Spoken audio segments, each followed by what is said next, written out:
play golf or whatever. I mean, I understand you love golf. Okay, we know that. I know. It's your first passion. No, nobody said anything about paying. No. But here's the thing, dude. There's going to be a day when it's like cold up there, dude, and you're not going to be able to play. I got to go, man. Take care. Go Chippewas. Hey, guys. What's going on? It's JG. As you can see right there, I am publisher / Commodore at auburnsports.com, your favorite spot on the entire internet world for Auburn banter, also COVID banter. No, I'm just kidding. Not really. And lots of other things that go on in the world. We talk about it all. We have solutions for everything at auburnsports.com. Yeah, it's just awesome to be part of that family. Yeah.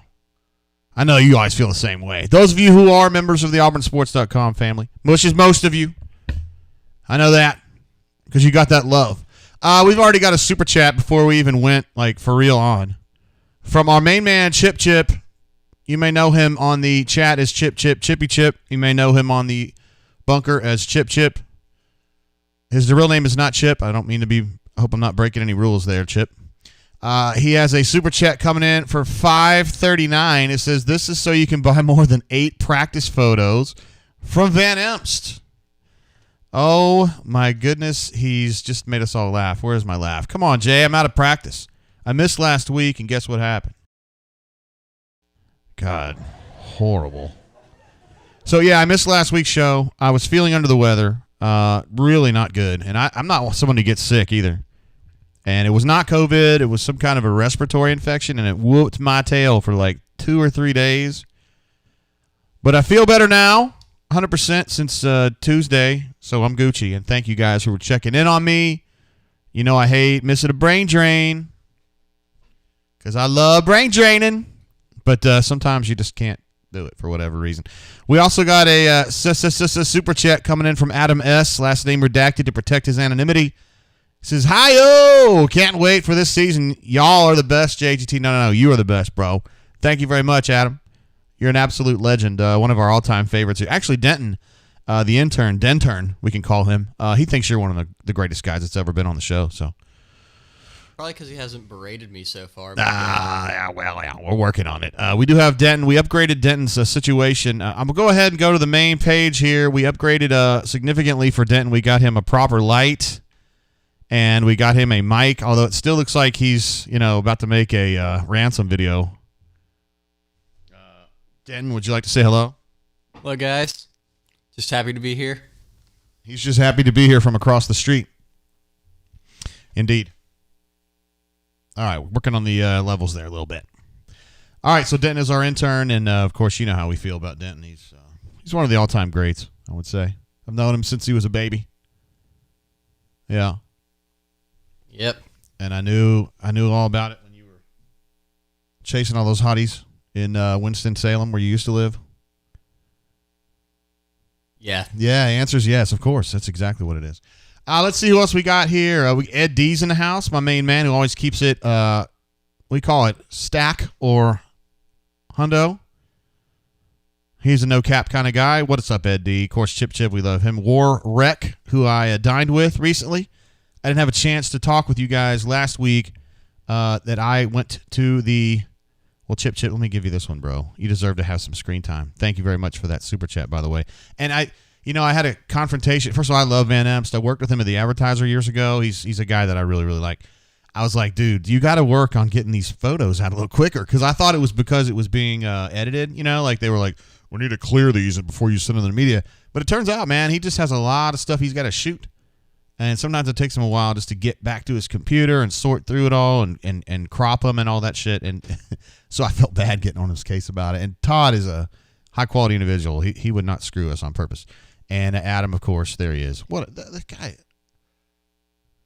Hey, I'm not trying to talk any shit here, but I don't know. I'd love to know Denton's opinion on this, but I think you're probably a little bit behind me. Adam has done very well for himself here. He looks kind of nerdy, and his girl does not look nerdy. But, Adam, we still love you, brother. I mean, we seriously love you, so thank you very much for that. Travis J's in the house. Is Jay the GOAT? Next week I got it 48-6. He's already calling out scores for the Akron contest. Travis J's been with us. I know you were with us all year last year, and we're sure to love having you, bro.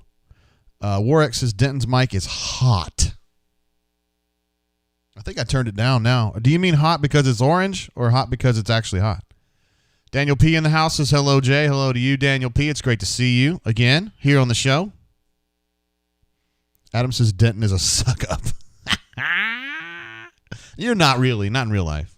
Not really. Not really. Let's see. Chip says, what vintage water is Denton sipping tonight? Do you have a beverage over there, Denton? Yeah. What have you got? Crystal Springs. Oh. Then I've also got a Coke for later. For later. Yeah. You should have some Fig Newtons. They're good, and I know you love everybody named Newton. Sure. Since you're on an Auburn show. AU Taxman says, Denton, do you have any memory of Nebraska being good at football? Great question. Absolutely not. They've been crappy their whole life, right? That I can remember, yes. Denton and I were laughing before the show about how shitty Nebraska is and how they lost to Illinois. And Denton watched the game. I did not. And you said it was just a colossal flop of failures, right? Especially first half. Yeah. Nebraska gave all of the points Illinois scored to them. Yeah, including a safety. Safety on a punt. It's 2-0 through one quarter. We love that. Big Ten football. Let's see. Sam H. says Denton got a haircut finally. Man, this is a tough crowd out here. War Eagle 0008, who's an absolute legend. You guys know that. He's one of the stone cold legends. Says, what's the pour? Saw on Twitter you had 5 or so. Tonight's pour is going to be this delicious Bardstown Fusion Series. Bardstown is, without a doubt, my favorite distillery because everything they make is delish. And Fusion is their, I guess you would call it bottom of the line, but they don't do anything that's bottom of the line there. This stuff goes up against anything in this price range. I do have a screen for that. We're going to go to it here in just a second, but I saw one of our absolute studs jump in here. It is Corey G., who was the winner of the hat 2 weeks ago. He got the Brian Harsin hat, the COVID hat. I'm just kidding. It wasn't really a COVID hat. But, yeah, we had a giveaway on the show 2 weeks ago, and Corey, I think Denton actually pulled Corey's name, and we sent Corey the hat. Hopefully his life has taken a huge Don't try turn. and pin the blame on me. Yeah, well, no, Corey would celebrate you, I'm sure. I'm sure he's had a great couple weeks with that hat on his head. Also, Sterling was a winner as well, and I sent Sterling a special prize that I just pulled out of my ass, and it was a Tim Hudson bobblehead. That's cool. Like from an official giveaway at the Plainsman Park a number of years ago. So Sterling and Corey Green were the big winners at that point. Ed D says Nebraska cannot throw a forward pass. Sounds familiar. Oh, I see where you're going with that, bro.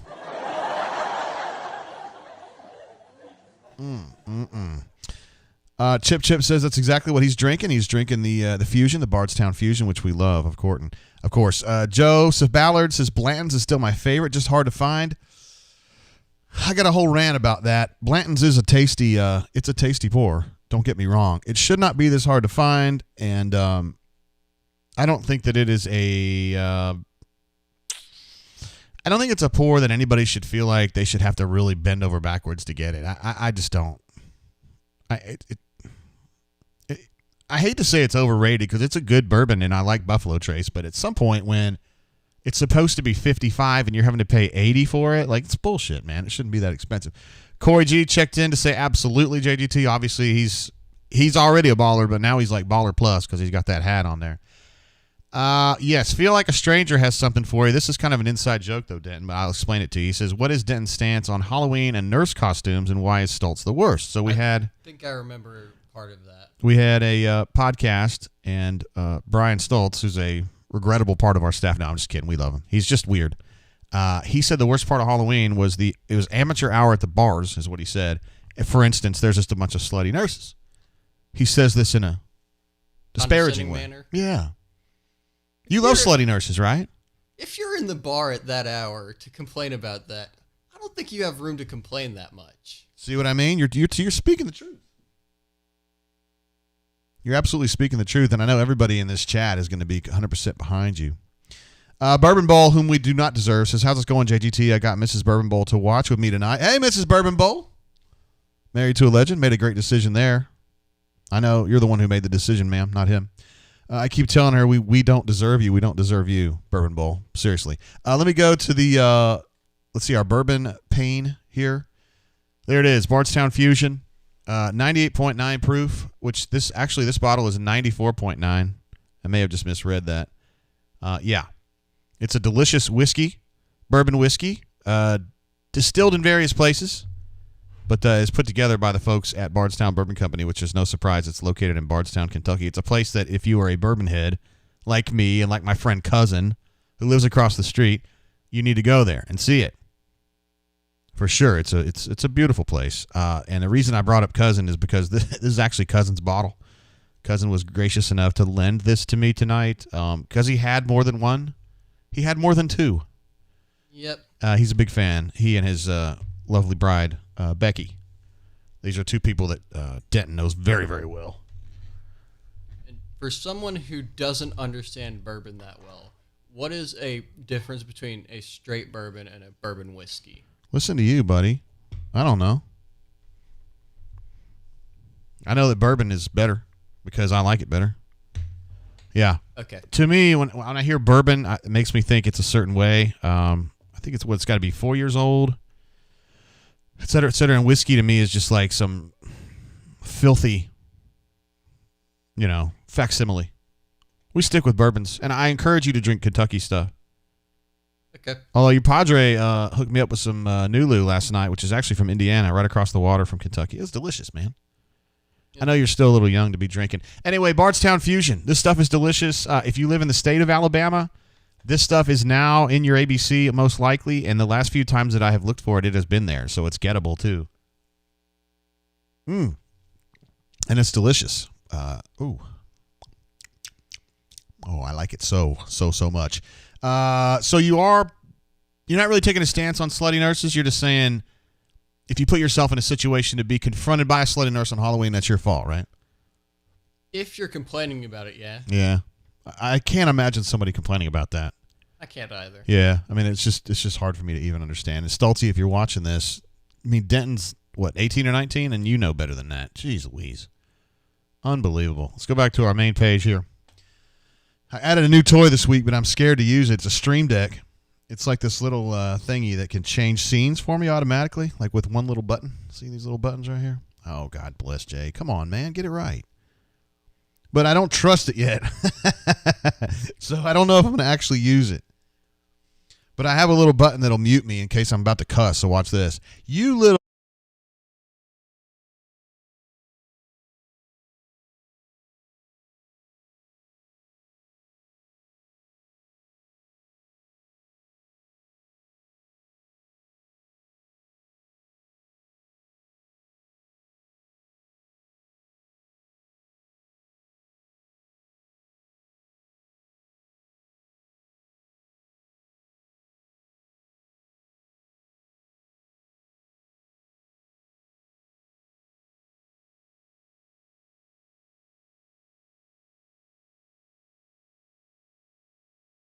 this whole time. He takes his super chat money and he says, I want everybody else to like the video. Unbelievable. What this guy, does it get any more legendary than that?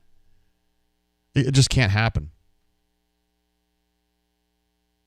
Bego 1982 jumps in. Best beginner bourbon. Man, there's so many delicious ones out there. Yeah, sorry guys, I had mute on. I was like, that's stupid. My bad. I had to push it back. Best beginner bourbon. That's a tough one. What do you think, Dan? I would say Russell's Reserve 10-year.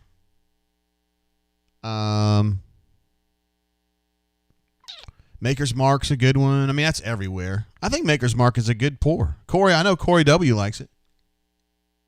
I've only heard good things about Maker's, but at the same time, it is available pretty much anywhere. You're a little young to be drinking that, though, right? Yeah, definitely. Let's see. Crocodile says Denton has such a great voice. Look at that, Denton. And when Crocky tells you that, man, you can take that to the bank. Joseph B says Bland's is hard to find and overpriced because they refuse to increase quantity in order to keep the quality the same, which I do respect.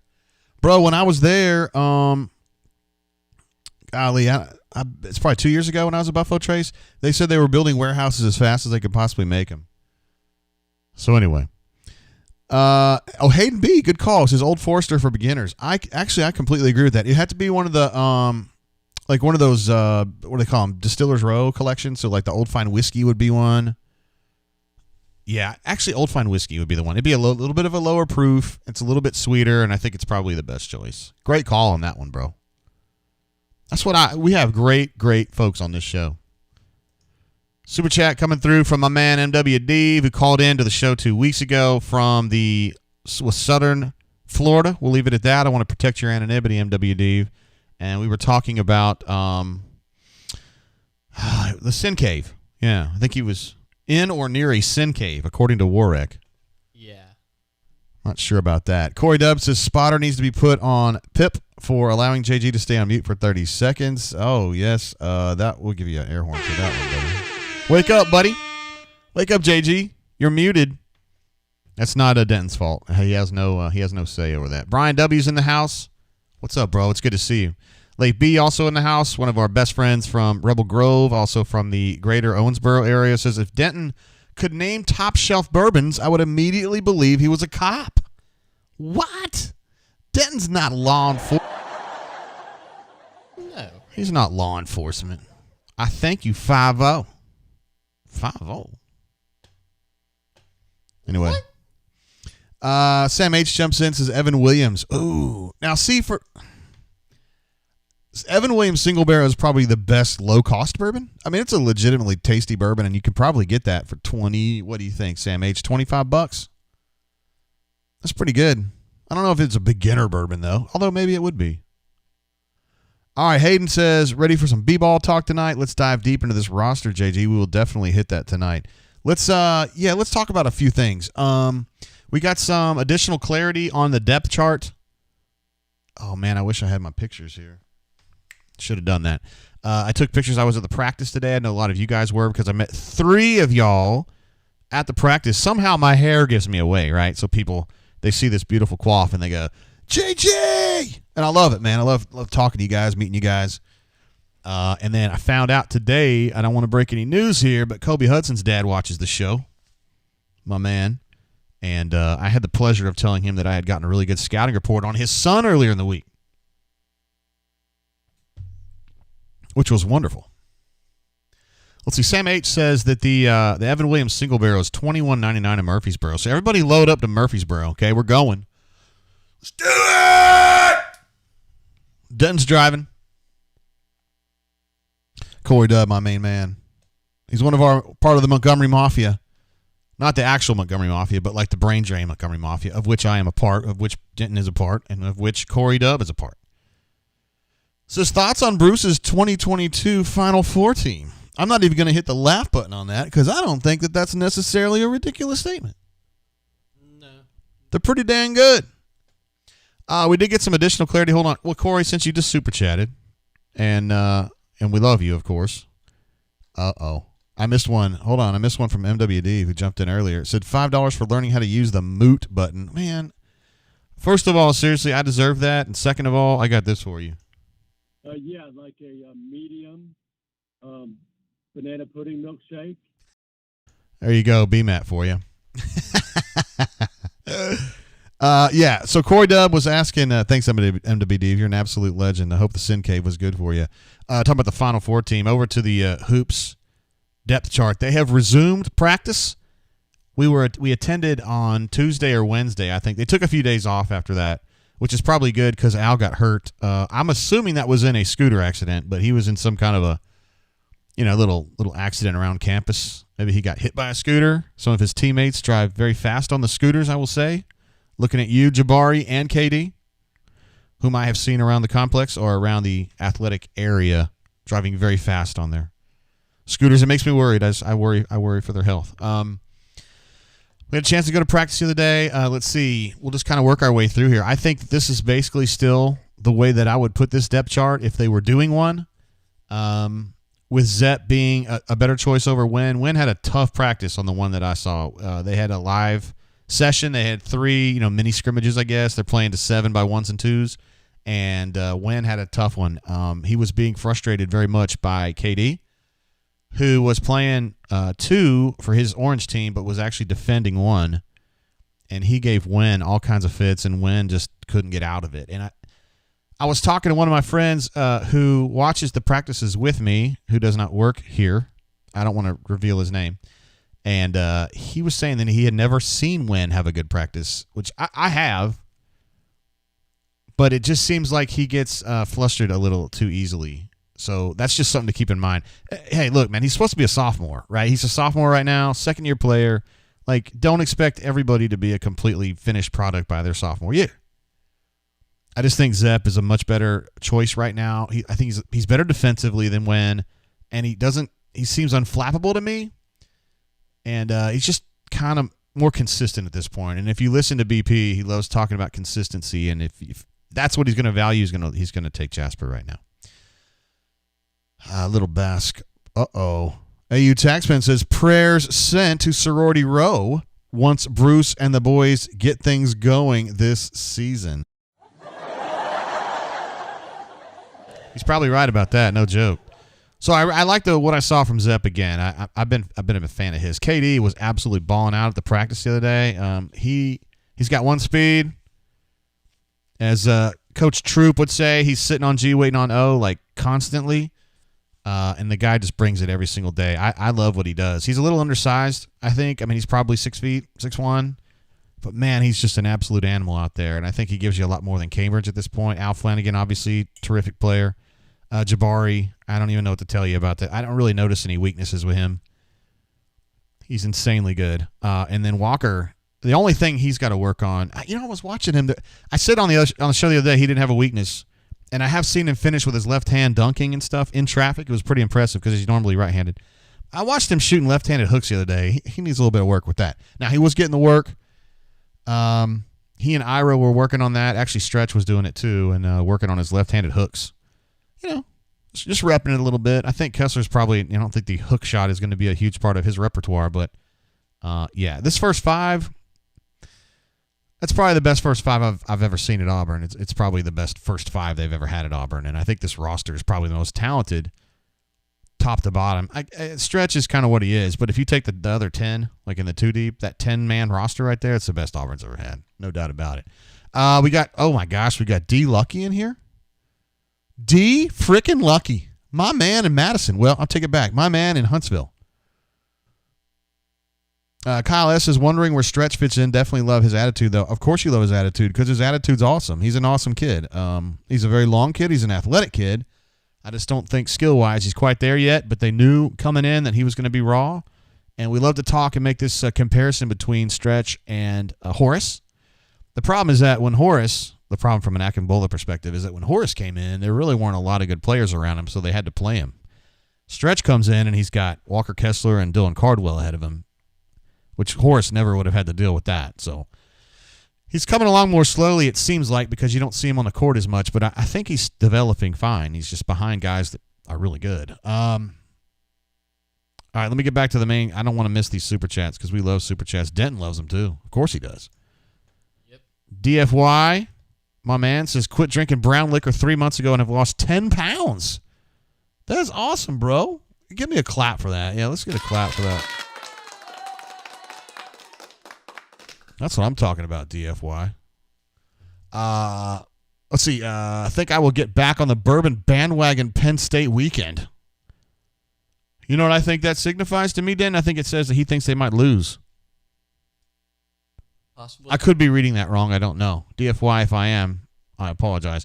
We just got word. Lose or celebrating. Either way. Yeah. Most games are wins and losses,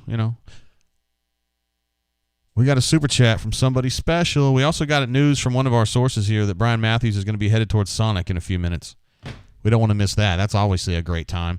War Eagle 0008 jumps in, having Jabari on the roster. Been good for Jay Will's development. 3 a.m. Beaches. Thanks for the show. 3 a.m. You guys are killing me, man. We just get started and you want to go to 3 a.m. Jabari, is that good for Jay Will? Jay Will seems like Jay Will to me. Like just kind of always the same, So I don't necessarily think it's been good or bad. You would kind of think it would be good because it would press him, right? Because Jalen's kind of has to fight for his spot now because Jabari's really good. But I just think Jalen kind of moves at his own speed anyway. And I think he's been good. Christian has watched more practices than I have, believe it or not, because I feel like I'm there a lot. And he thinks Jalen's good. He also thinks Simo's good. We'll see. I don't think those guys are bad. I'm just saying I don't know if they're stars or anything like that. Easterwood, whom I may see later this coming week, I'm going to try to make a trip up to Huntsville to see. I would say that's my favorite group of bunker people is the Huntsville group, which is anchored, of course, by Easterwood's one of the anchors. Dob the Bomb's one of the anchors. D. Lucky's an anchor up that way. I would say Archie's an anchor up that way. That's a foursome that would be hard to beat. Oh, I know I'm missing more. This always happens when I do this. I'm always leave somebody out. But I had more fun in Huntsville than just about anywhere. And then we got this insane super chat from the most insane super chatter. Patrick Duke, you may know him on the bunker as Why Not AU, who's been an absolute legend for years. Thank you, my man. He says Bruce Almighty. He's obviously a big fan of basketball. And one thing that Patrick D loves about the basketball team, which he has not said here, but I can speak for him because I've heard him on the phone many times. He likes the way that they always have a plan. He likes the way that Bruce develops players. He likes the way that Bruce recruits players. The program makes sense. The personnel makes sense. The strategy makes sense. And that makes Patrick D a happy boy. How about that? Warwick says Patrick Duke is back. Excuse me. Whoa. I'm telling you, guys, he's a legend. When he shows up, man, he's like the real McBiggins. Brad E says, how dare you say D. Lucky's in Huntsville, Madison, is that right? I didn't want to misspeak. Because when I hang out with you guys, it's actually in Huntsville. I don't know who's coming over from Madison. Just to see what I could see, I actually drove over to Madison one of the times that I was up there. And have you been to Madison, Denton? You got folks up that way. I have. It's like strip mall city, isn't it? Yeah. Feels like Madison is essentially Prattville to Montgomery. Word. I was in Prattville today. I know you were. I was there with your mom and your dad. Yep. We had a meal, a delicious meal at Uncle Mick's over in Prattville. If Madison has somewhere as good as Uncle Mick's, then I'll go again. If not, I probably won't. Corey Dubs says, and Patrick comes in and embarrasses us all. We're all family here, okay? It just so happens that Patrick is, doing what he does. And we love it, of course. D. Lucky says, exactly, Rocket City is acceptable. All right, very good, very good. I'm sorry about misspeaking there. I don't know the ins and outs of Huntsville. My wife ended up staying over the mountain last time she was there and found a delicious, found a liquor store that had some really good stuff in it. I was happy with it. Really, really happy with it. Patrick D says, Huntsville is now Alabama's largest city. I did not know that. He also says, love their mental toughness, which I think was a reference to the basketball team, but you probably like theirs too. You probably like Huntsvillians' mental toughness, even though you're not there. I know you're out west, or you were out west. My man, Aquan, also known as Quan, says Montgomery Bunker meetup loading. We have not had a Montgomery Bunker meetup, which is weird because I live in Montgomery. The Birmingham boys have been kind of consolidated for a long time. We were having bunker lunches up there. I know bunker lunches are something from the 80s too, but I'm just saying, like, in this era where I try to get to all of them, it seemed like the bunker guys are the Birmingham guys are so on it. They're always. It helps that we have two bunker guys that run an awesome restaurant in Homewood. Homewood is Soho Social in Homewood is an unbelievable place to go. Seriously, I'm not just telling you that because those guys are absolute beasts. I'm telling you because this place is awesome. But anyway, Quan, we're gonna do that. Yeah, we're gonna do that. We're gonna do that. I know we got some legends. Justin Time is here. Tigers is one of us. I'm trying to think of other Montgomeryans, bunker Montgomeryans. I mean, obviously Griffna. I don't know if she would come though. Others. I see a lot of them I just know by their real names. I don't want to say their real names. I forget what his. I don't remember. Wonder Gump. Yeah, we want to see him too. Let's see. NAAU fan says, Cookie is getting to bump some old Scott Frost threads tonight. I'm shocked that he would be the guy to bump threads, huh? Let's see. Anthony R. says, JG, who do you think comes out Saturday night at the other corner besides McCreary? I really thought Miller had that on lock. Well, that's a great question. We're going to go to our defensive page and take a look at that. I don't want to miss AU Pooch. Hold on, bro. AU Pooch, I'm getting to you, man. Thank you very much for that. On the defensive side of the football, I made a couple changes to this based on what I saw today at the practice. And as you can see, I do have Dre Miller as the starter at one side. This stuff is not official. I'm trying to think. Hars gave some updates on the offensive side of the ball the other day. So our offensive depth chart I think is right on the money, but defense is still a little bit murky to me. It seemed to me like Marcus Harris has moved up at defensive tackle, and it's basically him and Zeke. But Zeke was taking second-team reps today, and then Pegues was kind of in there some. And then Tony Fair and Dre Butler were playing a lot too. Tony Fair still looks really big to me, but, whatever. And then at cornerback, I think you've got really good choices there. Now, Jalen was slow today at practice. He didn't look real slow. I mean, it wasn't like he was in shorts or anything. He was in full uniform. But they just had him like sprinting in the end zone from side to side. He wasn't doing that. It's probably like a groin or something like that, or maybe an ankle. I don't know. But he wasn't cutting or anything. I have no reason to believe he wouldn't be ready for the first game, certainly by Penn State. But to me, I think Jalen Simpson's the third best corner here. So you got McCreary, Drayshawn Miller, and then Jalen Simpson's probably the catch-all, the third guy. Ro Torrance has had a good fall for sure, and he's a factor there. Honestly, I would probably put Rowe. I don't know if he's behind. Rowe and Pritchett are probably going for the fourth spot. You know what I mean? Which is really to Rowe's credit because I think Pritchett's a good player too. And then I think Donovan Kaufman is kind of accentuating nickel a little bit more now with Pritchett playing behind him. But I feel like Kaufman is going to be playing a lot of nickel. So initially we had him as the boundary safety, and I think that Bidarius Knighton, the kid from Southeast Missouri State, I think he's had a great camp. We keep hearing about him. And when you hear about somebody that much from that number of people, he's doing good. So I think he's going to be the boundary safety, and then, of course, you got Smoke on the other side, and then the next guy is Tennyson at either spot probably. I don't hear much about Eric Reed, and Darius Geis is a good story, but I don't think he's going to play a lot. So there you go. That's the defensive side. The adjustment I made here was I moved Marcus Harris up. I think he's going to start. And then Tony Fair has kind of been proving me wrong a little bit because he just looked too heavy to me to play. But, I mean, he was playing today. I mean, he's big, but he can move.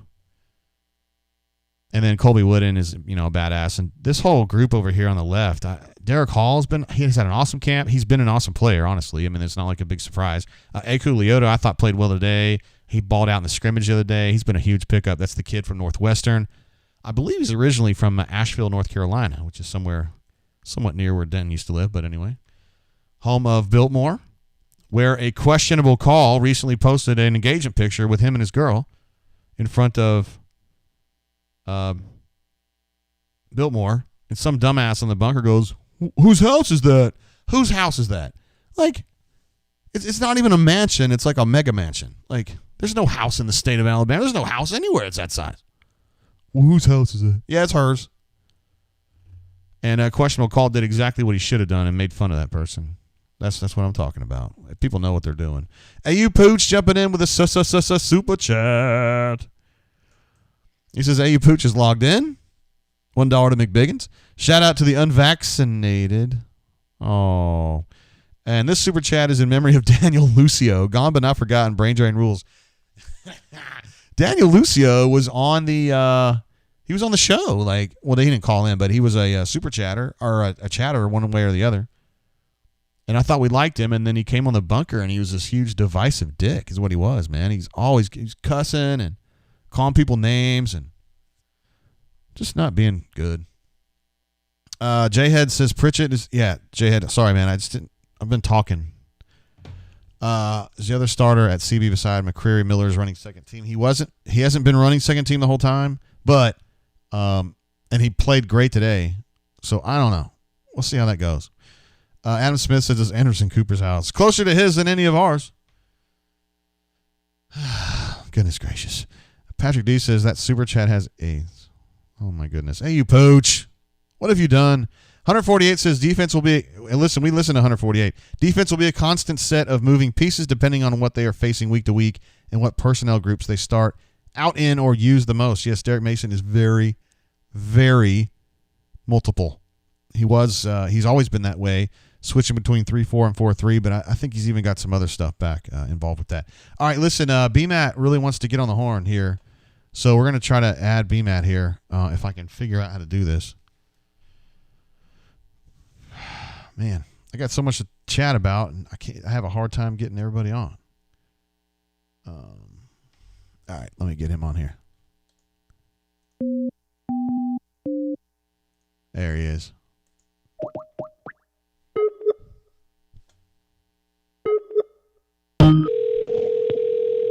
God. Turn that down. Hello. B-Matt, what up, bro? What up? We're about to pull into Sonic here in a minute. Yeah, do you think you're going to be able to get your sweet shake this time? We're going for the banana pudding milkshake again. We're 0 for 1 so far. This is our second try at it. Okay, he's going to try for the banana pudding milkshake then. I think everybody on social media deserves to know about that. Didn't you go for that last time? They didn't have it? Yeah, so last time they didn't have the ingredients. It gave me the real McDonald's, the shake machine's broken thing, like happens after 6 o'clock every day. Yeah. Yeah, it kind of had that feel. I'm worried it's going to happen To be fair, the last time I might have to go. Same situation. I might have to get a little angry or something. Might say some naughty words. It's funny you'd say that because I saw you do that earlier in the day. Yeah, I kind of lost my cool a little bit. I feel bad about it, kind of. I hadn't seen that side of you in a while, B-Man. Yeah, well, I mean, it's practice. We're talking about practice, right? That's right. Yeah. How am I? Who am I putting in danger by bringing in half of a nice coffee to practice? I don't. Umbrella. Yeah, the coffee I thought you dealt with well, but the umbrella you did not deal with well. And then you went back to get it and it was gone? Yeah, it was gone. Yeah, I think Brandon Marcella had his umbrella confiscated. I think it's by Arkansas or something. Oh, I remember that. Yeah, I was there for that. Yeah. That was not pretty. All right, I'm in line now. About to pull up. Honey, what are you getting? Oh, boy, here we go, guys. This is going to be exciting. What size? Okay. I'm going for the large because I'm hungry. Daniel P. asks. What's in the feedback? Hold on. Daniel P. asks in the chat, he said, B-Mac got a little cranky, ? Yeah, so we I did. The today's practice was just basically everybody goes in the same gate. Normally we're media, so we usually go in a media gate, and they let us do some things that other people can't. Like Brian to be able to get an umbrella in since the people knew he was going to the Lego in the sky and he wasn't going to sit in the stands and block people's vision. Right. But today there wasn't a media entrance, so we went through the regular person entrance, and the girl there was, shall we say, a little tough, and she was. Yeah. And so she wanted B-Matt she wouldn't let him in with his umbrella, even though his umbrella was one of those small ones. It was actually in his pocket. I was surprised she even saw it. And Brian was... She was making sure she gave me a full examination. Yeah, she did. And when Brian was told that he couldn't bring that in, he's pretty mad. I didn't cuss at her. I just cussed. I said some bad words, but it weren't like I didn't say she was anything wrong. Right? No, you didn't. You didn't call her a name. You just were kind of like yelling at clouds. Are you effing kidding me or something? Yeah, it was something like that. Yeah. There might have been some F's in there. And What stood out for you at the practice today, Brian Matthews? Well, the offensive line still got some work to do, but I was thinking about that some more. So my take on that is this. We have not seen exactly what that offensive line is going to do in a real game. What they're going to do is line up and try to maul people and let Tank Bigsby run wild. Yeah. And, they weren't necessarily doing that. And a couple of times they did run the ball, but it's one-hand touch. You're not gonna grab, Tank. Even if you get into the backfield, you're not necessarily going to get Tank. So, they've got a long way to go, in my opinion, but they got another week and they got 2 warm-up games to get, to an acceptable level. And they're not going to be great in 3rd and 7s, but maybe they can find different ways to overcome that instead of being, ornery and stubborn and trying to do things that aren't going to work. You were ornery and stubborn today. You were left back on island. I was, yes. Yeah. I was. This truck in front of us is taking forever. I don't know what's going on. I don't know as though I've been to Sonic in the last 20 years, but D. Lucky has a funny joke. He said, "Is that an umbrella in your pocket?" It was. It actually was. Yeah. I'm surprised she saw it, man. Yeah. you get like half price drinks after 4 or something like that, or after 2. So I like to get their cherry limeades and their milkshakes at night sometimes. Me of the Tiger says it's funny, listen to your story, he says, because the people sitting below him had an umbrella and took it out when it started raining. Can you believe that, Brian? Yeah, well, no comment. Here, I'm pulling up right now, okay? Here we go. Brian's going to order now. I hope he gets shot down. What's this time I take a order? Yeah, we like one large banana pudding milkshake and one small banana pudding milkshake.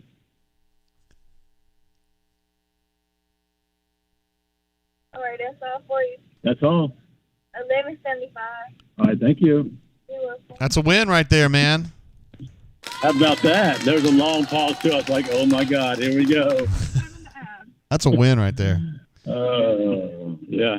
So let me some other thoughts from the scrimmage. Wide receivers, it was Shedrick, Demetrius Robertson, and Javarius Johnson. They were the 3 starters, right? That's right. So if you think about that, you're talking about a guy, Shedrick, who is a senior who's caught, 10 or 15 career passes, who's had, several different injuries that have really slowed his development. So he's a great story, I think, to be there. Javarius Johnson basically missed his first 2 years, I think, at college because of injuries. And, he had a great spring. He stayed healthy. He's backed that up with a great fall camp, set to start, and maybe even return punts. We'll see. And then, Demetrius Robertson, a guy who was, maybe the number 1 player in the country coming out of high school, was now at his 3rd school, his last chance. So there's some pretty good, interesting stories there in that receiver corps. I'm not sure how good the whole group is as a whole, but I'm interested to find out. I thought they looked good today. No Tavares Dawson, who is the number 2 slot guy right now, playing behind Javarius. He was the notable exception, but right. I thought they had a pretty good day. I thought Whiteouts did. Yeah, I didn't see any drops, off the top of my head. And then really Tavares and Demetrius are really Auburn's only, cut the top off the defense type receivers, those types. So they're going to, I think, if Dawson's healthy and clear, they're going to use him this year, I believe. Quan says you need to use the app next time, so you don't even have this problem. Ooh, it's just something to I've think never done about. that. Yeah, I know. You're Yeah, I don't go to Sonic enough though to use their app, so I don't know. Yeah, okay. I'll think about it. That's a good point. What Apps about are good? I like using that. What about quarterback? To me, it's like I feel like Finley is probably a little bit more accurate, but I think if you've got to run at all, I don't think he's the guy you want running. Yeah, and I'm not sure about decision making. Did he have an interception, or was it almost an interception? I was so far away I couldn't catch it. Was it Dre? It was Drayshawn Miller, right? I can't remember. Might have been, yeah. But Bo had that one where it was a little off. Yeah, Wynn caught it, Jay. Yeah, a little. Wynn just picked out. Yeah. But yeah, I'm surprised that's still an issue. I really am. I thought it would be better by now. So. But he is a gamer. He's got the experience, and he can run the ball, which is something the Auburn quarterback is going to need to do this year again. Yeah, for sure. I'm afraid to say. Yeah. So, but they do have a competent backup, and I think TJ Finley is going to play in some capacity a good portion of the season. Whether Bo has a rough game and they bring him in, or just to get him experience. I just think we're going to see him play. Yeah. I think you'll see him play and not Dede. A lot of people are thinking that Demetrius is going to play. I don't think he is. I think it'll be TJ that plays a little bit more. No, I agree. I mean, we may see Dede against, Akron or Alabama State or something, but no, not unless, something really bad happens the first 2. Yeah, word. Anything else stick out we need to talk about? Did you see any basketball stuff? What? Oh, go ahead. I know you're going to talk about the defense. What do you got there? I was going to say the D-line, getting in the backfield, making plays. So Eko Leota had a sack. I saw what's his name? The JUCO kid from last year got in the backfield, made a nice little play. I put video of that on the site. Now I forgot his freaking name. But I saw the defensive line making plays, looking really active and moving, and not getting. I saw the offensive line maybe reset the line of scrimmage twice on run plays. Out of all the different plays I had, maybe. Yeah. But I thought most of the time the defensive line was winning those battles. for a good portion of that. Yeah, practice. it looks that way. It was good to see. Good to see Jarquez Hunter out there. It was notable to me that he was already running third. Jordan Ingram, not Granger. you know, yeah, he has been, you know, he's been there the whole time. And, you know, I'm not sure Jarquez has. I don't know. I guess I don't know. But anyway, he's back now, and he looked pretty good, you know, moving. We didn't really see a whole lot from running backs, but just watching him in drills, he looked pretty quick. Yeah. And we've heard excellent things about him in his off-season work, too. I'm trying to think if there's any other areas that really need addressing. Nothing else stood out. I did notice people complaining about Tank returning kicks, but Carnell returned kicks, Carry-On returned kicks. You know, that's pretty typical. It doesn't change with different coaches either. I mean, it's just sort of the way it's been for a good portion of my time covering Auburn. Yeah. How long before you think you're going to get these shakes, bro? I mean, where are you in line? I'm next in line. The guy in front of me just got his back, so he's pulling away now, and I'm pulling up. Oh, here we go. Here we go. This is big. I mean, Brian Matthews in line at Sonic. That's big. Oh, yeah, it's big time. Ravine says BMAT is using that good oxygen tonight. I don't even hear BMAT like panting. It's great. You know, I wore my mask at the outdoor practice today. I thought somebody would say something about it. But the reason I wore it was because this ragweed pollen has been killing me lately. And I had a really bad allergy attack. I guess it was Wednesday or Thursday. I can't remember what it was. But I've been trying to wear it outside a little bit more here lately just for that. But, I know how people get about that, you know. Yeah. Everybody in the chat's really fired up that you were able to get, the shake that you wanted. Yeah, and there's even more. You know how Sonic gives you these tiny little straws? I mean, you can't suck a banana pudding shake out of a tiny little straw, right? I don't care how good of a sucker you are. There's no way you're sucking up all those good ingredients. Wait. Through those tiny little straws they give you. You just say you're trying to suck a banana through the straw? Basically, those are the ingredients, right? Banana and whatever, you know, vanilla wafers. Dude, I knew a girl in high school that could suck that through. Well, I don't know any of those. And the blonde's over here, she's shaking her head and covered her face, so she doesn't either. But we brought milkshake straws, JG. That's how prepared we are for this. That's how big of a deal this is. That's a thing? They're giant straws. Yeah, they're big and round. You can suck anything to them you want to. And I'm going to suck up every ingredient in that cup when they get handed to me. Okay. Here it comes, too. Oh my God! Hold on. This story is really. I don't do the straws. We got the big straws. Tell her you have your own straws. I did. She was like, "Oh, okay." Yeah. He brought his own straws, Denton. I've never gotten a large milkshake before, and this thing is huge. Edge. It's like way too big. I should have got a medium. Huge. It's only 600 calories, Brian. You're good. They're pretty good. It tastes like a banana pudding milkshake. Yeah, that's pretty good. He says it tastes like a banana pudding milkshake. I give it 2 thumbs up. Write that down. All right, bro. It's been great. Everybody's been really fired up about your girthy straws, and yeah. Someone asked if it was veiny. You can suck anything to these straws, buddy. Yeah. All right, Brian. It's been great. Hope you and Yvonne have a great night. We're gonna suck up these milkshakes and go on home. We'll see you, buddy. See you, bud. I don't. It's gonna be hard to come back from that one, guys. No joke. Adam Smith says this is erotic. He brought his own straws because he felt like the ones at Sonic were not good enough for a shake. And he said he could not suck a banana through the straw, Denton. How big is the banana, though? It's probably a big one. And I told him that I knew a girl in high school that could do that. But Sonic is based in Oklahoma, so, I mean, that wasn't a surprise. But I wonder what that girl's doing now. She's probably not working at Sonic. She's probably married, and her husband has a high marriage satisfaction index because his girl's crafty, you know? You like to have crafty girls that can do things like that. Sam H. jumped in. Let's see. I think everybody was just in awe of Brian. I don't know if awe is the right word. Shocked. Sam H. jumps in and says that nanner pudding at the Acre is great. Yeah, I would hope that it would be a better experience than this. I bet you they give you the right kind of straw at Acre. It's a high-class establishment. Thanks, Sam. Appreciate you, bro.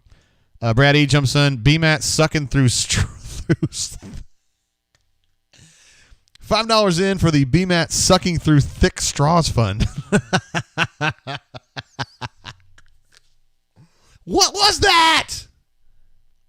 I can't believe that happened. Chris M says, "Why number 19? Why do we not have video of BMAT right now? God, no. We need it. We deserve that. You deserve that. As a subscriber at auburnsports.com, one of our favorites, by the way, and also a brain drainer. I know Mrs. 19 would have enjoyed that too. Would have seen the humor in that inanity. Sam H jumps in again. Says, "Please cut that soundbite of BMAT and his straw. You better believe we will, buddy. There's no doubt about that." MWD says, "You have to pay an extra $9.99 a month to see BMAT suck a straw." I'd pay it. I'm straight. See, Brad E says, "The platinum board has a straw sucking thread to behold." Quan correctly says BMAT going to have the bubble guts later. Warek says, "Always get a spoon with a shake." I feel like there's more ways than one to interpret that, though. Then you're going to have to probably get a little, like, pull that bad boy a little closer to you. Is it possible? Yeah. I'm fine. I was just leaning back. Oh, word. Some people were concerned about you. I think Hunter thought that you were put in timeout with your seat over there, and I think Sam was wondering about if that chair was even slightly comfortable. It's fine. I'm doing good. That's a administrative assistant question there. I think she's the one responsible for your setup there. I'm in charge of mic and lighting, and she's in charge of chair and TV tray, whatever it is. Chris says the sound of BMAT talking about his thick straw needs to be in the podcast intro. Dude, we're trying to get people to watch it and listen to it, not gag. Jeez. Chip says he needed BMAT's take on Liverpool's 1-1 draw with Chelsea. Interestingly, Denton, the Denton, was part of that, in the sense that he's a Chelsea supporter. And you were lucky to get away with a draw on that one. Better not talk about soccer too much here, Den, because people get pissed off.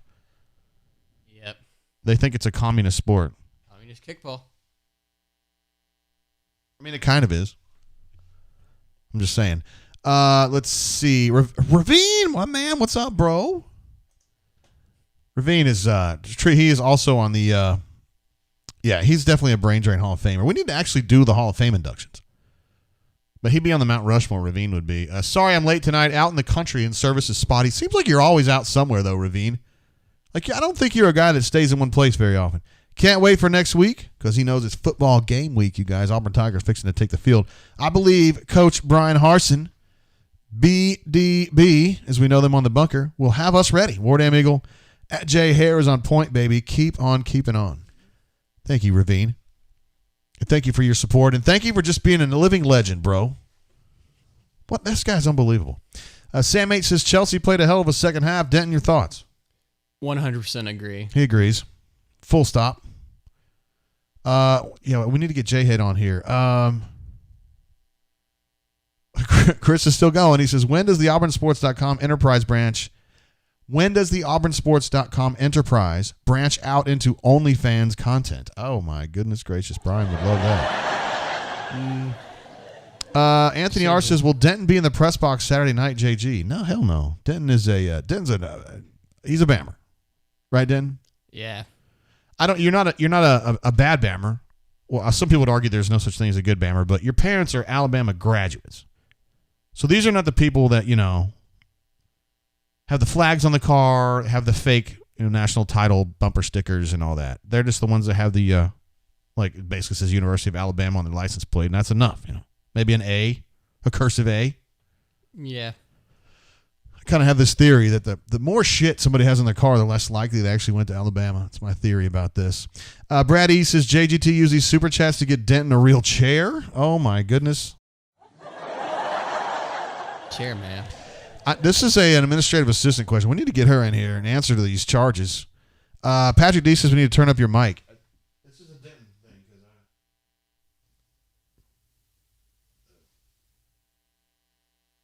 I turned it up a little bit, Patrick D. We'll see if that helps. It's partly my fault because I I don't feel like the mic's close enough to his mouth, but we'll figure something out there. Warx says BMAT definitely had the big O. Hunter says, did someone get Denton a straw? We have some straws downstairs. We have some of those reusable straws. My wife thought that was a really good idea. Crocky Poo says the peanut butter shake is a 10 out of 10. Banana pudding shake is a 4 out of 10. I personally would not get a banana pudding shake just after what I heard about the straws.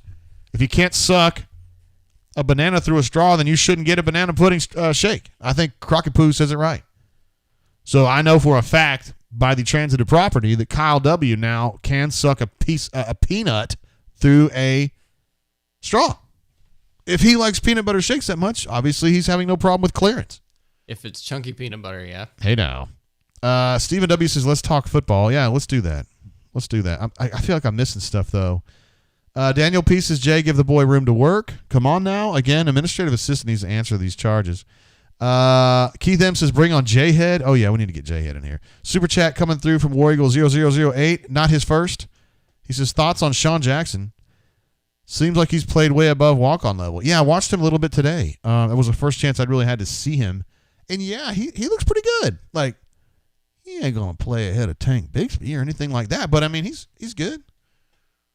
If you're talking about 44 offense is probably what you're talking about, right? Let's see. Sam says, what? You hired a traitor? No, I don't look at it as a traitor. I look at it as I've known this kid since he was a baby, and he is the offspring of two reasonable Bammers, and I don't see why he can't be a reasonable Bammer. I mean, you know. For me to be a traitor, I feel like I would have to have been an Auburn fan at some point. They would say that you're working on an Auburn show, and you're kind of like a double agent. I don't have any connections to the staff, though, so I'm no help. Mm-hmm. I don't even know if you have any connections to Auburn. It seems like your whole family's just a bunch of Bammers. Mom's side.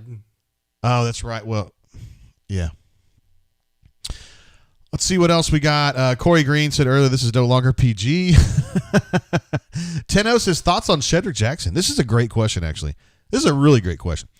If he's the number one receiver this year and we win the Natty, he's automatically better than Bo Jackson? Yeah, that seems fair. Let me look at the offensive depth chart here. So we gave Shed the number one spot at the outside receiver spot. I was told the other day, asking around a little bit about players, that he's had an incredible camp. Like, you know, he was banged up in the spring, and he was fighting through a lot of stuff last season too, although he blocked his butt off the whole year. And Gus and them really liked him.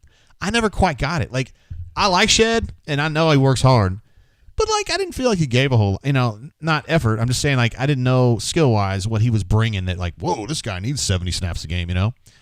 But I tell you what, he has come back, he has played his butt off, and he has had a great fall.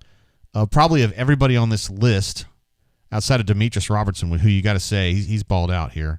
And Kobe Hudson looked really good today. Tavares Dawson's been a great story.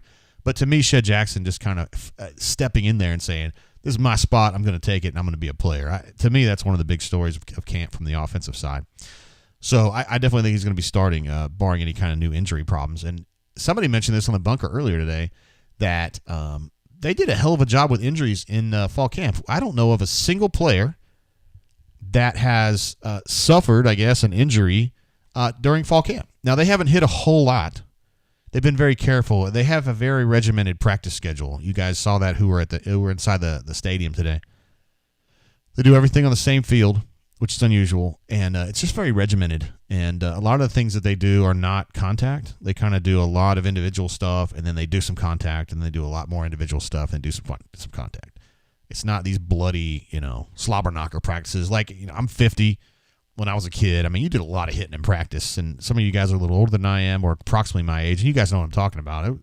When I started covering Auburn, they did a lot of slobber knockers. You just don't see that as much anymore, and they were able to get through fall camp with very little in terms of injury problems. In fact, I can't think of a significant injury that occurred during camp. Jeremiah Wright was out today, but, I mean, he's been out since the spring. He had ACL surgery, and then Jalen Simpson was out, but he looked to be like I think if there was a game today, I think he'd have been available. So, Jaw 30. I'm not even gonna try that one. Jaw says, "Don't jinx us." I wasn't trying to. They've done a really good job there, as far as that goes. Let's see. Oh my gosh! So Brad he's making you an offer here, Denton. He says, please recite 10 Bhagavad Gita's. That seems like a lot, and 4 creeds to convert. I don't think he's interested in converting. Although I want to say something here. Would you like to tell the people where you go to college? Currently at AUM. He goes to AUM. So he is currently a student in the Auburn system. Yeah. I mean, AUM is certainly separate from Auburn University proper, but, it is what it is. I mean, they're the Warhawks. It's a type of eagle. Yep. Do you have any cognitive dissonance about that? Define. The fact that you are a Bammer and you're going to an Auburn school? It's local. It's a good school, so no. A word. I would agree that it's local. I can confirm that. It's 3 miles down the road, and I can confirm that it's a good school. So that's a dub in my book. I know there's some hot chicks over there, too. I know it. I mean, I'm 50, so, my demographic is like, 45 to 55. It's not like yours. But I've been over there walking, and I know there's pretty girls there, so. There are. And so what are you going to do about that? Try. There is no try, son. You just do. How do you think I met that girl at Sonic in Oklahoma back in the day who was so deft with the straw? I didn't try. I just did. AU Taxman says they let 15-year-olds go to AUM. Denton, that's just disrespectful. That's disrespectful, Denton. You don't look 15. They probably do, though. Oh, that's probably true. They probably do let 15-year-olds in there right there. Oh, Chris Majors, listen to this. He says AUM stands for Auburn University of Mediocre. That's mean. Yeah, definitely.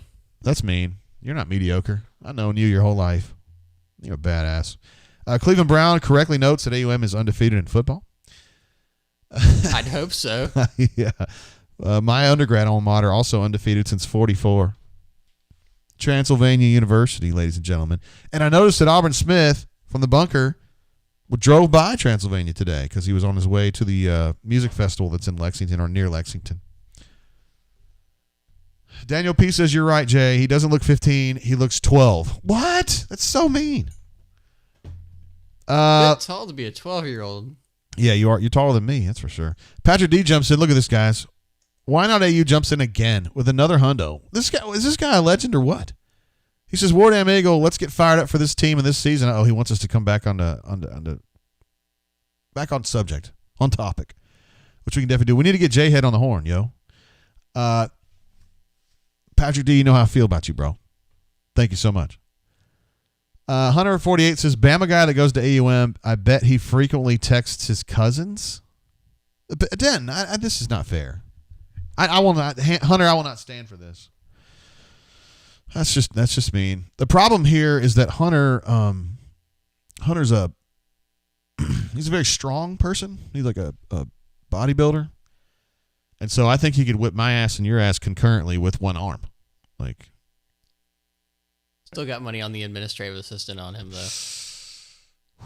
An angry administrative assistant with a field hockey stick. I probably would still take her, even though Hunter's a very, very strong person. Let's see. J-Head says, well said on SJ Coach Adams. That was 100% the message that was relayed to me. Let's see. Well said on SJ Coach Adams. I don't know. I missed that. Okay.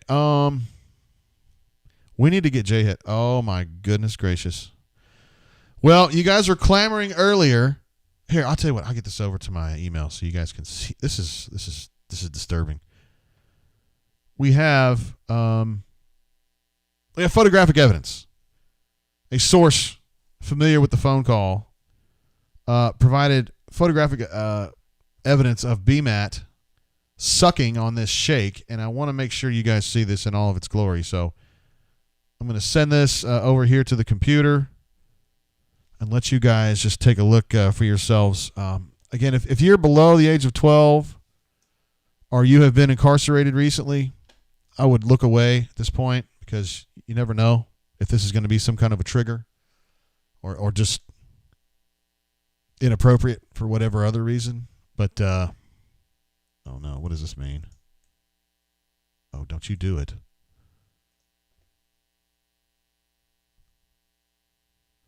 Oh, this is just so disturbing.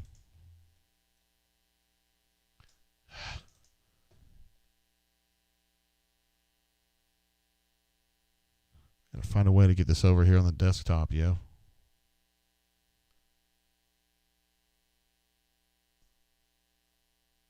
Where are you? Where is the picture? I can't find it. This is scintillating.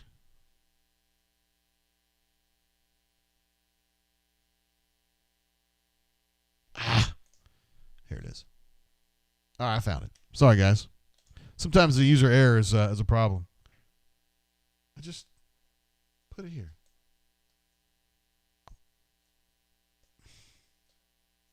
Here it is. Doggone it. We just spent a minute doing that. Here it is, guys. There he is. There he is, Brian Matthews at Sonic, sucking that shakedown. Hey now. And I'll go ahead and give you the milkshake sound on this. Yeah, like a medium banana pudding milkshake. Unbelievable. I'm just going to leave that there. Warwick says he's got his lotion ready. Keep it together, Denton. I'm telling you, the bunker is it's full of these guys. Sus. Patrick D. Oh, man. That's hilarious. Okay. We're going back to the AUM thing. Adam Smith jumps in with a super chat. Patrick D, thank you, bro. Why not AU's a legend? He says, try.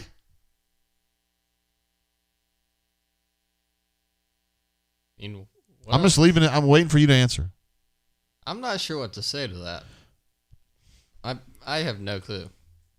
I'm trying to say this in the most respectful tone possible because as men, we need to be respectful at all times. You don't try, dude. You just take. You find and you get. You know what I mean? There's rules and you be respectful, but you're going after what you're going after and you just got to be. I don't want you to be the bunny, man. I mean, you've got these big claws, man.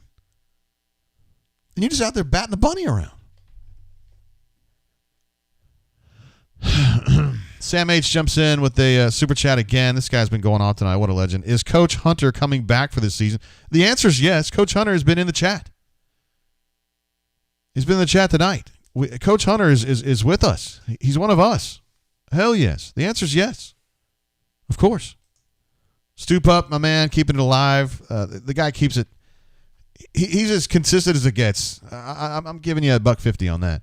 Happy week 0, everybody. Oh, it's week 0, which is what we got out of that Nebraska-Illinois game, right? Yep. Giral says, I missed it. What was his review of the shake? He was very happy. As you can see in that picture, he's sucking the banana right through the straw. Unfortunately, I think you might have missed it, Giral, but he said that he brought his own straw. Like he and his wife brought their own straws that were thicker because he was having trouble sucking the banana through the regular straw. And you just make of that what you will. Brian is in the chat now and says that's a great picture. St. Augustine says, I thought this was a football show. It is. It's a football and a basketball show, but we have fun. We just kind of hang out and have fun. I thought I heard. Did you hear Miss Courtney coming in? Did not. She must be afraid to come up here and answer these charges. Patrick D says, BMAT has big vision. He sure does. Look how happy. That man's in ecstasy right there. Look at that. Well, I'd be interested to see what Warwick has to say about that picture. Like, just kind of caption that for me if you don't mind. Look, he's sporting a nice pair of crazy eyes, though. Yeah, he's like, you can tell in the picture that all he's thinking about is sucking that straw. You know what I mean? Just like hitting the bottom of that. He says, Nana pudding shake is pretty good. Has real bananas in it. Well, I hope so. That's why you brought your own straw. Crocodile says that picture looks dirty AF. Giral with this is the right question. He says, wow, brought their own straws, can't hide money. That's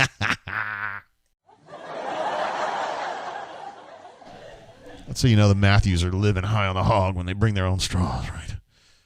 All right, we'll put this picture away, but my goodness. We'll bring it back. We'll bring it back. Yeah, bring it back for the last segment. Brighter Redneck Ideas says, I see where UK has robots on campus making delivery of pizza and whatnot. Is that real? I hope so. That's pretty cool. UK could finally be first at something. Jeez. It's a craptastic school. I'm kidding. It's not crappy. It's just average. I know this because I went there. I attended there. I have a degree from there. Coach Hunter jumps in. Illinois-Nebraska game was big for Bert. Yeah, it was.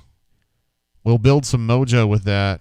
On the other hand, rest R.I.P. in peace, Big Red Machine. Yeah, those days are over. We asked earlier, Hunter, when we first started, somebody asked Denton if he had ever seen Nebraska be good. And the truth is that Denton is 19 years old, and he's never seen Nebraska be good. Nope. I mean, they played for the Big 12, whatever, Big 10 title a couple times. They lost it. But whatever. Quan says BMAT's milkshakes brings all boys to the yard.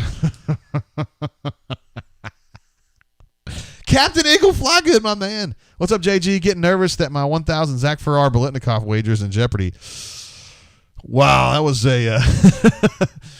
if you land that one, buddy, you're going to be rich. Cleveland Brown says, make it the permanent photo to replace JJ and put Big Vision in captions. We'll do something with this. It's a good idea, man. What an absolutely legendary picture. And also photo credit to Yvonne for that one. She captured it beautifully. Warwick thinks the BMAT should go to Buster's and get that key lime pie ice cream. Now we're talking. Key lime pie, I can get pretty fired up. But you like key lime pie, Den? I do not, but I'm not a big pie person. You don't like pie? No, it's a texture thing for me. Well, if you had to have one kind of pie, what would it be? Chocolate. It's the wrong answer. My answer. Okay. It's an opinion question. Do you know what the right question? What do you think my right answer would have been? I'm not sure. Pear pie. Come on, bro. You should know me by now. Well, hair pie. It's yeah. Anyway, try not Nick, to say my the man. other one. Look at this guy. Nick is my guy right here. So Nick is the guy. We met Nick in the pool. I'm starting to sound like Alan Green. We met Nick in the pool when we were on vacation in June down in my man knows what hair pie is. Down in Punta Cana, or as our friend Bridget says, Punta Canta. And this guy's a pipe layer. I know that because you guys know I'm one, and then my friend Johnny's one for sure. And so when we meet someone else who also is, I feel like we're part of the club. And we just welcomed Nick with open arms, and he welcomed us. And Nick is from the greater Cincinnati area. He's a Purdue fan, and we love the guy. He made my vacation better just by hanging out. So the guy's an absolute legend. I'm glad you're on the show, bro. I remember when I told you, like, we were just talking, I was like, yeah, I run this, like, online community, and we do, like, video shows and shit. He was like, really? He probably looks at me and goes, you're way too ugly to be doing shit like that. I'm like, I don't know, man. Face for radio. I don't even know if I have a face for radio, but I'm out here doing it anyway, and I'm glad I've got you here too, Denton. Anyway, Nick's an absolute legend. That guy's a stud. We don't have Nick on the air one of these days. We don't have any reason for Purdue updates, though. Is the problem. Yeah, they're just kind of there. Yeah. It's a great school for engineering, though. Let's see. Brad has just he's got a big thing about talking to you, Denton. He says, Denton, tell us your thoughts about your setup. I like it. It works. Uh-huh. Is it because you're worried about Miss Courtney beating your ass? No. I mean, I don't think she would. Doubt she would. But if she wanted to. If she wanted to, she would. Yeah, she probably could.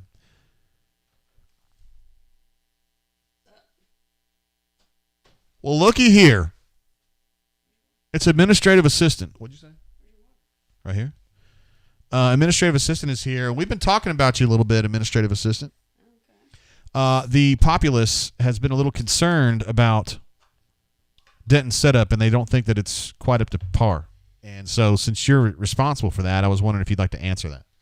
It's perfect for a 19-year-old. She says it's perfect for a 19-year-old kid. Now, a lot of you guys who follow the show know that my wife runs a child care center. Denton, at one time, many years ago, was a student in that child care center. And you knew at the time the rule was you don't cross Miss Courtney. Am I right? That's just the general rule for life. Her and Miss Audrey, you don't cross them. No, you don't. And so he just kind of takes what Miss Courtney gives him and moves along. Smart guy. It's worked out this long. Also, pipe layer. Remember our pipe layer friend? He's on here. Oh, really? Yeah. Nick, man, he's the man. We had a lot of fun. Here he is, right here. See him? Hey. Just happy to be here. He's my favorite Purdue fan. He is. The dude's a pie player, man. It's J-Dub. I hope you're watching, bro, and saw him on there. Let's see. AU Taxman says, Denton is that shirt from the Steve Harvey collection. I don't, come on, man. That's terrible. I think it's a fine shirt. I do too. Hey, Miss Administrative Assistant. I asked him earlier what he thought my favorite kind of pie was. What do you think my answer was? Hair pie. She knew. See, she knows. Let's see. Brian Matthews says Metal Fan 26 is getting a shout out. I missed it. Oh, we've got Boise is great in here. Denton is hot for teacher. No. No. I don't. Although I bet there's probably some chicks at AUM, some hot teacher chicks, like girls that are going to be teachers or whatever. Yeah, probably. Probably. I mean, it's a good place to pick up teacher chicks. Education chicks, I guess I should say. Let's see. Warwick says, can we get Denton a brown drink? So Denton is not yet 20, and I don't feel like here, the FCC's watching this show with both eyes open, both ears open, and I don't know if they want to see Denton engaging in illegal activity. Nor do I want to be responsible for sending him home drunk when his parents live right across the street and would whoop my ass for it. So we're going to keep you sober tonight. Yeah. Maybe if you could just fast forward to 21, we could just do that then. Unfortunately, you're going one day at a time like the rest of us, and we can't speed it up. Yeah. Yeah. Although I'm not sure I'd want to fast forward straight to 21. Well, we'll talk about that another time. Also, let's see. Warwick thinks you need to have a Bammer backdrop. I don't want to spend any money on that. Why? It's St. Augustine. Does UCF play tonight? I don't know, because St. Augustine says UCF loses, and loses. Either in reference to another comment or they're playing. Patrick D says, hope UCF loses every game. Oh, that's mean. But we support you. We support Patrick Duke's opinions on most everything. Mm-hmm. Absolutely. Warwick said, okay, fine with the brown water, but can we let you smoke a J? That is also not legal. You don't have to look disgusted by it. Just say politely no. Check you later. Check you later. What's going on? Nothing. You know that we were going to go to Amsterdam, right? You and I were supposed to go to Amsterdam. Yeah. Like Amsterdam, Holland, and they have very loose rules about marijuana usage there. Yep. So you could have legally smoked a fatty. No, it's a yes or no question. You could have. I could have. You could have, yes. That's not to say you would have.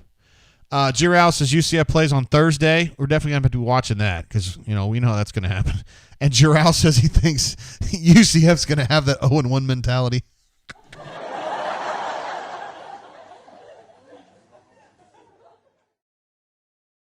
That's it right there, man. That's exactly what we're talking about. UCF takes elevators. I love the elevators thing. I'm so glad we're doing this now. BDB said on the Zoom the other day that he makes the players. I don't know if you heard about this, Denton, but he says he tells players if they're healthy, they take the stairs. Only injured people use the elevator. That's ridiculous. No, I'm telling you, that's the way they do What things. if you have like an 8th-floor building? Then you're going up 8 floors. You're an athlete. You should be able to do that. Winners do that. Do you have a 1-0 mentality? Do you approach each day trying to go 1-0? I'd like to think so. Yeah, well, maybe you're a little more Auburn than I thought you were. Maybe that time at AUM starting to get in your brain, and you're starting to get that 1-0 mentality. If you go to the top of the library building and you go up all those stairs, then I know that you're a winner right there. I don't know, cuz a little concerned. Maybe he thinks I'm grilling you a little too much. I didn't mean to. Yeah, I do know that UCF plays Boise. I just didn't know when the game was. That's all. And this is terrible. Let's get off of Denton here. Brad E says solid season coming up for UCF. All right, Jay. Let's see. I'm gonna get on with Jay Head. We gotta give Jay Head. Seriously, it's getting to be that time.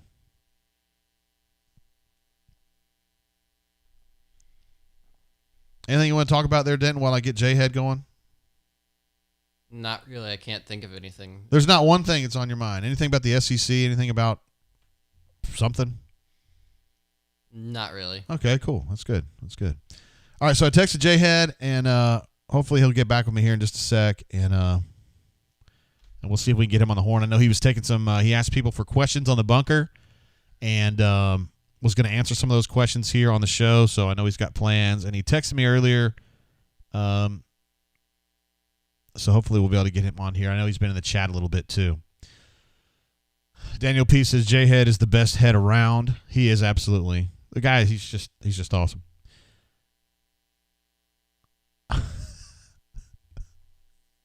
Ed D has come up with his own lyrics. We would sing this to an NWA lyric. Cruising down the street with my boy Matt, sucking on shakes, brought our own straws, knowing nothing in life but to be legit. Don't quote me, boy, because I ain't said anything. I don't know if you have a future in that business, but I like the reference. Anthony R says, where's Doc Dumpsta? Doc said that he was going to jump on the show. I think he said Penn State game. I think he's just been trying to get ready, you know what I mean, like kind of gearing up. And I think J-Head said that he was I'm going back to J-Head. I think he said he had a kid tonight. I think his wife got deployed briefly, so I think he's soloing it here for the moment. AU Taxman's starting to call you Dead Air Denton. That's not very nice. It's not his fault. I mean, this is Denton's second show ever, you know. You've done a hell of a job, Denton. I'd like to think so. Mm-hmm. Absolutely. Let's see. Brad E wants to do a brain drain to predict Gus's play calls. Oh, that's we'll be able to do that. Boa's great says, has Gatewood been named starter yet? I'm shocked to see Joey Gatewood go to UCF, right? He left Auburn, and the bunker was like split about, he's not going to amount to anything, and he might win the Heisman. And he didn't quite win the Heisman. He may have gotten a vote or two. I don't know. Nick says in Ohio. Oh, he is actually located in Ohio. He's happy to offer some insight on Akron. They are the Zips. Akron is known for making tires. They aren't very good at football. Would probably take Purdue to overtime, maybe win. There you go. There's your Akron in just a couple sentences there from someone on the ground in Ohio. Yep. We can now call him Nick is definitely a brain drainer now. Captain Eagle Flygood says, I heard Dr. Dumpster got his license pulled for prescribing horse paste. That's terrible. Doc Dumpster, of course, obviously is a doctor. Everybody knows that. Warwick is a Denton fan. Of course, Warwick is a fan of chaos. Cleveland Brown jumps in again. Got any bold predictions for Auburn yet? We went through the schedule maybe 3 weeks ago. The schedule here posted at the left. And somehow I came up with 9 wins. Robert Thomas asks, what channel is it on? It's going to be on SEC Network Plus. So that's going to be a tricky one to find, I think. For a lot of people, they're going to be streaming it. I would imagine since I've got like this Spectrum package with like 9 billion channels, it'd probably be somewhere. But we may end up having to stream that. I don't know. Indeed. Okay, so I came up with 9 wins on the schedule, and I'm going to go back through this with like a fresh set of eyes, right? And I'm completely sober at this point too. Okay, so Akron is a dub for me, even though Nick is warning us. ASU's a dub. It's that's a battle of 2 teams that I covered. It's a true story. I've been covering Auburn since '98, and I covered Alabama State before that. Covered the Hornets. Had a up and down season with them. I think it's fair to say. And they'll beat Alabama State, so that's 2-0 at Penn State. I do not think that Penn State is an awesome football team. Somehow or another, I think Auburn's going to win that football game, though. I don't think it's going to be pretty, but I just think Auburn's still going to have like this new coach, new mentality, a lot of confidence. BDB has a real heck yeah, J-Head back with us. He says he's going to be ready in about 20 minutes. So we'll keep an eye on that. It's 8:31 right now, so we'll start thinking about J-Head again at 8:50, okay? Streaming only, Anonymous X says ESPN Plus. So that's how you're going to be watching the Akron game. It's going to be tough. Okay, so I think Auburn's going to go to Penn State. They're going to have this confidence with the new coach. They're going to have the 2 wins, even though it's, I still think they're going to win that game. I was skeptical for a while, and I don't think it's going to be easy, but I think they win that one. Georgia State gets them to 4-0. At LSU, now that's the tricky one, right? Somebody on the bunker said they wouldn't be surprised at all to see Cajun Cookie Monster get fired in the season this year. I think LSU is going to have a tough year. And I don't know why people were thinking they got to go to UCLA, I think, in the first game. And UCLA absolutely just dismantled Hawaii today. And Hawaii's not a great football team, but They destroyed them. And I think LSU is going to lose his first game. It's my opinion. But then again, I mean, I was about your age, Denton, the last time Auburn won at LSU. I was there. Cole Kubelik was there, too, as a player. They smoked cigars on the field. They haven't won there since. I think they kind of doomed themselves. Auburn's had a few games at LSU where you just can't. If they had put their win percentage, it was 99.9, and they lost it. The time that John Vaughn inexplicably missed like a whole shitload of kicks, 5 or 6 kicks, unbelievable. Weird things happen sometimes. Sorry, so we got Auburn at 4-0 at LSU. It's really hard for me to say Auburn's going to win at LSU. All right, I'm going to go ahead and call it. Auburn's going to win at LSU. They're going to break the streak. It's going to be a 22-year streak, right? And they break it. Georgia's an L. I don't see it happening, even at home. At Arkansas is a dub, so that's what's that? 1, 2, 3, 4, 5. That's 6-1.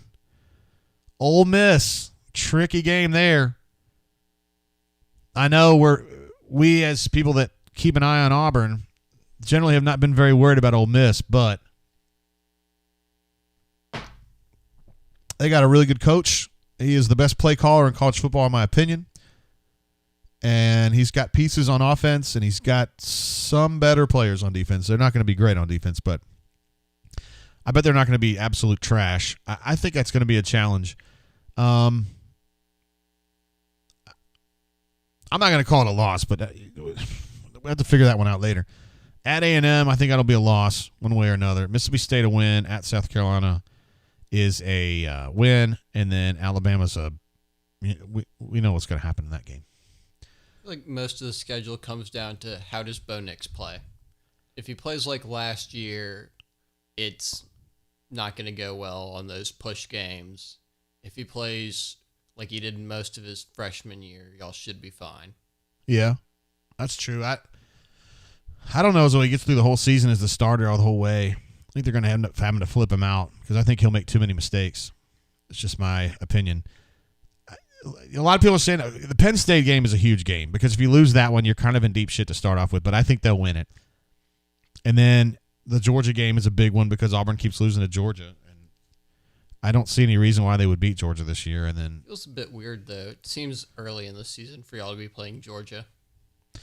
Well, it was the only way they could negotiate out of that weird deal. They couldn't get out of the like they always have Alabama and Georgia either away at the same time or home at the same time. And they were trying to collectively bargain their way out of that, and the only way they could do it was to change the time of year that the game was played, not the location. So that's the best they could do. Yeah, that's the story there. Remember when they did that? They changed up a lot of the dates of games.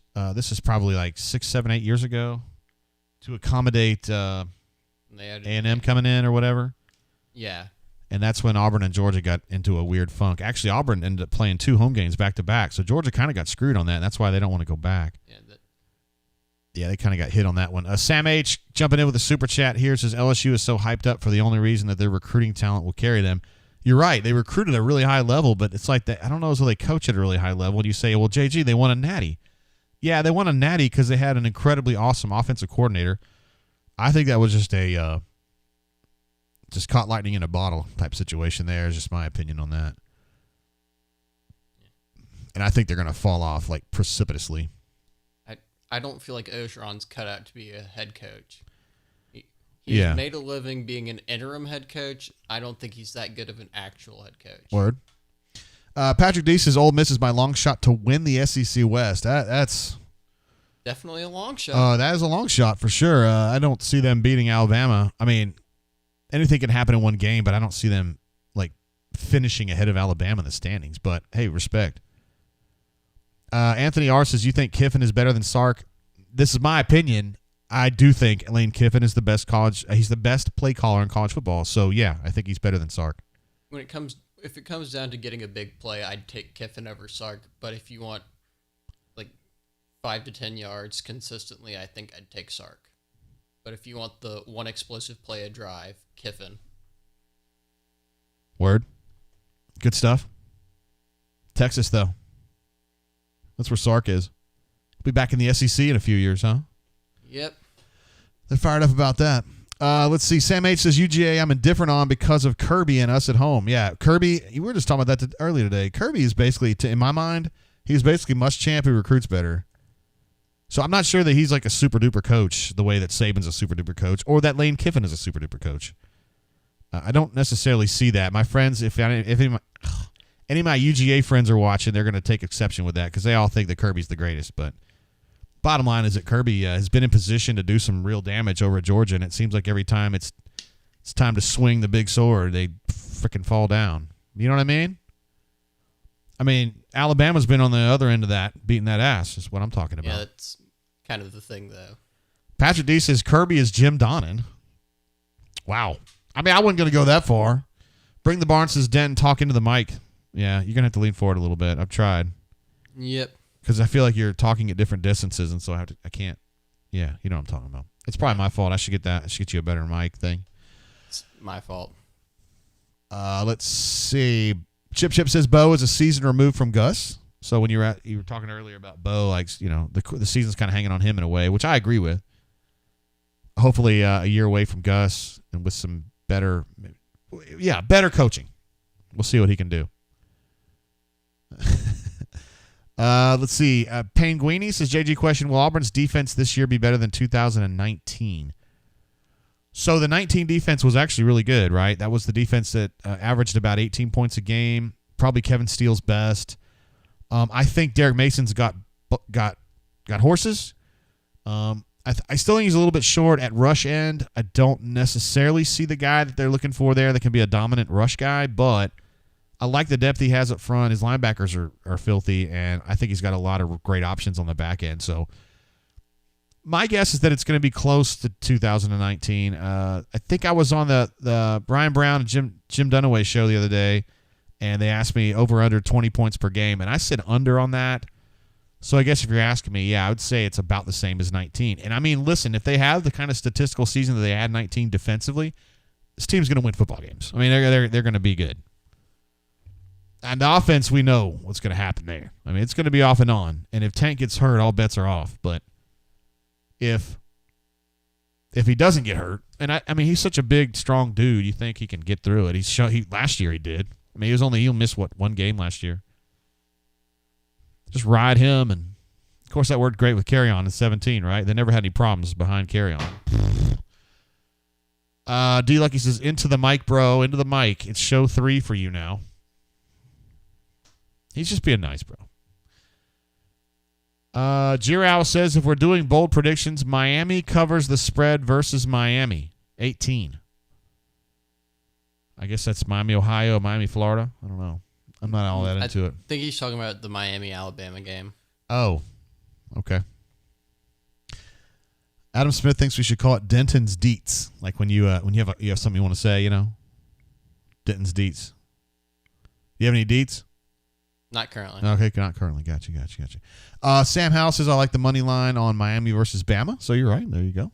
Is that Alabama's first game? Yeah. The Miami Hurricanes? Yeah. Where is this being played, I believe it's neutral site, but it might be in Miami. Okay, word. I would still take Alabama on that, right? I mean, obviously.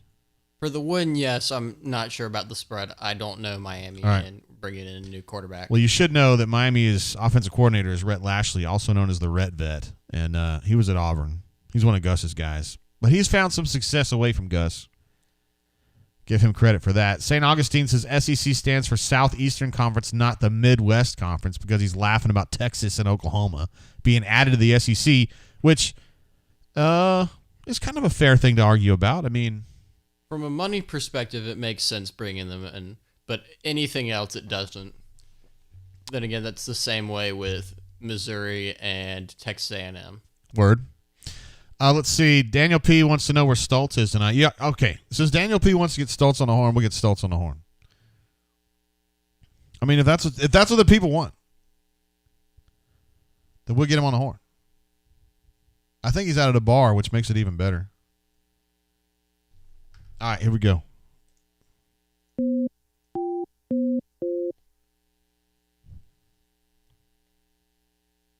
me type in the number here. Oh, I'll tell you what. We're going to back out of that, and we are going to pick up J-Head. All right, J-Head, I'm coming for you, bro. We'll call J-Head instead.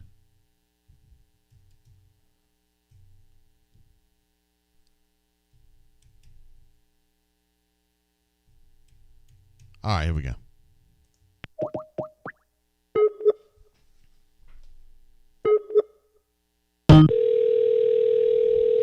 Mayor Mixlot says, give me Stoltzy and a couple bourbons.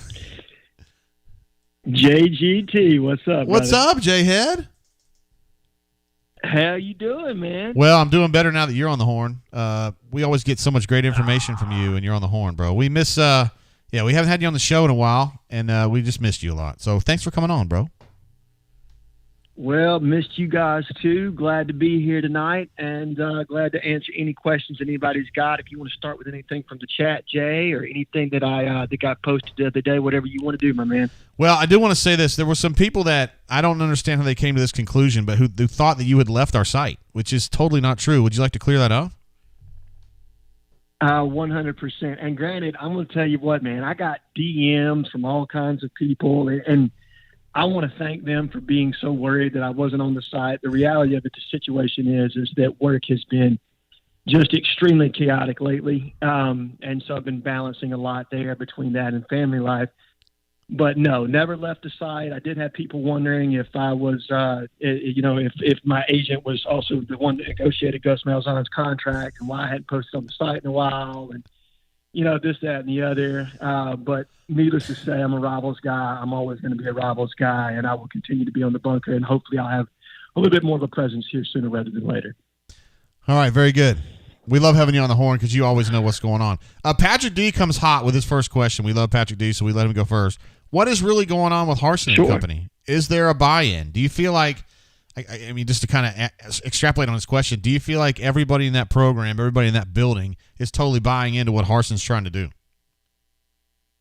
I do, 100%. I don't think there's any question, shape, form, or fashion that there's complete buy-in. And I understand that there's some mixed feelings with regard to what's happened recently as far as the COVID concerns and things of that nature.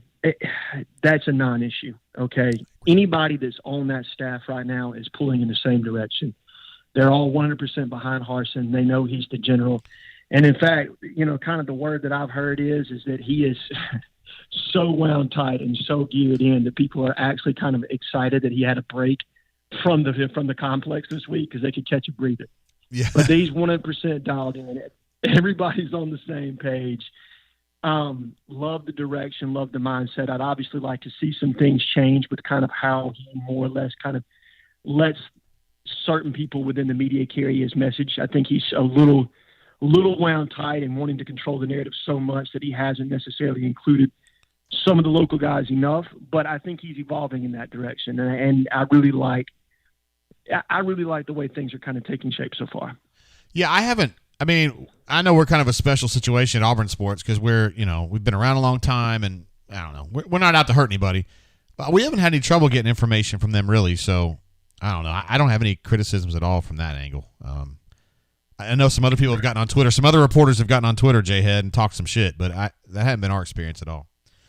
A question. Well, yeah, go ahead. I'm sorry.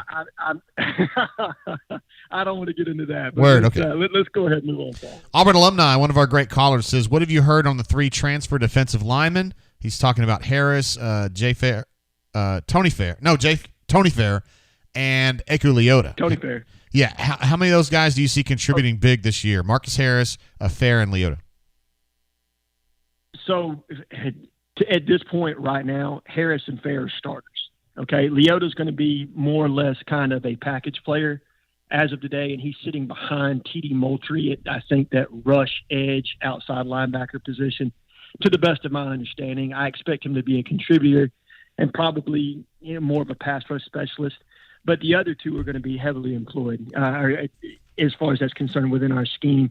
And I think Coach Adams touched on it earlier. A lot of our defense is going to be packaged, and it's going to be contingent on who we're playing offensively and what scheme they're trying to, or what scheme that they actually use, whether it's Mississippi State or Alabama. Obviously, it's all going to be different. But where Harris comes in, I mean, and he's just huge, is his ability to be versatile across the defensive line. You can line him up in the serious positions, whether you want to play him at 3-tech, whether you want to play him at the 5, whether you want to play him in the 4-eye.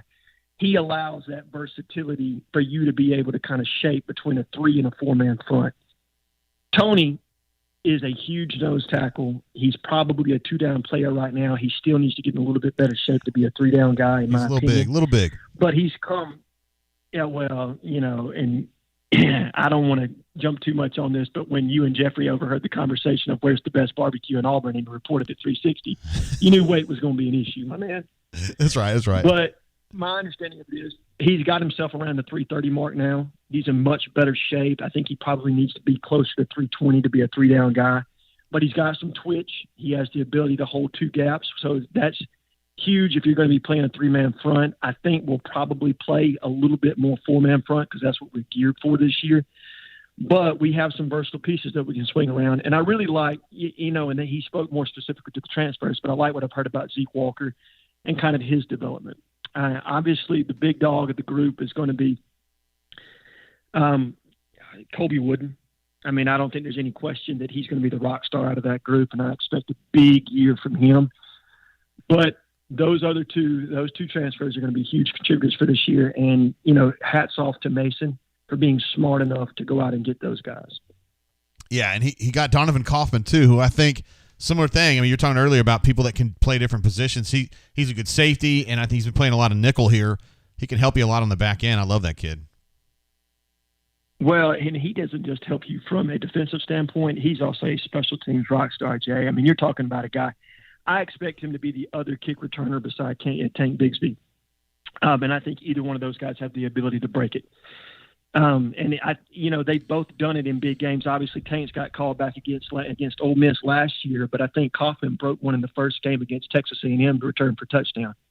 Or maybe it was LSU. I can't remember. It was one of the two that, he went to the house pretty much, in his first game ever. So you have 2 explosive returners now that you can utilize. So Kaufman was a huge pickup all the way around, understanding the scheme, everything else that was going on with that. So it's just huge pickup in Badarius Knighton as well. I mean, he's going to be your starter at boundary safety. They're going to work Zion Puckett in there, who's also going to be a contributor at dime and nickel. But having Badarius Knighton with his level of play and his ability to play multiple roles within the defense is just huge for us. Yeah, he's huge. There was a question earlier. I had a question, and we had the same question about TD Moultrie. Is it time for us to buy in on this? I mean, do you think this is actually going to be the year that he can go out there and get some production and make a difference? All right. I want to say yes. I'm not going to, just because I need to see it with my own eyes. I haven't had the opportunity to get up there. I've talked to multiple people that have been at practice. I talked to people that know TD personally. Every one of them say he's turned the corner. He's ready to be a mainline contributor. Okay, I just need to see that first game. I need to see Akron. I need to see Alabama State. I need to see what he does in a game setting and if that light is really flipped on. I'm optimistic that it has, but I can't say 100% yes, ready to buy in 100% without seeing it in game action. Yeah, for sure. I get it, man. I also like their situation at cornerback. We talked earlier, Drayshawn Miller, McCreary, Jalen Simpson, Pritchett have all been playing really well. And, man, they just have a lot of dudes back there. They've got a ton of dudes, and they're running 5 deep because Ro Torrance has been more than anybody would have thought he would have been at this point in camp, and really has gotten some Jamal Dean comparisons from some of our guys that are familiar with his game. You just don't see many guys that are 6'3", can run the way he can, and they're 200+. And so when you match up and put him – so when you play teams like Georgia and they've got the massive tight end that they've got, well, now you can kind of stack Rowe in the slot and you can match up because Darnell Washington is a huge matchup nightmare. But now that you have a corner that's 6'3", 6'4", and can run with him stride for stride and is strong enough to kind of press him at the line, it makes a person like that much more valuable. But right now, I think Pritchett, from what I'm told today, that Dre was in the starting lineup today for Fan Day, but not to read too much into that. There's a little bit of gamesmanship there, but to expect Pritchett on opening day to be the starter, opposite of McCreary, but All expect everybody. They're going to rotate their corners heavily this year to keep everybody fresh. I mean, I think everybody saw last year that we played a lot of guys far too many minutes, and that we need a lot more contribution from some of the bench to not only develop that depth, but to keep those legs fresh. Because you had guys playing 70-plus snaps last year. I mean, I think that there was a game where McLean nor Papo even came out. They played 80-plus. That's not going to happen this year with a guy like Chandler Wooten, and it's definitely not going to happen as deep a back end as we have. Yeah, lots and lots of dudes. Moving over to the offensive side of the football, J-Head, this offensive line I think is going to be the factor, honestly. If they're good enough, this team's going to be pretty good. They're going to score some points. If they're not good enough, it could get disastrous in a hurry. Do you think this group, at least this starting five, can get some work done? You know, Jay, it's really hard to say right now. What I will say is sometimes camp reports can be misleading because we don't always have context that is surrounding exactly what's happening, what the offensive coaches are trying to accomplish with each play call, what they're trying to get out of each scrimmage period. So it's really difficult. I think they're going to be able to get some movement. I really like what I've heard about Austin Troxell. And that's huge because left tackle was the weakness last year. And I'm not trying to single out Alec Jackson. Love the kid, love his heart, love his determination. But Bo's blind side was wide open all last year. And it realistically, between Gus's offense and not having split reads and, you know, essentially having him roll to that side of the field, and then us giving up pressure on that side, it has created issues that, you know, really didn't need to be there that have hurt Bo's development. But back to the overall question, I like what I've heard about Brandon Council. He sounds like he's going to be your starter at left guard. Nick Brahms is what Nick Brahms is. I think he's added some strength. So hopefully that will help him anchor when we get in some of our pass sets. The big question to me is you've got a battle with Keandre Jones and Tayshaun Manning, which I think Jones is on top right now at right guard. And then a battle between Brodarius Ham and Brandon. Oh, God. What's Coffee. the 55, Coffee. Brandon Coffee, yeah. Brandon Coffee over at right tackle. And those are probably your top 8 offensive linemen, also including Jalil Irvin in that mix. So that's really kind of where you want to be, and I think the depth will kind of sort itself out in those first couple games. Don't be surprised if you don't see some rotation there, just to make sure we have our best 8 on the field. But as of today, I think you're going to see Troxell, Council, Brahms, Jones, and then Ham as your starting 5, and then watch those other 3 kind of rotate in, and we'll see in those first 2 games. I want to believe that they can be above average. I like what we've heard from a run game standpoint. I think we're going to execute a lot of zone runs, a lot of outside zone, mid zone, where we can take advantage of some of these guys' athleticism. And then really it comes down to, can we be smart in our pass sets? Can we do things to accentuate what our guys do well?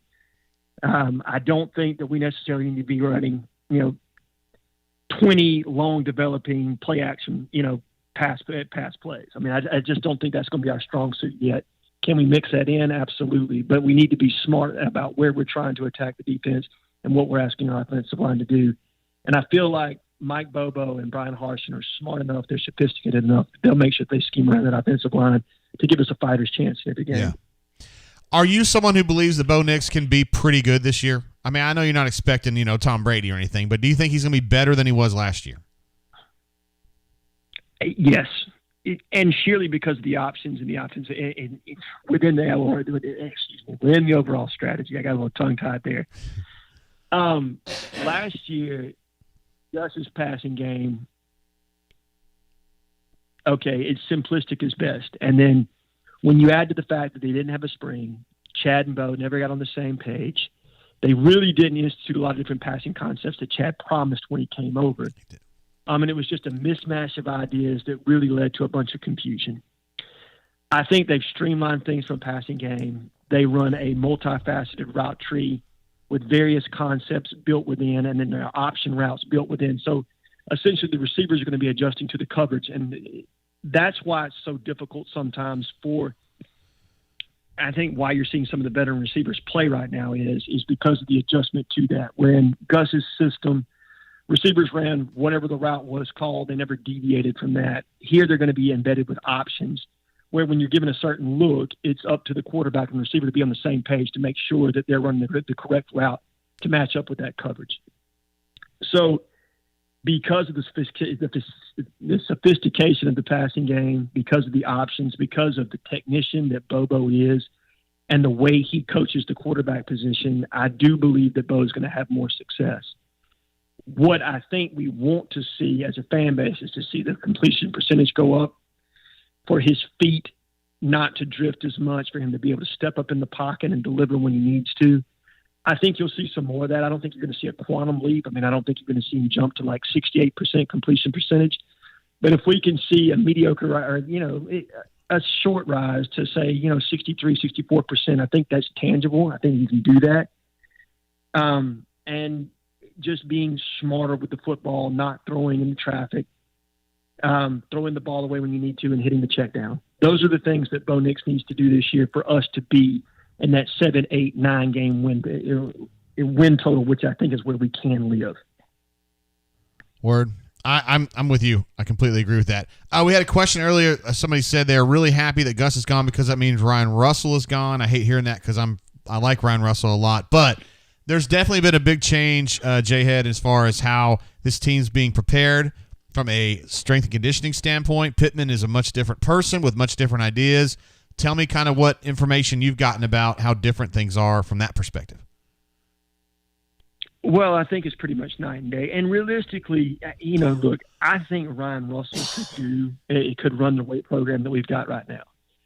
You know what I mean? What we're trying to institute, I think Ryan Russell could have done that. I do think that Ryan had ideas that he incorporated that wouldn't necessarily take shape within this weight program.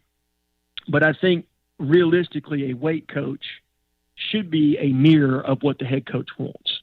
Okay. And Ryan ran a strength and conditioning program that was in line with how Gus Malzahn wanted the strength and conditioning program to be run. That said, this is geared significantly less towards a no-huddle type offense and more towards bigger, faster, stronger, more explosive, just being that blue-collar physical mentality. And they really have drilled these guys home. I mean, I think they went above and beyond as far as the conditioning aspect is concerned, the way they ran decks, the way they pushed these guys in the summertime in the sand pit. Some of the other things that they did, I loved how physical they were in spring with mat drills, how they attacked the weight room. I mean, it's night and day, and you can see it in some of the guys' bodies. I mean, you see the development significantly with some of our offensive linemen. They have really changed. I mean, you see the leg drive now that Troxell has that he didn't have this time last year, and maybe that was some of injury holding him back, and maybe it was some of the way that we were training our offensive line. So I really love the new concepts. I love the mindset of the strength staff. I love the way they're pushing the guys. And I love the look of the bodies, you know what I mean? And the explosion that you've seen. And, of course, from those early practice reports that I got and some of those early scrimmage reports that you got, some of the explosions that you heard when they thudded up or tackled these guys, I mean, they're coming with it. So I really think you're not going to see us get pushed around the hole like you did last year against Georgia. I mean, we got absolutely decimated on the front line versus Georgia and emasculated in some ways. That's not going to happen this year. Our guys are going to be able to line up and go toe-to-toe and not just get moved out of the hole. That would be a step forward for sure. Yeah, and they needed to make a big change. I mean, because like you mentioned, they got beat in the trenches against Alabama hideously, Georgia hideously, and you just can't keep doing that. So I think they are making some progress in that method. And John H. says they're going back to a Yox mentality, and that's kind of true. Well, it's definitely true. And, of course, you know that our current strength coach was Yox's GA at Minnesota. So they're cut from the same cloth. He cut his teeth under him at Minnesota before making his way back over to Boise. But, Yox was there, I guess, the last day of summer workout. Yeah, when they did in the stands cheering on the guys. Yeah. Yeah, up there while they were running decks. I mean, I just thought that was fantastic having him and several former players back, really showing the buy-in, not only from the alumni, but from a guy like Yoxel, who bled the orange and blue. And it's unfortunate, I think his time had come that he needed to move on from Auburn. But seeing him come back wearing the shirt, I mean, it looked like he did 10 years ago. I mean, like he hadn't missed a beat. So it was great to see that. But it is definitely a Yaks mentality, the way we're going to work, and the togetherness that this coach, this strength staff has kind of pushed. Love that about him. Auburn alumni, one more question for you, Jay Head. Says, who physically has made the biggest transformation on the team in the offseason? Has there been anybody that you think has just totally changed their body, or maybe with Pittman's tutelage has kind of really become a player where they weren't before? I think as far as body transformation is concerned, you got to look at Zeke Walker. I mean, he's sitting at around 300 pounds now. I think he played last year at 260. Now, part of that is just his natural development of being a freshman last year. Yeah. And part of that is the type of the strength program that we're running. So he's probably the biggest change from a body standpoint. I really love what I heard they've done with Desmond Tisdale as well. I mean, he's had a really, really good fall camp. I think they say he's sitting somewhere around 236. And what I was told about his game is, don't expect him to be a mainline contributor this year, but he's got Deshaun Davis type pop with significantly better speed. So that's just a name to kind of watch moving forward. But those are two that I really like what I've heard as far as what the strength and conditioning staff has been able to how they've been able to work with them. Desmond Tisdale. I am putting that down, buddy. Patrick D had another. That one down. Yeah, I'm definitely doing it. Patrick D had another great question. How much does it mean to have Bobo and Mason here, two guys that know the realities of SEC football? Because I think sometimes the Boise guys, they have their way of doing things that worked up at Boise, but I think it's good to have some SEC guys that can kind of say, nah, we got to change that up a little bit. Well, it's huge. And it's not just Bobo and Mason, but also the Auburn guys that are familiar with the program, that are familiar with the league. I think that was invaluable as well. But specifically to Mason and Bobo, you have guys that understand what was going on in the league, what's currently going on in the league. They don't need to be indoctrinated. They know. They know the places to recruit.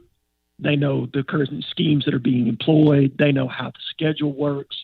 They've been in different venues. They know what to expect from fan bases, from crowds in different stadiums. It's just, it speaks volumes that Harsin was smart enough, and that Harsin was smart enough to hire them first and foremost. But secondly, guys that have been head coaches, guys that have been in this league, that understand this league, that know this league, it's just going to be an invaluable resource for him if he will listen to them. And to the best of my understanding, he does. Harsin is not one of those kind of guys that's just tuning people out and not giving them a voice. He'll listen. Ultimately, he's going to make the decision. He's the general.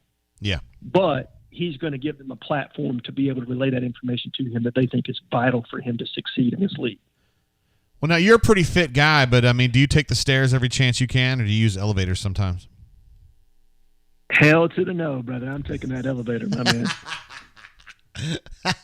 I thought that was great. He was talking the other day that only injured players use the elevator. Everybody else got to take the stairs. I like that. I thought it was funny.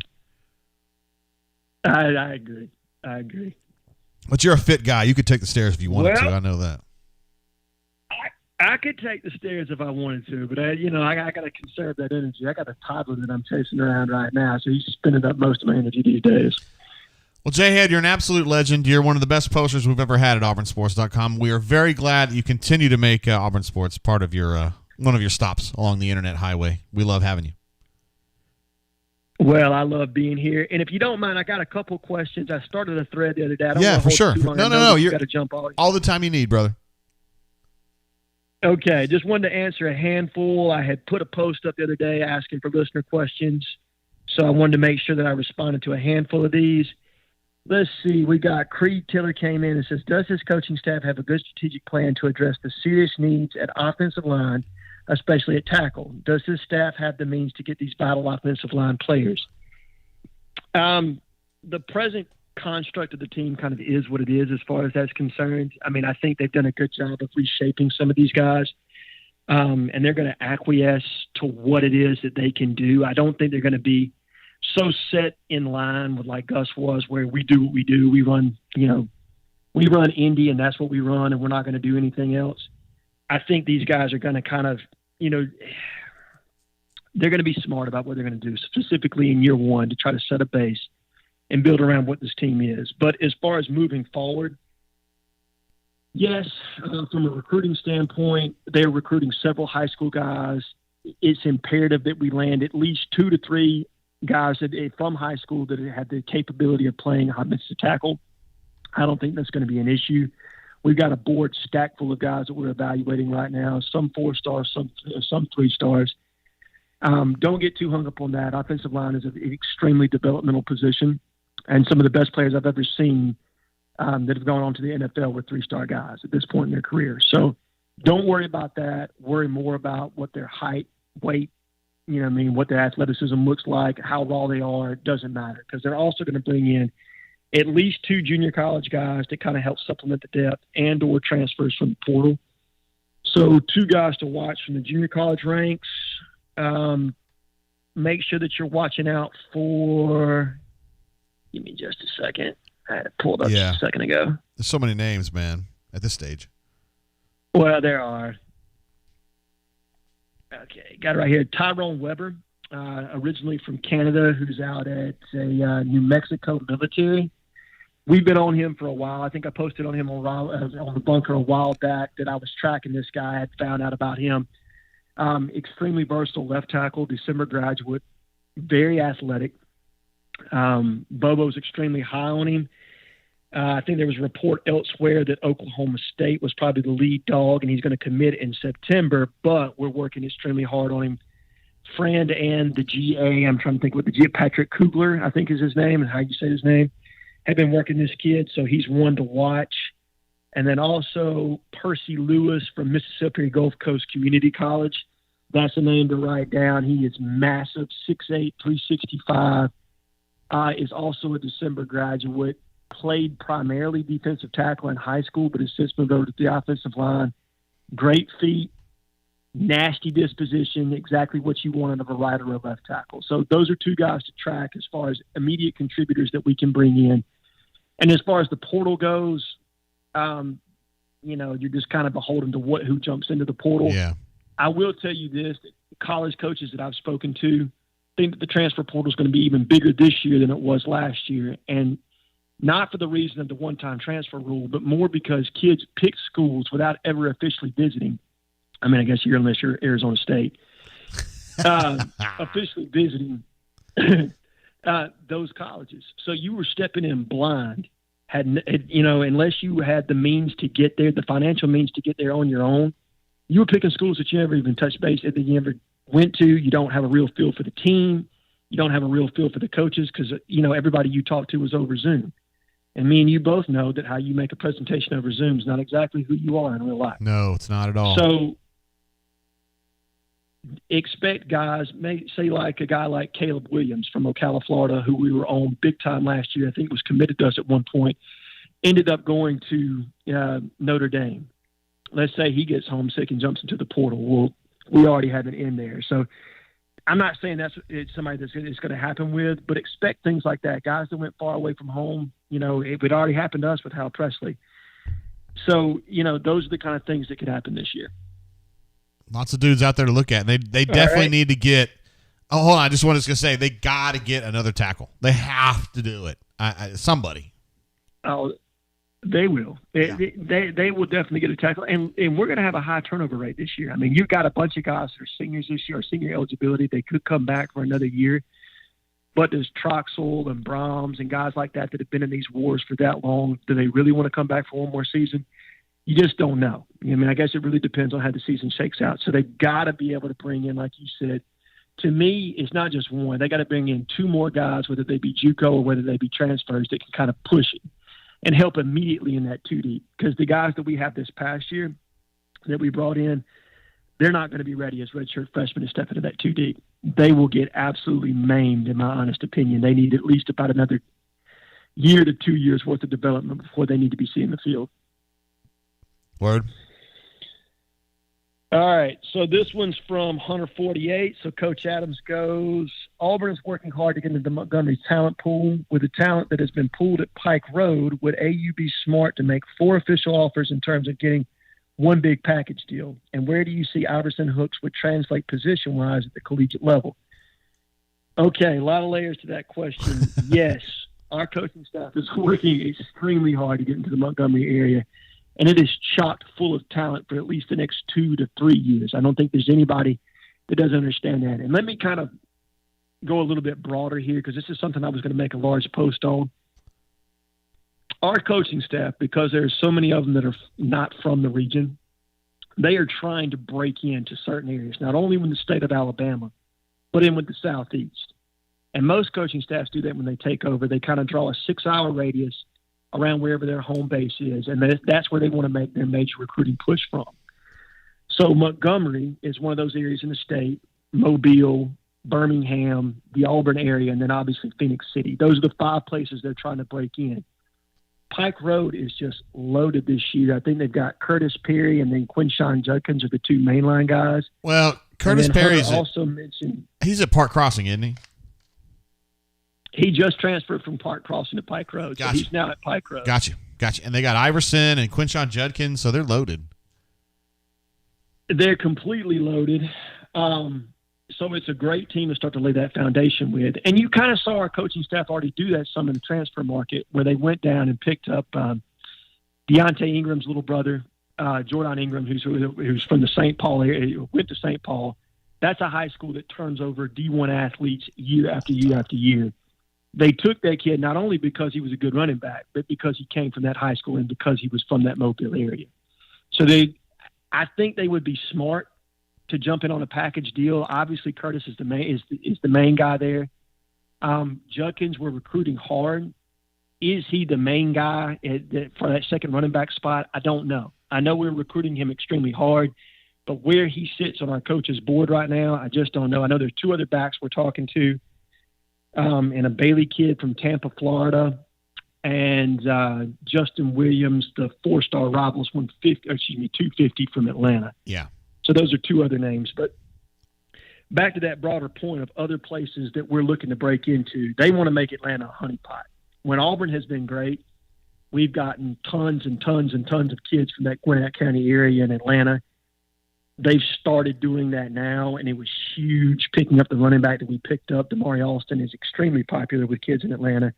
His dad's in the music industry business, just knows everybody, has been on the camp circuit for forever. And then you make your way around to certain other areas. They want to break into Jacksonville. That was huge. I mean, us missing on Micah Pollard was kind of huge in that development. We want to break into Miami, Tampa, recruit the Mississippi Delta some, over into New Orleans, and then the Houston and Dallas area. And we got a kid in Dallas who I don't know if you saw his stats from the night, but the wide receiver completely tore it up. I mean, he was insane. You know about Jay Fair? That we got. Yeah. Jay Fair was just a complete stud, and they think he's versatile. He can play on the outside. He can play on the inside. He's just going to be a huge playmaker for us. But I think that round in and about kind of answered Hunter's question. I don't know if it got everything across, but that was kind of the direction that I wanted to take it. Oh, he wanted to know what position Iverson Hook probably translate to. Well, he's not going to play quarterback because I think he's only 5'10", not unless he goes and plays for Gus at UCF. But my guess is that he's probably going to play nickel, maybe corner. I think he's got some playmaker ability, so you could also see him as slot receiver. Damn. All right. Pike Road, man. I live in Montgomery, and so it's weird to see Pike Road like just basically started up as a school like 5 years ago, and now they're like really good. It's weird. Well, you know how it is. When you got those nice schools, they start to recruit some of that inner Montgomery talent. It's the same thing down here in Mobile. You kind of start to see those kids dip out to Saraland and other places you wouldn't typically see them after a while. Word. Yeah, do you have a couple other questions? Let's see if there's anything else. Do I have a sister that's better looking than me? Yeah. Definitely. Ay. Got 2 of them that are much better looking than me. Right, leave it to the bunker to come up with that question for J-Head. Good God. Yeah, I'm telling you, right?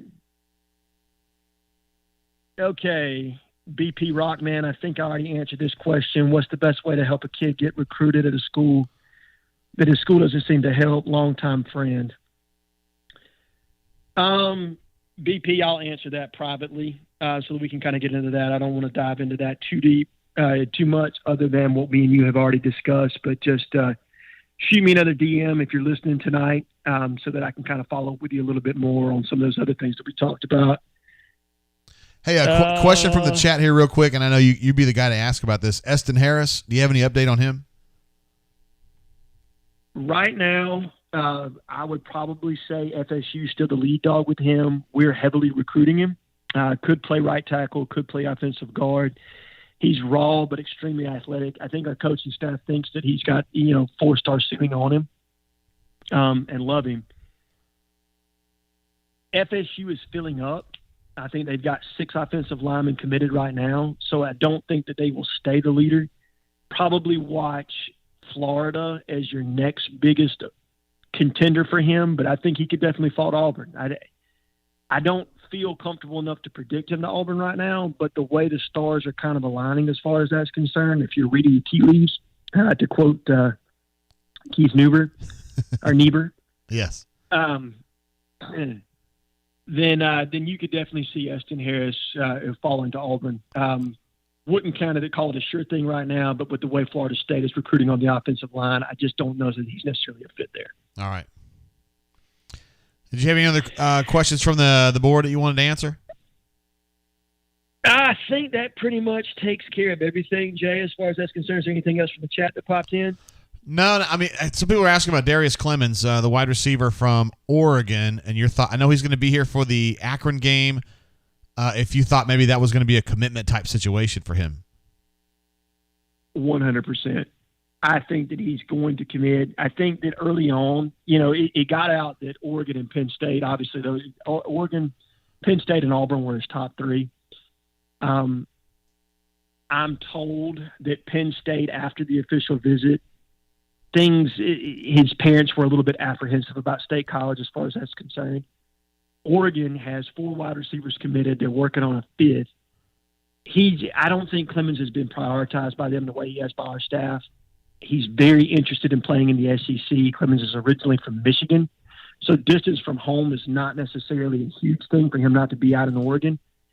And Darren Usher has done a fantastic job building a relationship, not only with him, but with his mother and with his father. And I feel very comfortable in predicting Darius Clemens to commit to Auburn shortly after the Akron visit, unless something just bonehead happens.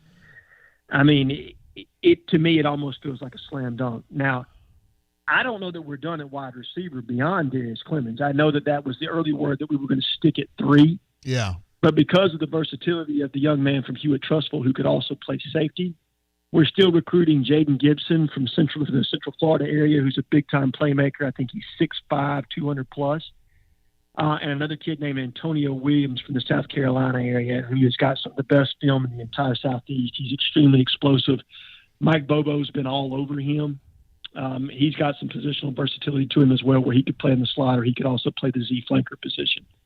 So those are 2 other names to watch at wide receiver, but feel very, very, very good about Darius Clemens right now. I mean, I think he's Auburn's to lose at this point. Damn, he's a really good player too, man. Damn. He's outstanding, Jay. Yeah. I mean, he is a complete freak show. 6'4", runs a 4.4 40. Just destroyed the teams he played against in Utah last year. He's transferred now since back to the Portland area, so we'll see how he plays against that Oregon competition. I don't think he's going to see anybody that can really match up with him. Just because he's such a freak. But, anytime you change high schools, it'll be interesting to see how they kind of highlight him within their offense and, what kind of quarterback they've got and everything else. Yeah.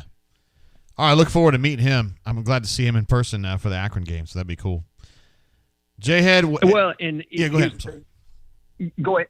And no, I'm sorry. What I was going to say is when you interview him, I hear he's extremely impressive interview. Very bright, very intelligent, and it speaks to the type of culture guys that Harson's trying to recruit to this program. Not just the supreme athletes, but guys that get it off the field as well as they get it on the field. So I think you'll be impressed with him from everything that I've heard. That's what I love to hear right there. All right, J-Head, we've had you for like 30 minutes, man. You've been without like 35 minutes now. The longest call we've ever had, but I mean, you'd be the guy to have it. Like you're a legend, and everybody's really fired up about it, bro. Thank you for coming on. No, love being on, Jay. We got to do this again sometime soon. Hopefully, maybe after the first game next week, we can jump back on and we can talk some about what we saw and what we hope to see moving forward. J-Head, thanks so much for giving us so much time and for sticking with us at auburnsports.com. We love you. We always feel like you got a home here, bro. I love you guys too. The bunker is home for me, and I hopefully will have some stuff up here pretty soon. All right, bro. See you, man. Be good out there. Thanks, Dave. See ya. You too, buddy. Bye. Bye. There he is, J-Head. Is he our best caller? Probably so. 35 minutes, and the guy gives you information about the team. He gives you information about recruiting, and also gives you information about the strength and conditioning staff. Pittman, his relationship with Yox back at Minnesota, and just kind of how he feels differently about the way he develops players, the way he physically develops players. You can really tell it. And the way J-Head was talking about, he thought the biggest differences were Desmond Tisdale, who plays linebacker, and also Zeke Walker. Number 1 in your hearts, of course, but number 3 on the field, playing defensive tackle now. Really just didn't have the size last year to compete against the best teams. Well, he competed. Just wasn't big enough to kind of deal with those big offensive linemen. But, man, to get up to 300 pounds as quickly as he has, that's really something impressive. We have one of our legendary chatters calling in right now. On the horn now, we have got Why Not AU. What's up, man? Thank you for calling in, bro. JG, man, what is happening? Dude, it is so glad, so awesome to have you. Hey, here, bro. we're ready.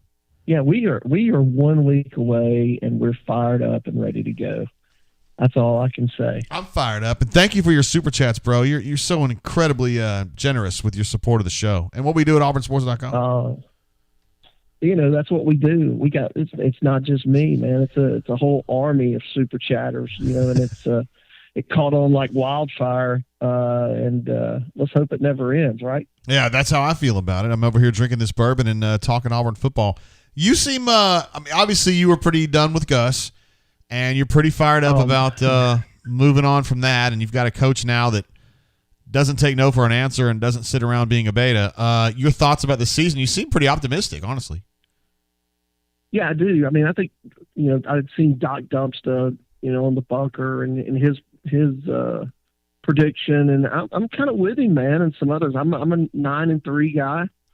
I think that I think our losses come to unfortunately they all come in the West. I think A&M, Ole Miss, and Bama. That's where it's going to happen.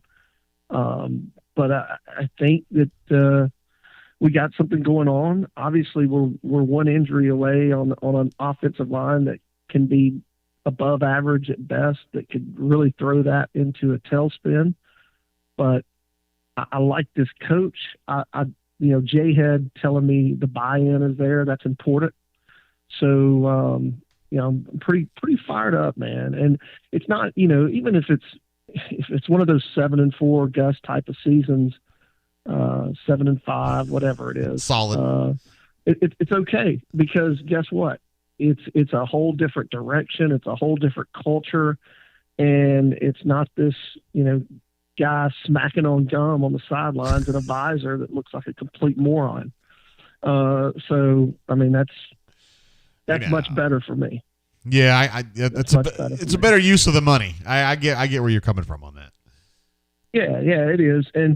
But I do like where our defense is, and I know you guys talking on the show about the defense and where Kevin Steele left it. It's very clear, man. I mean, just light years above. I mean, yeah, Mason has come in and they've picked some pieces up that have been very important and will be very important. But you actually had a foundation to build from. On the offensive side, you had none of that foundation. So it was much more difficult of a puzzle to piece together. But I think we got the makings of a decent team, a competitive team. And I think my goal for this year, what I want to see, is I want to see us be the team that, win or lose, the other team is like, I never want to play those guys again.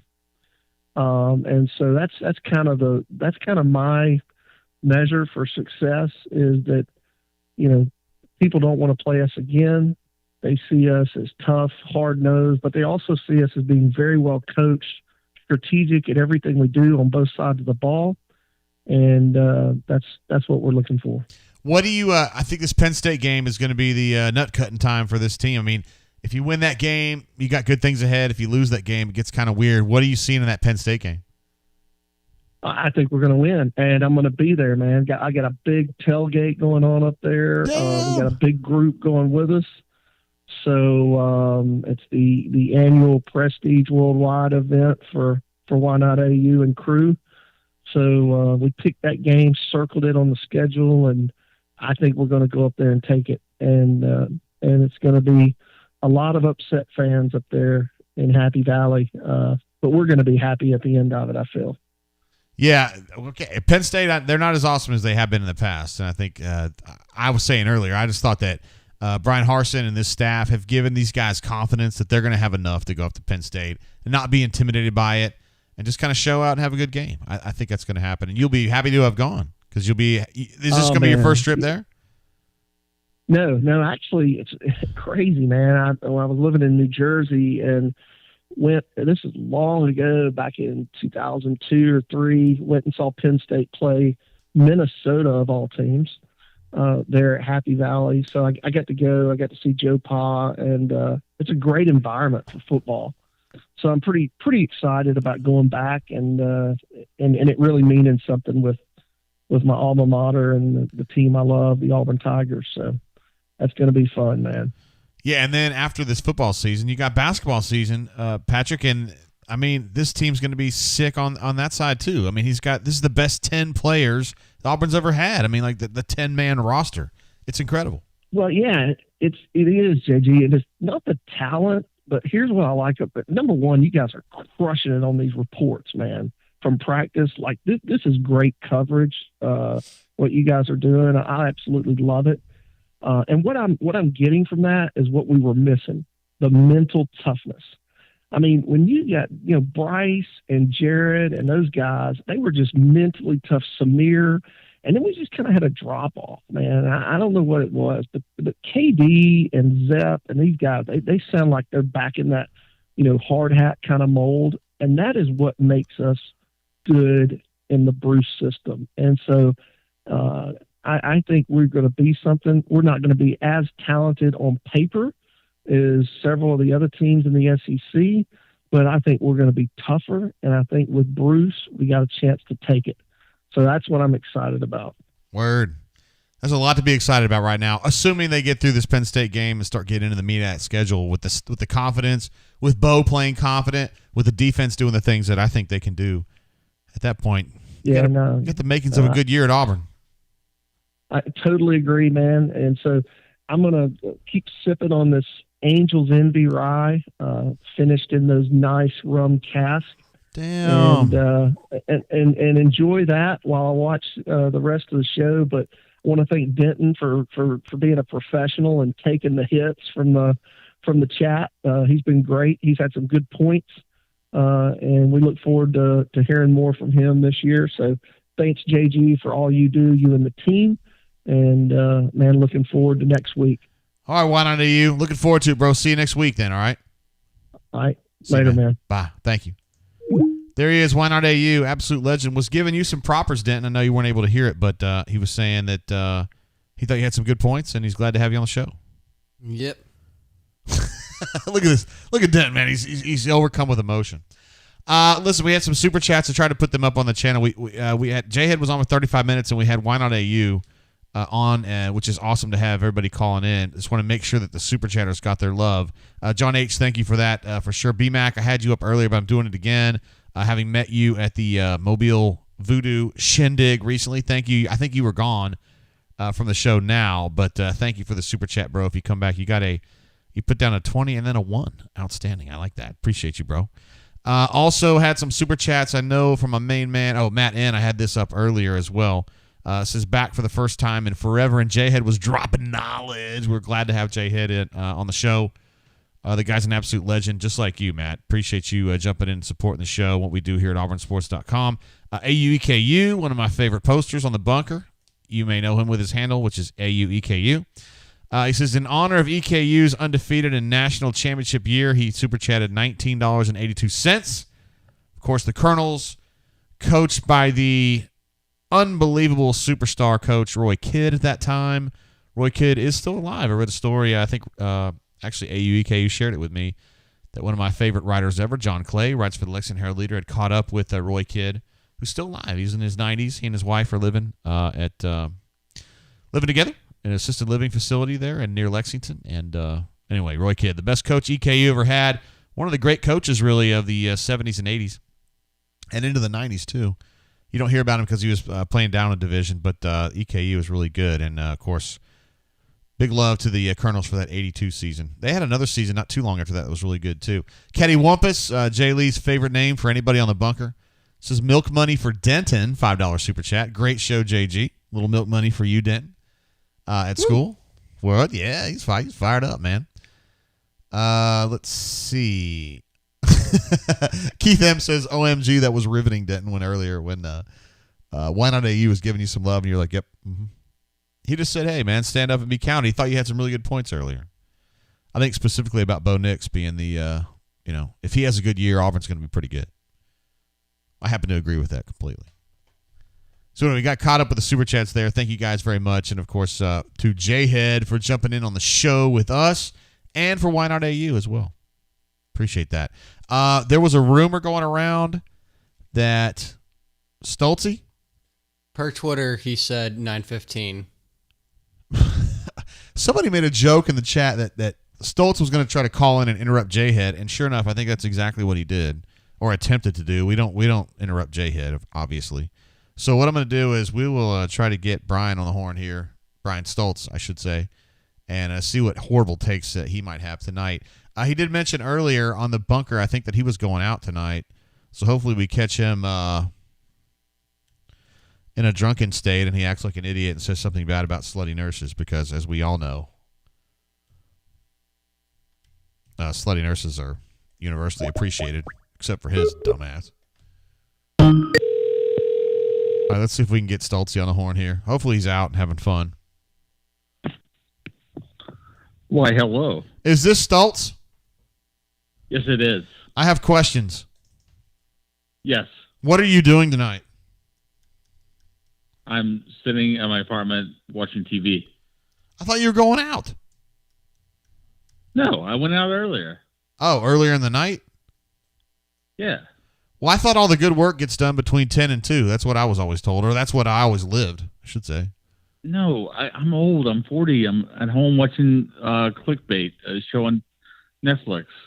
Come after me! Are you I'm kidding me? mad. I'm 40. I had 4 salty dogs earlier, and I'm home. Were there any girls? I mean, did you meet any girls? No, I didn't. Well, my friend Ashley came by. Yeah? But, no. Yeah. Just another night in Stoltz's world? Just another Stoltz. I'm drinking some Knob Creek right now. Attaboy, that's a delicious bourbon. I think it's you can find that everywhere, but it's still delicious. It's very delicious. And, watching a show that I found the other day called Clickbait is with some famous actors, and yeah, it's pretty good. So, Adam, but I'm Adam from the chat wants to know if there's an update with the neighbor with the puppy. I think that was the one that you had posted her note on the Twitter. You know what? I've heard of the puppy. She apparently knocked on my door the other day, but I wasn't home, and I haven't met them yet. So haven't met her, the puppy. I'm more interested in the puppy, I think. Let me ask you this. Based on the note, right? I know she had misspelled a couple words, but that's not a big deal. Based on the handwriting, no, it's not a big deal. Based on the handwriting, do you think she's hot?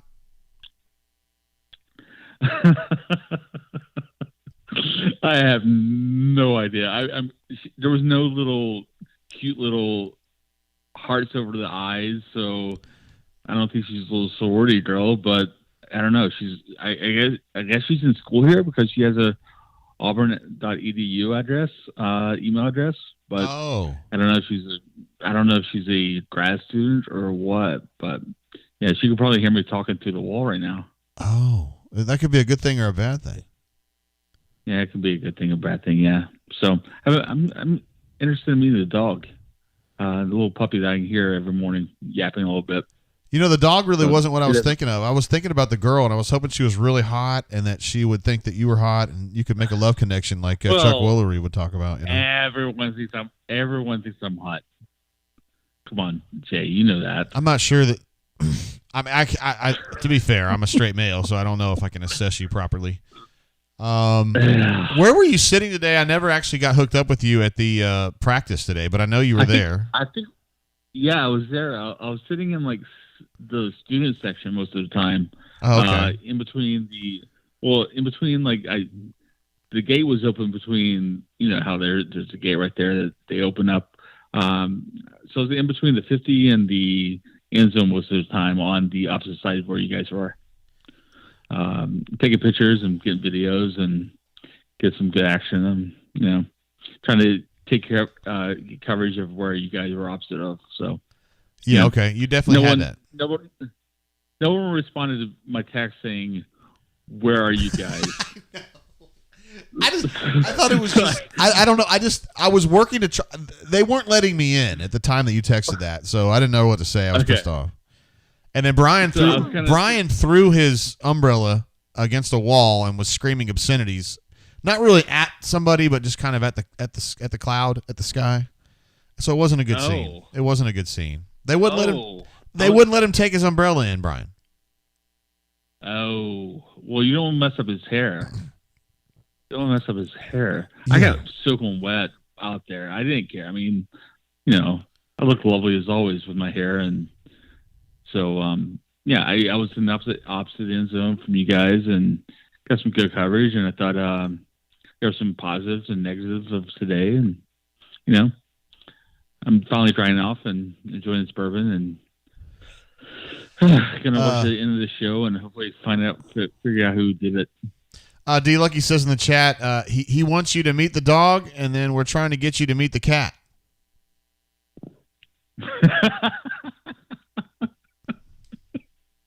I guess that's double entendre there, but yeah. Or I guess that's what it is. It would be, I think it was just about she's D Lucky is thinking if she's a dog girl, she's probably a cat girl too, and you could probably get in with the cat too. I am deadly allergic to cats, so I can be more than 5 seconds around the cat, or I just start breaking out. Okay. Don't take that as it is, but more than it is. But yeah. Adam wants to know: are you a Publix guy or a Piggly Wiggly guy? Where would you prefer to shop? Oh, I love Publix. I had a feeling. I love Publix. I had a feeling. I love it. I love the chicken tender sandwich.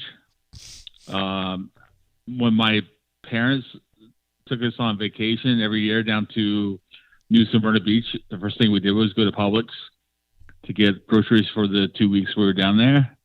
And I enjoyed that so much. Yeah, great family memory. We're going to Publix, and now I can go every day. So, but I don't grocery shop that much. That's on you, Adam. Listen, from the practice today, what kind of Brian jumped into the chat and said, "Not that kind of cat, Stultz." I don't really know what he's talking about. Probably talking about a Persian. Was it Brian Matthews? It was Brian Matthews, yeah. Yeah, whatever. Hold on before I know we have you on the phone, but Patrick D says Bunker members making the trip to Penn State are free to join the Prestige Worldwide at the tailgate near the soccer field.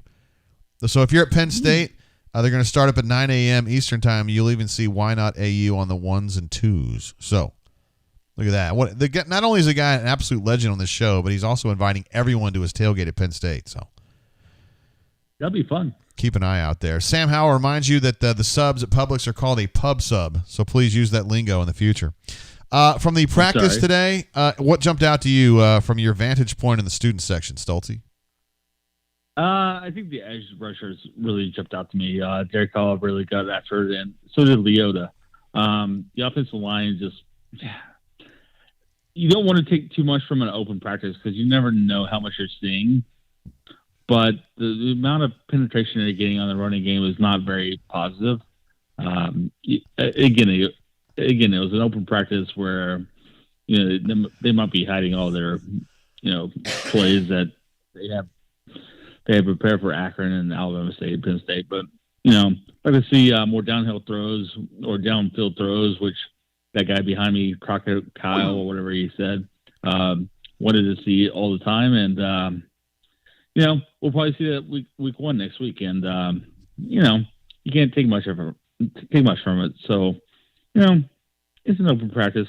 I think it was fun for the fans to get out there and actually enjoy themselves and see, besides the rain, see the Tigers in action and kind of see them go through what they go through every day. And I don't know, it was kind of fun. It was a fun day. It was kind of cool to have Brad Larondo, the chief of staff. He was the guy up in the PA booth, kind of giving us a play-by-play. I was wondering who that was. Yeah, the guy's. I was wondering who that was. He's a living legend. He really is. Yeah, it was. I'm trying to wonder. Like, it wasn't obviously. Who's the usual guy? You talking about Rick? Yeah, Rick. Yeah, it wasn't Rick, obviously, but I was trying to figure out who it was. But yeah, trying to explain what they were doing every 5 minutes, and going through practice schedule and stuff like that is pretty cool. Hey, one thing I wanted to mention. Do you remember Cartoon Carl, who used to be the PA guy before Rick, before he died? Yeah, I do. Cartoon Carl Stevens. Did you ever notice that, like, when he would at the end of like a PA announcement, he would say, "And War Eagle." He would always call it War Eagle instead of War Eagle. I don't remember that specifically, but I think I'm always Rick mad does a at great job, I'm mad at Rick Smith because he doesn't say War Eagle, and it reminds me of Cartoon Carl, who was my friend. Cartoon Carl was my friend. He was a Montgomery TV legend, and I miss. What bothers me the most is people saying "War Damn." Just War Damn, right? You have a real problem with that, right? Yeah, I have a real problem with this. What's your problem with that? You just think it's lazy? I think it's just dumb. Okay. I think it's the dumbest thing I've ever heard. Like, War Eagle is a great battle cry, I think. I mean, I was an Auburn alum, and I think people respond with that. But when it got to War Damn, like, I don't know when it started happening, like 10, 15 years ago, I think it's just dumb. I think Allie's a big fan of War Damn, so we got to be careful. D. Lucky, who's a legend on the show and on the bunker too, he made a statement here right as you were calling in, and I'm not sure I know what it means. He says, "Do they make Epi condoms asking for a friend?" Do you know what that means? Do they make what? Epi, EPI dash condoms, Epi condoms asking for a friend. Does that make sense to you? I have no idea. Okay, very good. Brian says, I have no idea what that means. Brian Matthews says War Damn. Chip says War Damn. Mike A says War Damn. Well, you know what? They can all bite me. They're the worst. Adam has a War Damn. War Eagle 0008 has a War Damn. These people they live for you, Brian Stoltz. Yeah, I know. They love me. Well, I got to meet some readers today, which was great because I always enjoyed meeting them in person because they always actually find out that I'm not the bad guy that I can be on the podcast and stuff like that. So I don't think anybody thinks you're a bad guy, Stoltz. I think people think that you're misguided and you don't know what you're talking about with the slutty nurses.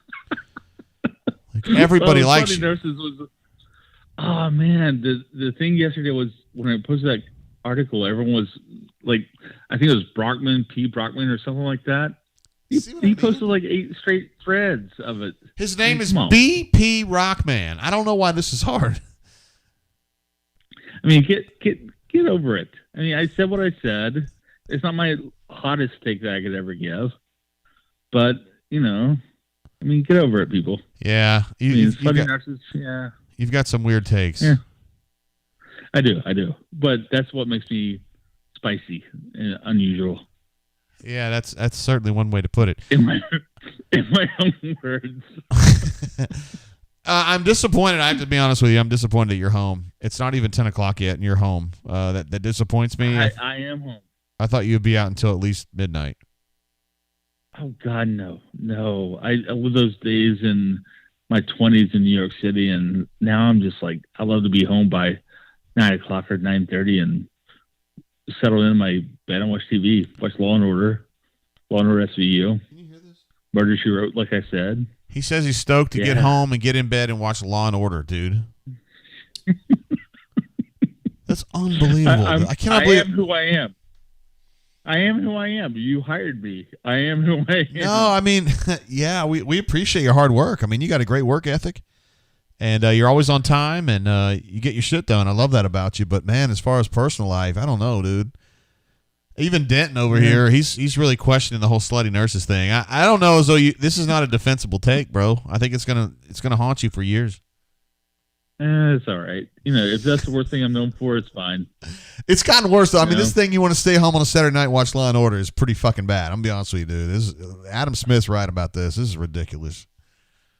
Well, I mean, I had 4 salty dogs to the hound, and then I got home. I mean, I wasn't gonna drive anymore. You should have laid 4 salty dogs. You know what I'm saying? Like that's what you should have laid that. You should have done that. I mean, I had sushi on the way home, and now I'm home. Hey, Sam H brings up a good point. Now, Sam's being sarcastic here when he says, Christian, how was your Chipotle this afternoon? But you remember when we were at lunch the other day and Christian told us, me and you and Brian Matthews, that he keeps track of every single time he eats at Chipotle and how much it cost him what he ordered? That's a little fucked up. Would you agree? Yes. I mean, he's been at Chipotle more than I think I've ever been at any restaurant in my life. Yeah, he goes, like I would say, year. 8 to 10 times a month, maybe a little bit more than that. No, he was like six times a week. Oh, that's right. It was week by week. It wasn't a month. That's right. It was like 5 or 6 times a week. So that's 20 times a month. Yes. It was ridiculous. God, you're right. I think Chipotle's overrated. Christian jumped in the chat, said no Chipotle tonight for him. He went out for hibachi and ice cream. I bet Christian's out there doing his thing. I bet he is. I bet he's right now at Sky Bar or what's the other bars? I don't even know. Sky Bar. I don't even know. I expect you to know this. Southeastern. There's Southeastern. There's if he wants to be classy, he can go to Collegian Bar on the top of the new Collegian Hotel. Like, do you have a go-to like pickup line? Like me? Yeah. Do you have kind of like a not necessarily the word for word, but like a vertical that you're kind of going for? Like, do you like my hair, or do you think I have a weird head, or I mean, I don't know where you go with that. Do you like my scar? You don't ask anybody that. I ask everyone that. Oh God. No, I'm kidding with you. I don't have a pickup line. I'm just charming in my own way. My own way. All right. Stoltzy, It's been a pleasure having you on. I want you to snuggle back in your bed and watch some more Law and Order, okay? Well, I'm actually watching this Clickbait show. Oh, you're watching Clickbait. Yeah, that's right. Yeah, I recommend it to anybody. But yeah, I'm going to watch that Law and Order. Okay, man. So you behave yourself, and if the girl wants to talk, please, for God's sake, go talk to her, please, and try to find out about her cat. I will try to get information as much as I can for the bunker. All right, I love you guys at the bunker. All right, bro. We'll see you, Stoltzy. Bye. There you go, Stoltzy. He's finally off the line. My goodness. Bob Mapplethorpe was calling in while we had Stoltzy, but I didn't feel comfortable cutting off Stoltzy because you never know when he's going to trip on himself and step on a fucking rake. Do you know what I mean? And we all love it when he does that. Let's see. Thanks for calling in, Stoltzy. You're the absolute legend. You know that in your own little way. Patrick D actually likes it. He likes him too. He thinks that he secretly loves slutty nurses and bomb wings. He's just keeping everyone confused. Do you like? He says Stoltz is home at 9:30 and didn't take her a bottle of anything. Denton, this could be a great learning opportunity for you, just to see how to not do it. Okay. Everybody concerned about Denton. We haven't heard from Denton in a while. Denton, you just want to let everybody know how you're doing? Doing good. I'm just wondering whose man's is this? Whose what? Who let him on here? On the show? Yeah. Well, I guess me, since I hired him. Anonymous X says Denton still looks like a hostage. Blink 4 times if you are being held against your will, Denton. Denton, don't do it.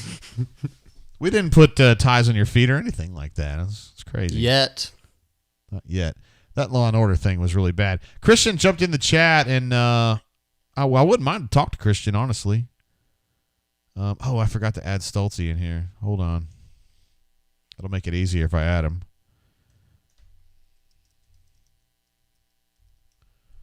All right. We got him added in there. You think we can just call Bob Mapplethorpe? I think we can just call him. I think he would be fine with that. Let's see if we can just get him on the horn. This will be the first time we've actually called Bob. But, we'd love to talk to him, obviously.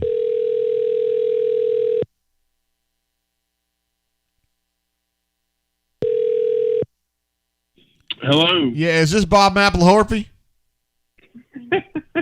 This is JG Tate from AuburnSports.com. How you doing, brother? You the one with the frosted tips? Of course I am, bro. Nobody else on this beat has them. Exactly. What's been going on, bro? I tell you what. Oh, nothing much. I'll say this: a lot of commentary and a lot of call-ins, especially our buddy. I don't know if we quite appreciate what we have in J-Head, but that stuff is legendary. Yeah, he's awesome, is he not? Absolutely. But I called it earlier, and I want to give my two takes, and then I'll shut up. But really, from before, I was like a legendary, Gus supporter, because I'm really kind of, that just fell into the category of Auburn supporter, to where I just wanted to support what was there, and support what was going on. But there's another thing I'd like to say is a lot of us had a high school coach that wasn't that smart, but they were almost like a parent that gave us the discipline, to like bust our ass and make us go forward. And so, as much as I supported Gus, and you see, I'm just launching into narrative. I'm not even asking you. Anyway. So bottom line is, as much as I supported Gus, Harsin just kind of comes in like your high school coach is like, I don't give a shit, don't take the elevator, take the stairs, whatever, and kind of bust your ass, and like you kind of appreciate him for it, It's like hey, you made me better. But back to if you'd called me 3 hours ago, I would have had my conversation a little better prepared. But yeah. Anyway, bottom line is, what I like right now is that, and I'll tell you this real quick. My high school / college girlfriend was the, as you would like to say, administrative assistant for Pat Dye, and then later David Housel.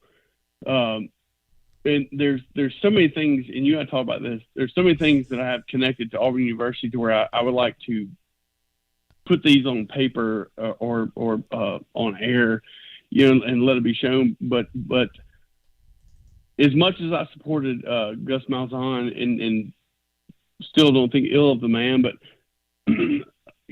growing up in Opelika and Lee County, and going to Auburn, all of my family has attended Auburn, and there's just a different vibe about.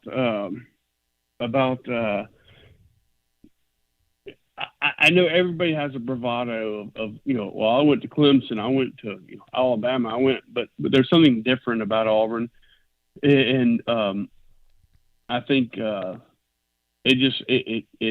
it resonates with Auburn people. It resonates with recruits. It resonates with just anybody. I've got a cousin from California that came here to a game last year. I'm sorry, 3 years ago. And she was like, I've never seen anything like this in my life. And I said, you're a UCLA fan, right? And she's like, yeah. And I was like, okay. And she's like, but now I'm an Auburn fan. So it's just, it's infectious. It's different. I grew up in Opelika. I can't stand Auburn High School. Forgive me. But there's a custom, there's something in place, whether it's me with Opelika High School or me with Auburn football, you talk about the Pat Dye mentality, you talk about, rough-nosed football, and I was a staunch Gus supporter, but he didn't run the classic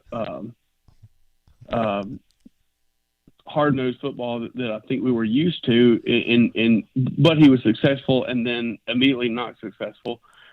But I'll say this and then I'll shut up. But what I like about Harsin is he holds you accountable, and then he runs the stairs with you. And when you've got 3 and 4 and 5 players that can't finish the stairs, he's finished the stairs, and he's come back and he's pumping them up. He's like, hey, no worries, we'll do it tomorrow. and so it's as Doc would say, it's blue collar, but it's it's or blue collar. Yeah. But I don't want the transition to be so severe to where I enjoyed the Gus era. I mean, everybody did. One week you're blowing them out. One week you're not doing anything. But with what Harsin does, and not trying to slack miles on, he's not bringing the high school play calling, but he's bringing the high school attitude of a coach. Doesn't give a shit if he hurts your feelings. Yeah, sure. and he's there for you and kind of pushing you to the next level. But and I mean that's what Auburn football has been made of. Is for one, local people, two, hard-nosed people, and three, people that, let's say, coaches that are willing to give to their players as much as they will receive. And I know I was a Gus pumper, but now I'm a Harsin pumper, and I'm telling you, what he is providing to our I guess not just team but philosophy is really invaluable. All right, we got some questions coming in for you, Bob. Patrick D, I think, wants to know: are you going to State College? Are you going to go to Penn State game? I am not. Damn. I have to be in Austin, Texas that weekend, so I am not. That sucks. Yeah. Adam says you're playing like a champion today, Bob, which is great. And Matt thinks you might want some Taco Bell right now. Does Taco Bell sound good to you? That's Matt saying that I'm drunk. And let me clarify. Yeah. I have had to do one of two things on my diet and alcohol intake. I've had to either restrict on a daily budget, if you will, or load up. And so, yes, tonight I kind of loaded up, not on the diet, but on the alcohol intake. Hey, so that's why I had a chance to meet you at the Birmingham bunker lunch, which was nice. And correct. you were a little different than I thought you would be. You're still a legend, but like you were just talking about your girlfriend in the '80s, so you're like my age, and I thought you were younger. I don't know. No, and here's the fun thing about the bunker is that, I mean, you can kind of escape and be a little different than yourself and kind of be a jackass, if you will, or whatever.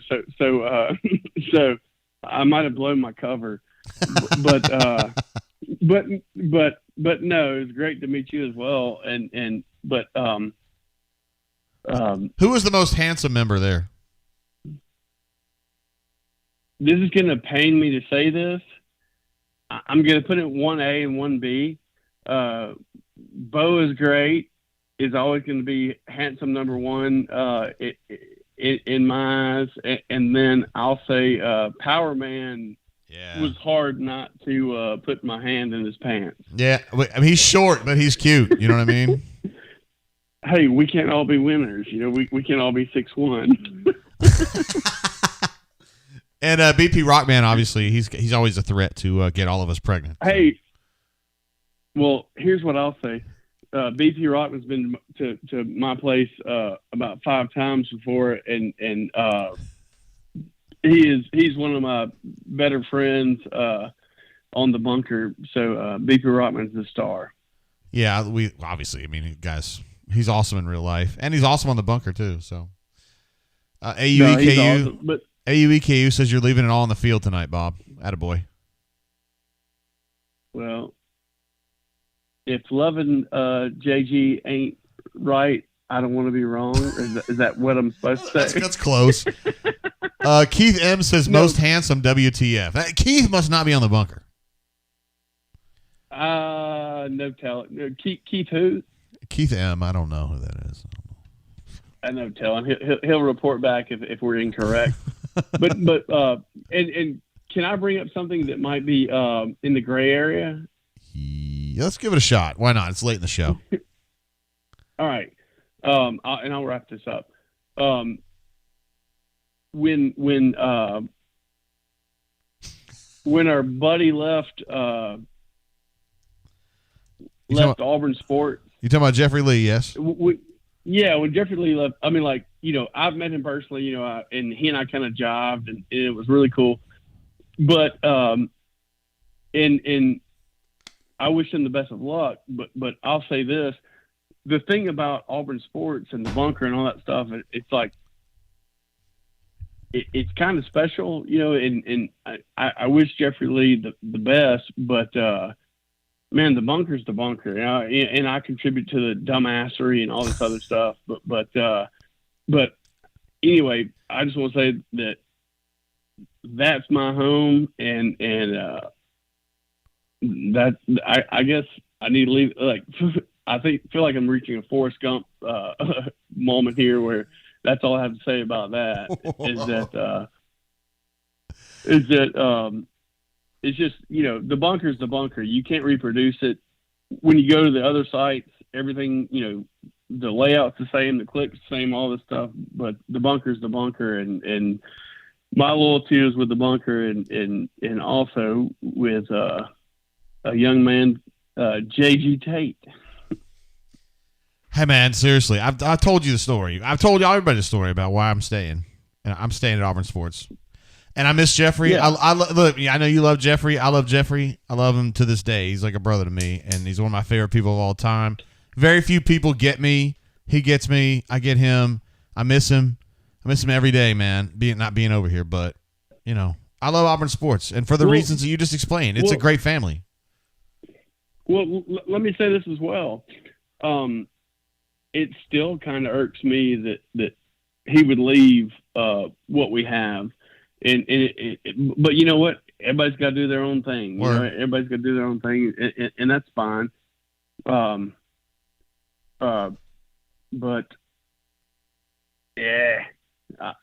yeah, we'll just leave it there. That's all you got to say about that. I got you, man. Well, listen, bro, it was awesome meeting you in Birmingham, though. I mean, you're a fucking legend. Like, you got to know that, right? I mean, you know that. When you roll in there and everybody from Warwick, AU Taxman, Eagle 5, Bo is great. I mean, they all know you. You know you're a legend. And that feels good, right? The cool thing is about, once again, getting back to the bunker, we're not talking about anything else. We're talking about the bunker, the people I've met through the bunker, people you've met through the bunker. People I've met, we've met and made friendships. We've raised money together for different causes. We've done good things. Hell, we've talked football at minimum. And thing is, this place will always be family, and it's made up of family that I think you created. And not trying to get too deep here, but Russ 47. I'm 44 years old. He's 72, and he's probably one of my best friends on the planet right now. BP, one of my best friends. Just like it's you don't recreate that. It is what it is. So word. Well, Bob, you're a fucking legend. We're so glad you called in. We love your stream of consciousness calls, and I look forward to hearing from you. And I'll take the I guess we should say clip notes of what I had to say about football, and we'll put it in next Saturday. Yeah, after that dub, and we'll talk about what's happening. All right. All right, man. Well, like I said, if you called 3 hours earlier, if I'd called you 3 hours earlier, then I would have been a lot more legible. Okay. If you will, but you kind of I was left to marinate. Understand. So, we'll try to get you on earlier next time. Okay. Yeah, call me at 2 in the afternoon. All right, Bob. Behave out there, bro. All right. Thanks, Jay. See you, man. Bye. All right. While we had Bob on the horn, we had an absolutely massive moment, a seismic moment, a tsunami moment. Stephen P. jumps in. What an absolute legend. We've seen him before. he sneaks in here and he does what he does. Unbelievable. A $500 super chat, Denton. Wow. He says, here's to a great season. Thank you for all your hard work on the drain and the site. It is by far and away the best Auburn info available. Not jumping ship. Talking about probably Jeffrey Lee going over to On3. And we miss Jeffrey Lee, obviously, a bunch. Man, I appreciate the support on that. I appreciate you saying you're going to stay with us at Auburn Sports. And, man, I don't know what to tell you. That's unbelievable. Thank you so much for your generosity and just jumping in. We love all super chatters. We love all chatters. We love all brain drainers. But Stephen P., man, thank you so much for giving a shit about what we do here at Auburn Sports and what we do on the brain drain. And you didn't say this in your statement there, but I know you're a big fan of Denton and what he's bringing too. So thank you so much, bro. I can see the numbers. You guys can too. Bob, I think Bob's stream of consciousness maybe wasn't taken super well by a lot of the populace because we lost about 45 concurrent viewers while Bob was on the horn. But man, that's just part of it. Bob is an acquired taste, but I happen to think he's hilarious. He just kind of stream of consciousness just going with it. But thank you, Stephen P. There were some questions. Somebody earlier demanded that Denton have like a minute to kind of speak your mind. And it seems like some other people were thinking, Adam S. here says, still, I want 1 minute uninterrupted of Denton on whatever. I mean, is there anything here that do you feel moved to talk about? Not really. All right, great. Well, the good news is that we've got D. Lucky calling in, who is also a Hall of Famer. D. Lucky on the horn. What's up, bro? What's happening, JG? D. Lucky. Do you actually live in Madison? I do. Okay, 100%. word. See, to me, it's like all Huntsville, and it's not actually that way for y'all up there. Oh, no. It's Hatfield and McCoy's up here. Oh, really? Dob the bomb won't cross in the Madison city limits to save somebody's life, man. No kidding. Yeah, it's going to be hard to get him out of the game. Well, bro, I've been to Madison, and I was – don't take this the wrong way, dude, because I didn't realize you lived there at the time, but I wasn't impressed. It seemed very strip mall-y. It's all good. We are here for property values and education, baby. I understand. And we're shooting for the Trash Pandas game on Thursday night, right? Thursday night, yeah. Which concerns me that because is in Madison. Yeah, that's in Madison, which is why Dob the Bomb might not make it. Oh shit! If Dob the Bomb's not there, that means the bourbon selection's going down. It will be diminished, but we'll recover somehow. Are you just going to drink beer? Or I don't really think of you as a beer guy, though. You're not really an alcohol guy. JG. You don't drink I'm a lot. Versatile individual. You don't drink a lot of alcohol, though, do you? I can roll with whoever, whenever. Oh, okay, word. I know how to call Uber. Also, I mentioned on the show earlier that the Huntsville guys, to me, are like, for pound, I think it's the best group of bunker guys. And I felt like I was missing people. It's you, Easterwood, Dob the Bomb, Archie's in that group, Big Blue's in that group. Who am I missing? Easy Money. You mentioned Easy Money. Did I have I hung out with him? Was he at the party last time? Yeah, he was there. He was. Is he the nerdy guy? No, I wouldn't categorize him as that necessarily. All right, cool. He was a younger dude. Oh, word. Okay. But relative to us, darker haired. I don't know how to get you to remember him, but yeah, he was there. Okay. Huntsville Tiger 34. Oh shit! Yeah. For sure. He's a stud. Yeah, I like him. Yeah. See what I mean? That's what I'm talking about. Like when I remember being at Dob the Bomb's house in Greater Huntsville. I don't want to say where it was, but it was in Huntsville. And I was just like, every sumbitch here is cool. I like everybody there. So that was good. It was a good time. Yeah, it was a good time. I'm looking forward to this Thursday. Yeah, for sure. I was hoping administrative assistant was going to be able to make a little work date up there, but she's not going to be able to do it. So it's going to be a solo trip for me. And hopefully we can get some bourbon down. I hope we can get some bourbon into that stadium, bro. If not, that won't be a problem. We are within a few miles from some other locales, so bourbon won't be an issue for the night. Matt N says D Lucky sounds like a high def B-Mat. I think that's good. Sure, I'll take that. And Brad Easterwood says AU Pilot 14 and also AU GNC Engineer are Huntsville guys. Yes, they are. I don't know that either one of them were there the other night, though. I don't think either one was. But that would explain why I don't know the hell they are. Yes. Yes, that's exactly. I've not met them in person myself. Let's. You want to talk Auburn a little bit? I do eventually. I want to first start with my man Stoltze. Yes. I have never seen someone who is more in need of a 3-day weekend with my man David the Wizard than I have with Stoltze. David the Wizard, huh? Is he ready for that? I think extreme situations require extreme measures, JG, and I think we have come across those. Okay. I don't know how much more of a signal that young lady needs than a handwritten note to talk about a dog that Stoltze didn't know existed, to encourage him to go and knock on the door with some adult beverage one of these evenings. I know. If she's got a dog, she's probably got a cat that he could tame. She'd absolutely have a cat. That he could tame. He should at least ask if he could see it. I mean, if she's already brought up the dog, why leave the cat out of the conversation? If she's that open about the dog, then she'd probably be open about the cat too, right? Probably. You just got to be willing to ask. Yeah. I've found, JG, if you don't ask about the cat, you never find out about the cat. That is Denton. If you don't ask about the cat, you never see the cat. That's just basic stuff, but it sounds basic, but it's. Thank you, D. Lucky. Thank you. I was an RA in college, JG. I told all my freshmen that when they came in. Just a general rule of life. You were an RA. General rule of life.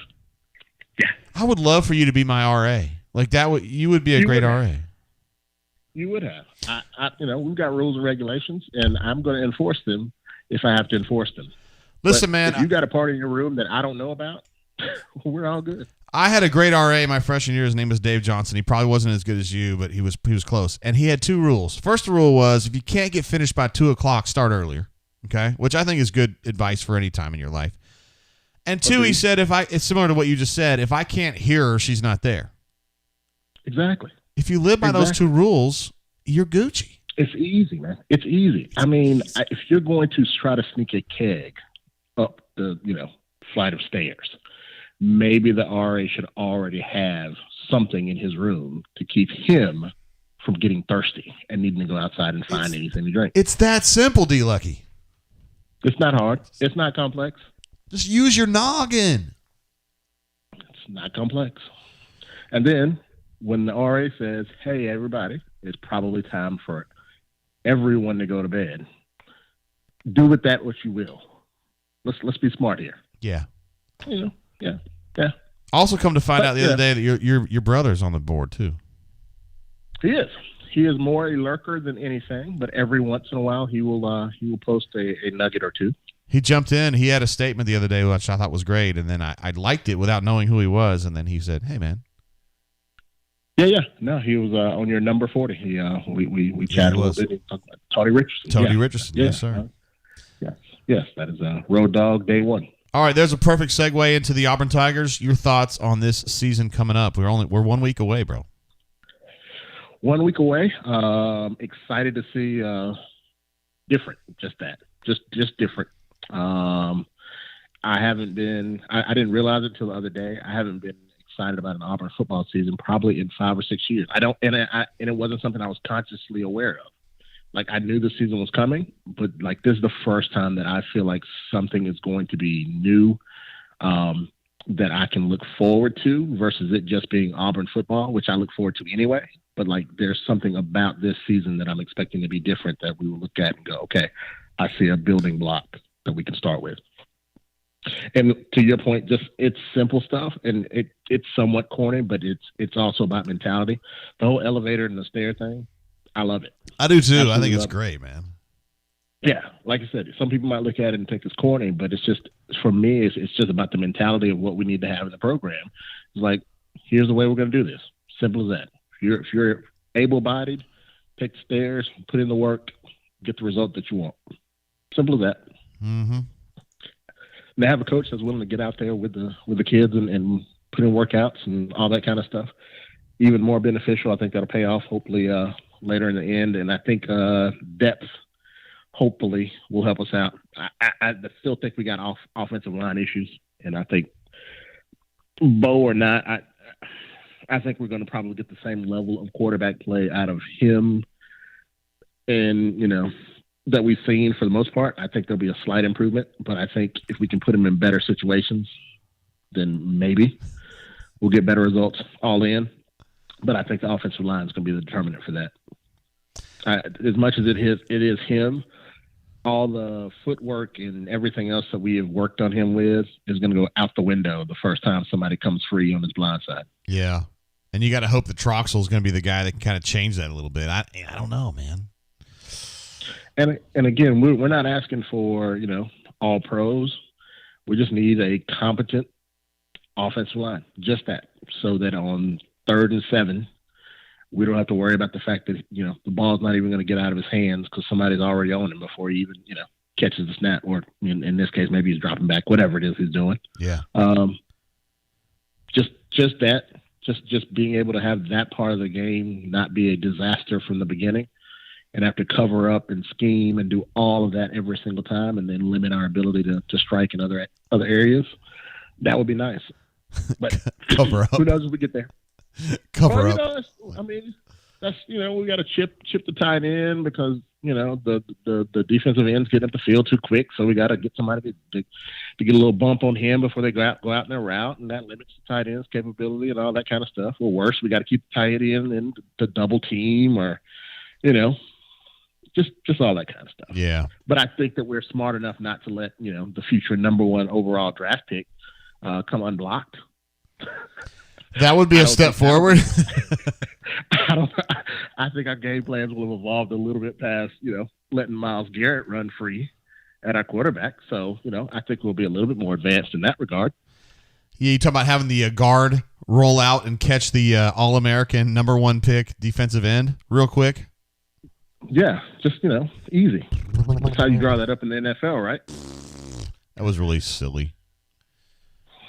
But, like I said, I just think we'll be better in that regard just in general. But then they still got to execute it when the time comes. So I think they're going to be pretty tough. I think this team's going to be tough. I think they're going to be more mentally tough than the last team was. I like this team. I really do. I think it's going to be pretty good. Yeah, I think we'll have a chance in pretty much every game. I think defense will keep us in it, and then it'll just be about when we have opportunities, can we take advantage of them? That'll come down to Bo a couple times. So I think Tank's going to do what he does, and we'll be fine in those instances. But every once in a while, we're going to need Bo to make a completion to keep a drive alive to keep us in the game. Yeah, and can his work out?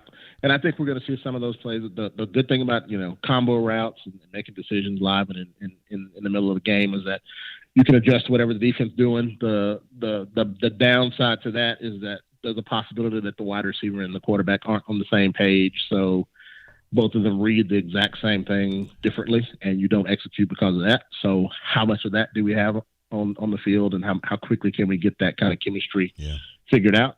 That'll be a big key too. But the thing about it is Bo will get the blame whenever it happens, because no one's going to read that the wide receiver made the wrong read. Everybody's going to think it's Bo. So yeah, but that's the benefit of being the quarterback. Hopefully he drinks enough Milos to make it worthwhile. Gets that Bo burger. Hell yeah. Exactly. All right, bro. D Lucky, we love having you on the show, and hopefully I'm going to be able to catch you on Thursday at the Trash Pandas game. Man, I'm looking forward to it. All right. Appreciate you calling in, bro. Before I go. Yes, hey, please. I want to give a quick shout out to my man Call Me Biscuit. He looked out for a bunker member who was having a tough time, and just embodies the whole of what the bunker is through and through. So I just want to make sure I give a shout out to Call Me Biscuit. Damn, that's nice to hear. I like to hear that. Biscuit's, of course, a great brain drainer and a great bunker. So absolutely. All right, D Lucky, I'll see you a little bit later next week. Sounds good, bro. All right, see you, man. Take care. Bye. Bye, man. Peace. There he is, D Lucky. One of our great, absolutely great. He's a great bunker. Been here forever. Great brain drainer, great caller. Like he's like the Swiss Army knife. You know what I mean? Like he can do everything. He helps you in all kinds of different ways. I'm still in shock over the Stephen P. Super Chat. That was unbelievable. That is a massive, massive Super Chat, and we thank you very much for that, bro. Goodness gracious. I had Sam Howell had a Super Chat up earlier about I'm about to run through a wall when Bob Mapplethorpe was on. And also I think some people enjoyed hearing D Lucky's experience as an RA. Denton, and that he had some tips that could kind of come in handy. I just thought of an idea when Lucky was on the horn. You being in Alabama, you are the son of 2 Alabama graduates, so you grew up, in an Alabama household. So I was thinking we could kind of go through the Auburn Creed. Are you familiar with the Auburn Creed? I think you mentioned it last time. Yeah, outside of that, it's basically just the it kind of orients Auburn people into how they become Auburn people. It's a statement of raison de vivre, as we would say in French. And so what I'm going to do is I'm going to kind of go through this creed. You just give me your feelings about these particular passages. Okay, you ready? Okay. All right. I believe that this is a practical world and that I can count on only what I earn. Therefore, I believe in hard work. The ending there confuses me. Hard work? Yeah. It's not just work. It's hard work. Like, life is not about work. It's about hard work. It's about grinding. I'd agree with that. Word. I believe in education, which gives me the knowledge to work wisely and trains my mind and my hands to work skillfully. Yeah. He agrees. Makes sense. I believe in honesty and truthfulness, without which I cannot win the respect and confidence of my fellow men.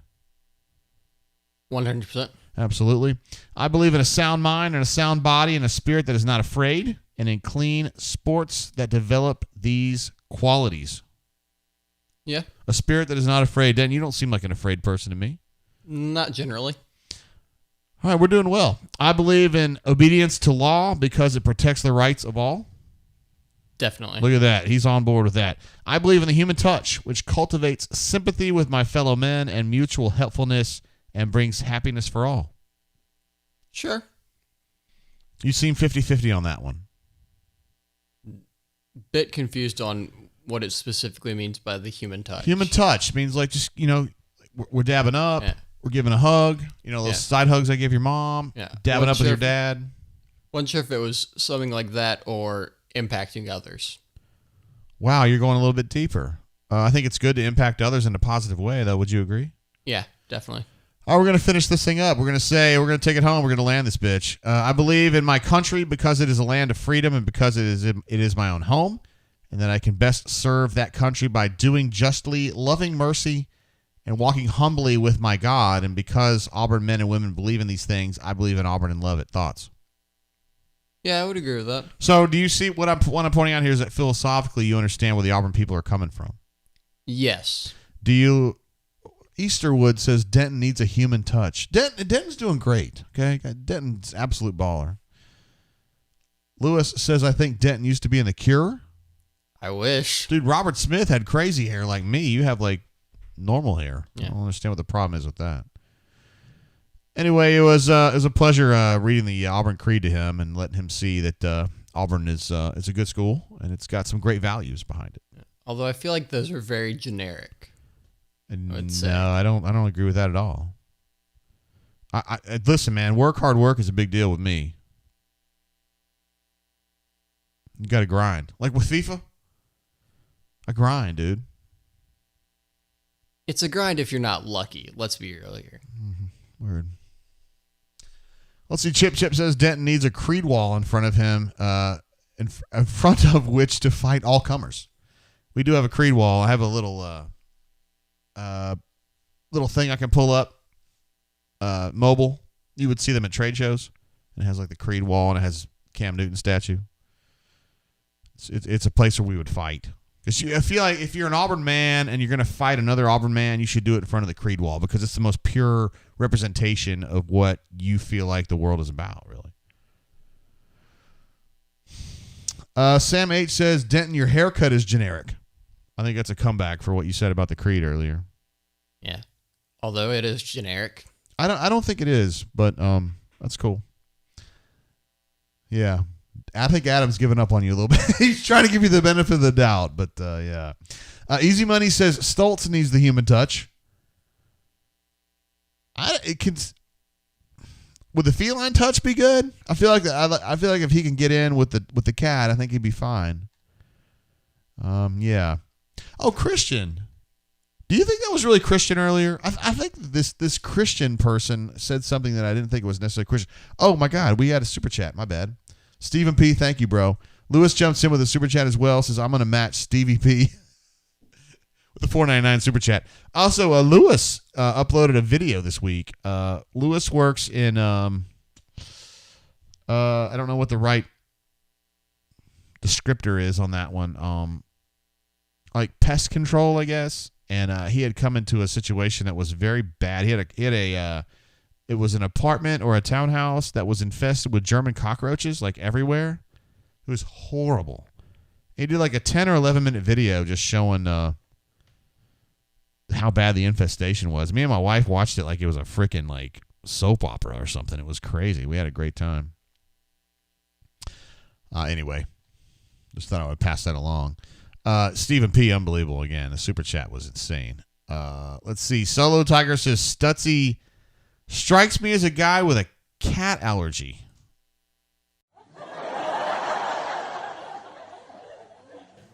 He loves dogs, so I don't know why you'd have a problem with the cat.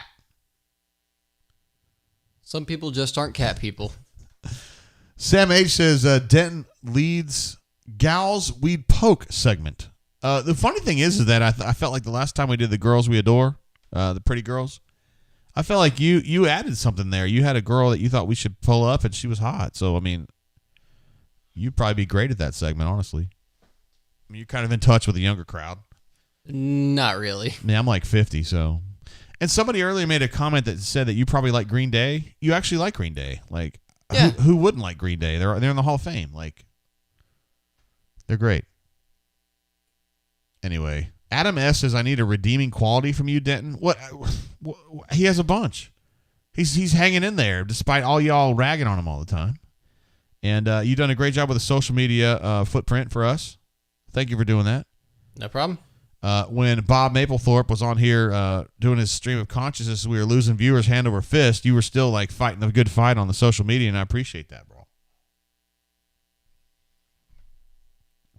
Call Me Biscuit jumps in with a super chat. Call Me Biscuit, who was just called out. Well, not called out. He was shouted out by D. Lucky for doing something behind the scenes to help another bunker member, which is what we love to hear. Things you absolutely love to see. He says, you're assistant Denton chewing gum on the air. Spit it out. Not very professional. Take a shot, JGT.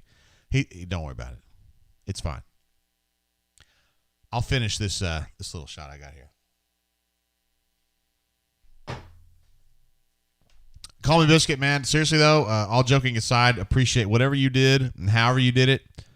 If it was good enough, significant enough for D. Lucky to know about it, and to take the time while he's on the air to shout you out, appreciate you, bro. I know you're awesome. You're an awesome brain trainer. You're an awesome bunker. Obviously, a great super chatter, too, but thank you for just kind of being you. And that's a big part of what makes the bunker such a special place. And auburnsports.com, just in general. It's just like a big family, and we appreciate that. War Eagle 0008 says, I just want Denton to talk and have a good time. I think you're having a good time, aren't you? Yeah. Hell yeah, he is. It's just, I know it's tough when Denton's a Bammer and he's coming on the show and you guys are going to want to bag on him, but I think you guys have been cool, and he's cool too. Yeah. Somebody asked earlier, I think, Matt, you might have been the one to ask, what happened to Stoltze? Is Denton taking his place? No, we have them both, man. Denton kind of helps me on the brain train. Because he's right across the street from me, so and he's got a real passion for social media, obviously, and you like the brain drain, obviously.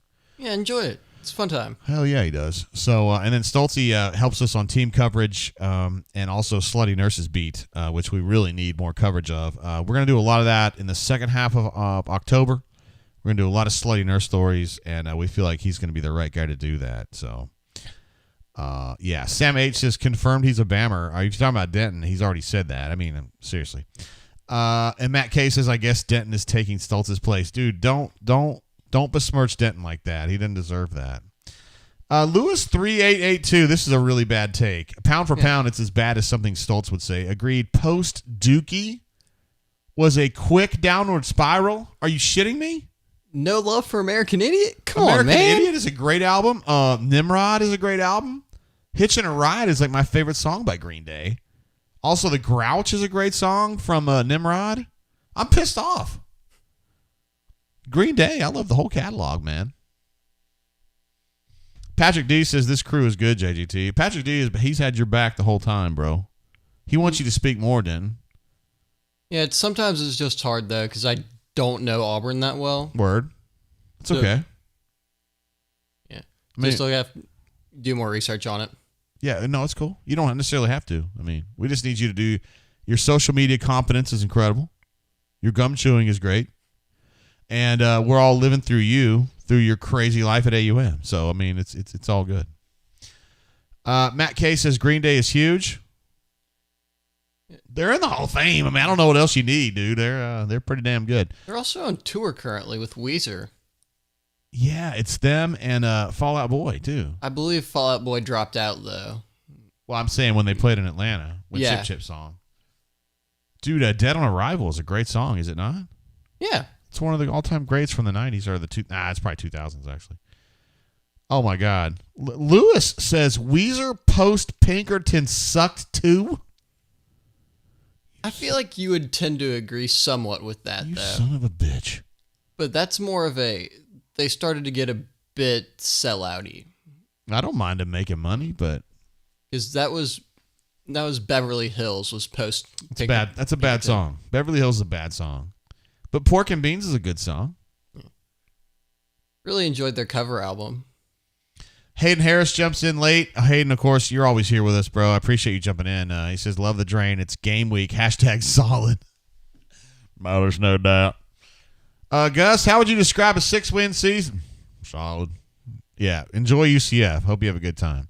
I feel bad kind of shitting on him, though. I mean, I kind of do it because we all do it, but I like Gus. He's pretty cool. I understand your frustration, though. I do. Ryan D says, Hamp Richardson? What?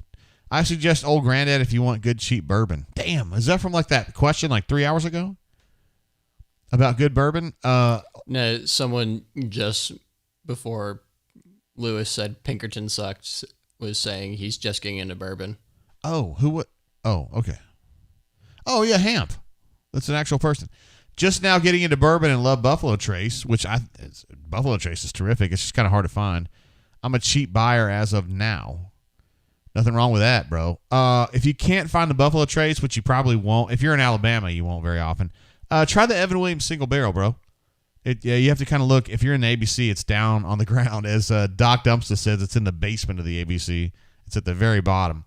It costs you about $21, $22, $23 a bottle, and it's pretty damn good, honestly.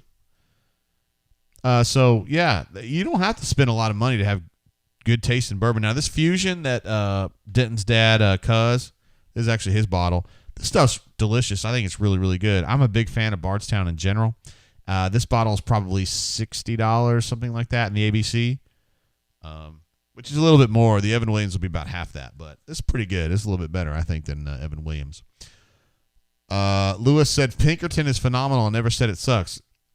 I mean, we didn't say that sucks either. Yeah. I mean, Pink Triangle is a classic, obviously. I think I misspoke when I was answering the question earlier. No, you're good. You're good. Adam S. jumped in. He was a Denton supporter initially, maybe not as much now. Denton, we appreciate you. Oh, he's back on the wagon. Yeah. It was fun tonight, and I think it's great that you are out there and being yourself on the Brain Drain. You the man. Look at that, bro. Let's give him an applause for that one. Absolute legend.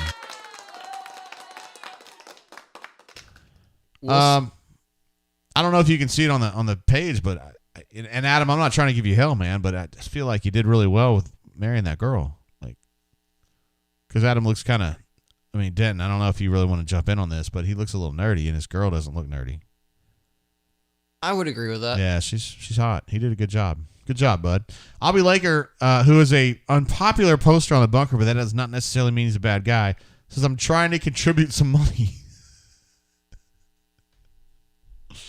Well, I mean, I appreciate that. That's great. Yeah, cool. Hamp says, we'll definitely try it. Talking about the Evan Williams single barrel. Thanks for the bourbon taste. Dude, we're here for you, bro. Absolutely. Boy, if you're I don't know if you're in the state of Alabama, but at the ABC, sometimes it can be tough. But there are a lot of bourbons out there that you can find in an ABC store that are good. I mean, it's just they're not exotic, but they're tasty. I think Russell's Reserve 10 is delicious. I think Maker's Mark Geez, the 46, the cast strength, they're both really good. You can find those all the time. I'd say 75% of the time I can find rare breed wild turkey. I think that's delicious.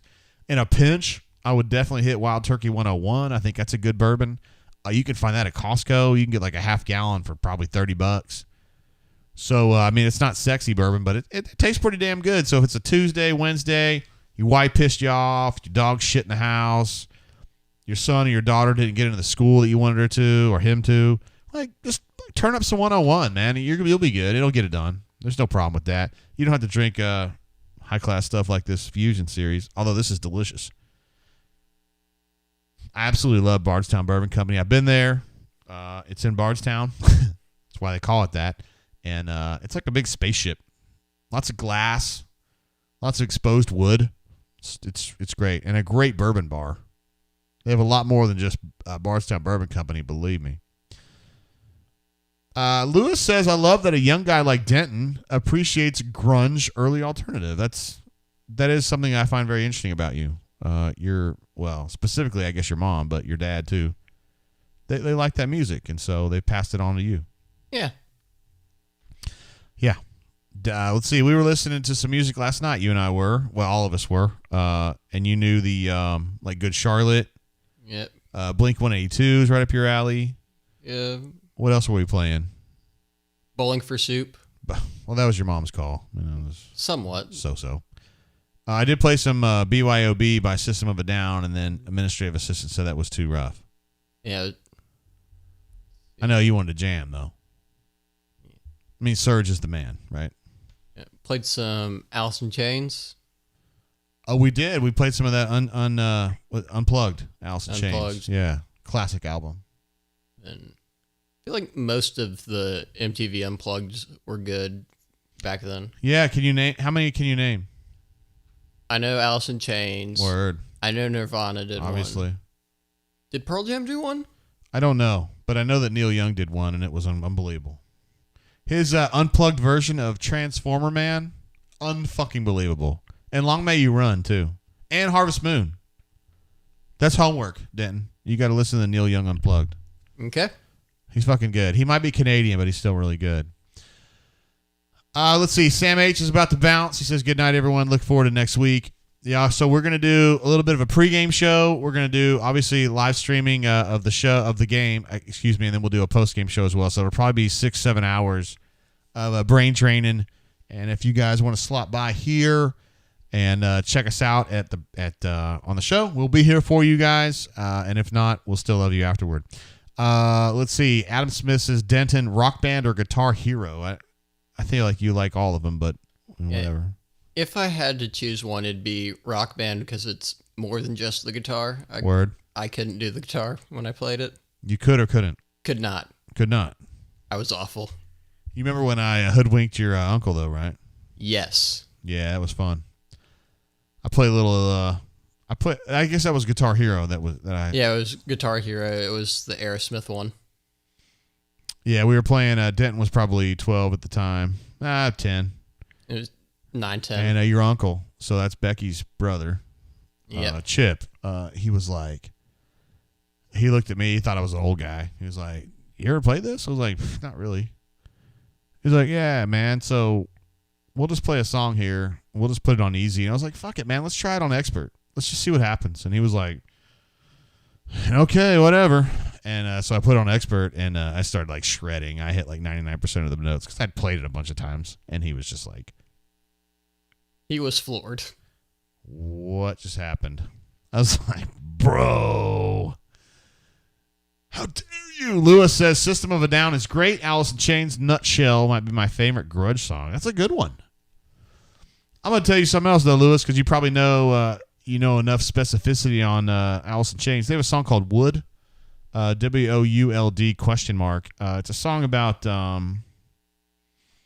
it's pretty clearly a song about heroin addiction. And it occurred to me recently, and this happened in 1990, that the guy he was writing the song about was a guy named Andrew Wood from Mother Love Bone. The name of the song is a play on his name because his name is Andrew Wood, WOOD, and the name of the song is WOULD. He goes into Into the flood again. Same old trip it was back then. Now, listen, D Lucky, if you're still on the show. We were talking earlier about how Stoltzy needs to kind of get to the dog to get some cat. It's time for me to get some cat. Good night, everybody. No, I'm just kidding. I got Sammy, my man. Sammy, what's up, bro? Do you want to say hi to the peoples? Hey, man. You want to say hi to the peoples? This is my main man, Sammy. Sammy Cat. He's been with us since 2007. Yep. And I love the cat, man. I love kissing the cat. Love just kind of grabbing the cat. Petting the cat. Here, let me pet the cat, bro. Oh, you love it when I pet you. And if you kind of touch him just right, you can kind of manipulate him to do anything you want him to do. So, do you want to say hi to everybody? Can you make him purr? Hey now. Look how happy he is. Look, he loves this. Courtney, he loves it. Look how happy he is. Every minute. Okay, he's gone. He loves it.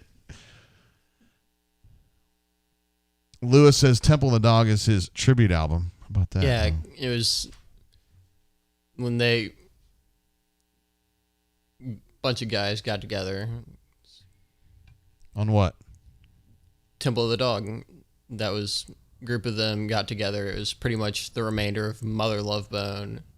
And then Chris Cornell, Eddie Vedder was also in there. It's pretty amazing that all those dudes were together, not together, but they were in the same little cluster, like Alice in Chains, Seattle, Nirvana, Seattle, Andrew Wood and all those guys in Mother Love Bone, Seattle, Pearl Jam, Seattle. So many really talented folks came out of the same spot at the same time. It's weird. Courtney is not a fan of Nirvana. She thinks they're very overrated. And she has no opinion on Alice in Chains. What'd you say? Oh my. No. Please. What did she just say? She's referring to the Nirvana baby suing. Oh, she's talking about the Nirvana baby suing for like whatever. That was silly. We need tort reform on that. Jonathan V says, JGT, what are you watching for game one? I mean, what is a good outcome in your book? Shit, man. I would expect Auburn to win that game 42-14. So 30-point spread. Anything less than that, I would be surprised by, honestly. We did get a super chat coming through from Abby Laker. He said he was trying to do that, and he figured out how to do it. Abby Laker, appreciate you, bro. I know you've had some trouble on the bunker. I know some people are giving you shit for various reasons, but we appreciate you jumping in and super chatting us here on the show. It's very nice. D Lucky says, Courtney, you know you love D Lucky. You met him. He says it pays off for everyone when the cat is taken care of. That is true. You would agree with that? I would agree with that. When you know how to make the cat purr, things go well. She says, D Lucky, she says, when you know how to make the cat purr, things go well. I was telling D Lucky, I told him the bad news that you weren't going to be able to make it to Huntsville next week, which is devastating, but we're going to soldier on one way or another. Abby Laker says, keep up the great work. Appreciate you, bro. Thank you for super chat. And also for, I know that you're sometimes unpopular on the bunker, but we appreciate you sticking with us, bro. It's going to be about that time. Let's see. Melee says, what is Alcron State's mascot? I think he's talking about Akron. They're the Zips. As our main man, Nick, mentioned earlier on the show. I was so stoked to see him there. Lewis says, lots of bad takes on Nirvana. In Utero is so good. I think people just think of Nevermind. I happen to love you in Utero. Yeah. I really like Nevermind too. I mean, it's good. Yeah. It really hits you like a wet douche in 91. You don't remember that, but nah. It was a little before your time. But in Utero, you got Francis Farmer, you've got Rape Me, you've got Heart Shaped Box. I mean, those are classics, I think. So, we love In Utero, obviously. Courtney does not like it, but what's your favorite Alice in Chains song? Don't do it. Is it Wood? Is it Rooster? No. Is it Them Bones? Them Bones is my favorite song ever. My all-time favorite song. Them Bones by Alice in Chains. Lane Staley, man, rest in peace, bro. We love you. I feel like it's difficult to really pick a favorite song ever. Like ever? Yeah. Well, you're 19. You haven't heard enough yet. I would say I have a decent amount gone through. So what's your favorite song right now? Like, what's your favorite song of all time at this point in your life? That's the thing. I don't know. 'Cause I just like a lot of music. I know you do. You listen to a lot of different music. The thing I've been playing the most recently has been Simple Man, Leonard Skinner. By Leonard Skinner. It's a great song. Yep. I'll be a simple kind of man. Yeah, you played it last night, in fact, didn't you? Yeah. It's a good one. My favorite all-time song, I would have told you before, it was Money for Nothing, because I think I have listened to Money for Nothing more than any other song. But Dire Straits? Yes. It's a great song, particularly the album version that goes really long. It's like 8 minutes long, but I really like it. But he says a bad word in it. He says an F word. Which aged like milk. I watched a video recently. The album came out in, I guess, the late spring of 85, and by the time they were on tour in late 85, he had stopped saying the word already. Matt Case is Down in a Hole, talking about Alice in Chains. Another great song. Courtney, you were devastated when Lane Staley died, didn't you? She was not. War Eagle 0008 says In Bloom is Nirvana's best song. I disagree. I think it's Rape Me. Again, a lot of people feel like there's a stigma associated with the song Rape Me, but it's not about raping you, it's about raping me. So I think it's different. It's like it's inward, so it's not the same. I feel like Something in the Way is underrated. Something you're talking about Nirvana. Yeah. Something in the Way. It's a good song. Polly. Yeah. Polly didn't get enough love either. Yeah, but at the same time, I think that's partially due to the topic of Polly. It's a little bit controversial, yeah, I would say. Do you think that's really why people don't like the song, though? I feel like that's part of it. I feel like 90% of people have no idea what the song's about. Yeah. Yeah. Chip says Down in a Hole Unplugged. Man, that'll be a tough one to beat. I still think Them Bones is better, but Down in a Hole Unplugged will be my second favorite Alice in Chains song. Well, I haven't gotten a yellow card yet, so I'm good. Well, uh-oh. They can't see it on the video. Drop it down. There it is. I just got a yellow card, guys. I got administrative assistant like right here off screen. She's giving me hell. I don't know why. I'm not really loaded. I'm not Ole Miss drunk at all. No, but you are very flushed. What is that about? Why are you petting me? You're very Flushed? Yes. I feel like I'm red more than I'm flushed. Wouldn't flush be like white? Like I'm be super like white? means that you're red. Okay. Matt Case's Rape Me was the first song I called into a radio show. Outstanding. Solo Tiger says, always enjoyed drumming No Excuses, another Alice in Chains song that is on obviously both a standard record and also on the Unplugged record. Good stuff. Solo Tiger makes a great point. He says, yeah, the radio version of Money for Nothing is butchered now. They have completely taken out the second verse.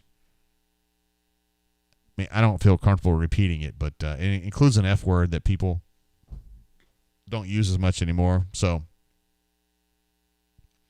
Lewis says Denton knows Dire Straits. He sure did. Sultans of Swing is one of the most difficult songs to play. I did not know that. I'm not a player, but Sultans of Swing is a good song for sure. Let's see. War Eagle 0008 says, need administrative assistant in this Nirvana convo. Listen. No, you don't. Like, she's not a fan. She's not a fan. Listen, man, administrative assistant. I really like this chick. I've known her for like almost 30 years now. We've been married. Let me look at my hand here. We've been married 20. Coming up. No, we just hit 24. So next year will be 25. Denton, I better do something special for 25. But here's the good news. Your dad and your mom are going to get, they're going to hit their 25th before I hit my 25th. So I could get some tips from your dad. Yep. Yeah, looking forward to that. I actually have my, to those of you, I don't know if I've told you all this. I have my wedding date tattooed on my hand, on my wrist. Can y'all see that? Yeah, I think y'all can see that. That is my wedding date, and that is my wife's signature. Yeah, I'm pretty into her, honestly. I mean, I don't ever like make fun of her and shit, but she, I hear a lot of people like you joke about the one who got away or whatever. Like she would have been the one who got away if she ever got away, but I was like, nah, gotta hold on to that girl. I met her at 18 or 19. She was like 17 or 18. Nah, she was 18. It's Denton. Don't get any ideas. She was 18. Matt Case's picks rules. Since I'm the head moderator, I can make the rules for myself, and I have said that no. I have pictures of my wife on Facebook, so I mean, if you really are just like hot and heavy to see pictures of the administrative assistant, she's on my Facebook page. But whatever. Chip says Denton displaying some impressive knowledge tonight. Seriously, man. I mean, like Denton was raised right, and your 90s grunge better than almost anybody your age. Rock from early 2000s and 90s is really my forte when it comes to music. It seems like you listen to that a lot more than maybe somebody normally your age would do that, yeah. Definitely. So let me tell you this. So Miss Courtney had insisted that Maddie's my daughter, obviously, go to Lollapalooza earlier this year, which is like 2 or 3 weeks ago. She really wanted us to go. It was obviously a super spreader event. Would you have gone? I can't remember all the names for it, but there were definitely a few I was interested in. We should have just asked you to go, bro. Let's see who was. I know Post Malone was. Post Malone's at like everything now. Dadgummit. Now, well, unfortunately, now they're trying to get. I go to the website and they're trying to show like. They're trying to get you to go next year. Dadgummit. I mean, obviously, you would love to go see Rage Against the Machine, right? Yeah. You love Rage Against the Machine. Of course you do. The full lineup. Let's see. Foo Fighters, which I know you love them a lot. Yep. You see them at least once. Yeah, lucky enough to see them. Foo Fighters, Post Malone, Tyler, the Creator, Miley Cyrus. I'd hit it. Marshmello, Journey, Megan Thee Stallion, Roddy Ricch. I love Roddy Ricch. Playboy Cardi, Young Thug, Limp Bizkit, Modest Mouse, Jack Harlow. I usually see Jack Harlow as like a collaboration anyway. Yeah. Band of Horses, Jimmy Eat World. Yeah. Young the Giant. I don't know. Angels and Airwaves. We're getting down now a little bit further. I would have been looking forward to Angels and Airwaves. Really? Yeah, it's Tom DeLonge, former lead singer of Blink-182. Of course. I knew that. Is that true? Yeah. I saw Angels and Airwaves. They opened for Weezer when I saw them at Gwinnett maybe 10 years ago. I didn't realize that's who it was. That's cool. Anyway. Yeah, see, I mean, Denton's pretty cool. You guys are wrong. Let's see. Lewis says Dave Grohl's daughter sang with him at Lollapalooza. Holy shit. I wish I'd have seen that. Call Me Biscuit says he saw Chris Stapleton last night. Kind of boring live. Lewis says he's seen Foo Fighters twice, once with Red Hot Chili Peppers 99. Ooh, that was a good concert. Bro, I don't know if I've told you the story. You probably haven't heard it, but when I was at Transy, I was on the Student Activities Board, SAB, and I was given permission to negotiate with Red Hot Chili Peppers. This is before they got really big. This is a little bit before Sex Magic. Yeah. And I had a price. They were willing to come to play at Transy for $20,000 in the spring of 91, and I couldn't get $20,000. That stinks. And the soccer coach said that we couldn't have a concert on there. We didn't have anywhere to have a fucking concert, but we could have done it on the soccer field. And the soccer coach said he let me know that he wasn't going to do that. Wow. That was bullshit. This is back, this is like Mother's Milk. This is like Higher Ground was the biggest song they'd had at that point, which is basically a cover of Stevie Wonder. Yep. And I thought that we had I was like, we're gonna get Red Hot Chili Peppers here, boom, and then it was like, no, you're not. Fuck. I quit Student Activities Board and I ended up just being a fraternity president, whatever. Matt K asks, I guess it's a question: does fish suck? Yes, they do. Okay, I'm gonna take your word for it on there. Do you know much about them? No. Yeah, they suck. Chip says he saw the Foo Fighters with Red Hot Chili Peppers in '99 too. Yeah, go ahead. I think Red Hot Chili Peppers is one of the few bands off the top of my head that I want to go see that I haven't. Probably like the top 3-4 of that list. Those guys play with a lot of passion and a lot of heart, and they also play naked sometimes. I don't know if that would bother you. Well, if it bothers me, I'll just turn around. Because Flea likes to play naked. Has a sock on it, though. Not he didn't at Woodstock. Well, that's Woodstock. You can toe the line there. You can push the line. Yeah, Fred Durst did. Yep. Limp Bizkit is something else. Limp Bizkit got committed down in Kansas City. That's a rap lyric. Whew. We might have to wrap up the show here pretty soon. Denton, we've been on the air for 3 hours. Hold on. We got to get to 4 hours. We're at 3 hours and 55 minutes. Well, 3 hours and 56 minutes. It is 10:57 in the Central Time Zone, 11:57 for our friends in the Eastern Time Zone in places like Georgia, South Carolina, Rhode Island, Maine, where my dad is living now, I found out recently, Massachusetts, Vermont, New Hampshire. North Carolina, Winston. Not Winston-Salem, but just Winston. Yeah. Also, our friends in Virginia, friends in West Virginia, our friends in certain parts of Kentucky, also Tennessee. Lewis 3882 says Californication, dream of Californication. It's so great. They had socks on. Dave Grohl walked into the crowd during Monkey Wrench. It's a good song. Yep. My favorite. Here's the thing about Foo Fighters, though. I think your parents really like Foo Fighters. They've seen them more than once. Have they? I'm almost sure of it. I know they've seen Pearl Jam more than once. Yeah, Pearl Jam is in the same group for me. Well, maybe. Because I know they had tickets to go see them, and then they had an argument with Ticketmaster and then couldn't. I just can't get into Pearl Jam. Like, I respect them. I respect Eddie Vedder. Those guys are absolute legends. Mike McCready. But, like, their music just doesn't speak to me, man. That's fair. I just don't love it. Life Wasted is my favorite song by Pearl Jam. And I think a Pearl Jam fan would say, really? That song sucks. Like, that's the only song I liked. Let's see. Chip says, Smashing Pumpkins in Biloxi the day Cobain was found dead in the most surreal concert of my life. Wow. You saw the Pumpkins at their absolute height. That would have been, what, 94? Probably. Chip, is that right? 93, 94. Ravine says pass on Pearl Jam as well. That's a very unpopular opinion. But, I don't have anything bad to say about them. I don't know. Their music just doesn't speak to me. Life Wasted hits me because my sister died of I changed my view on this.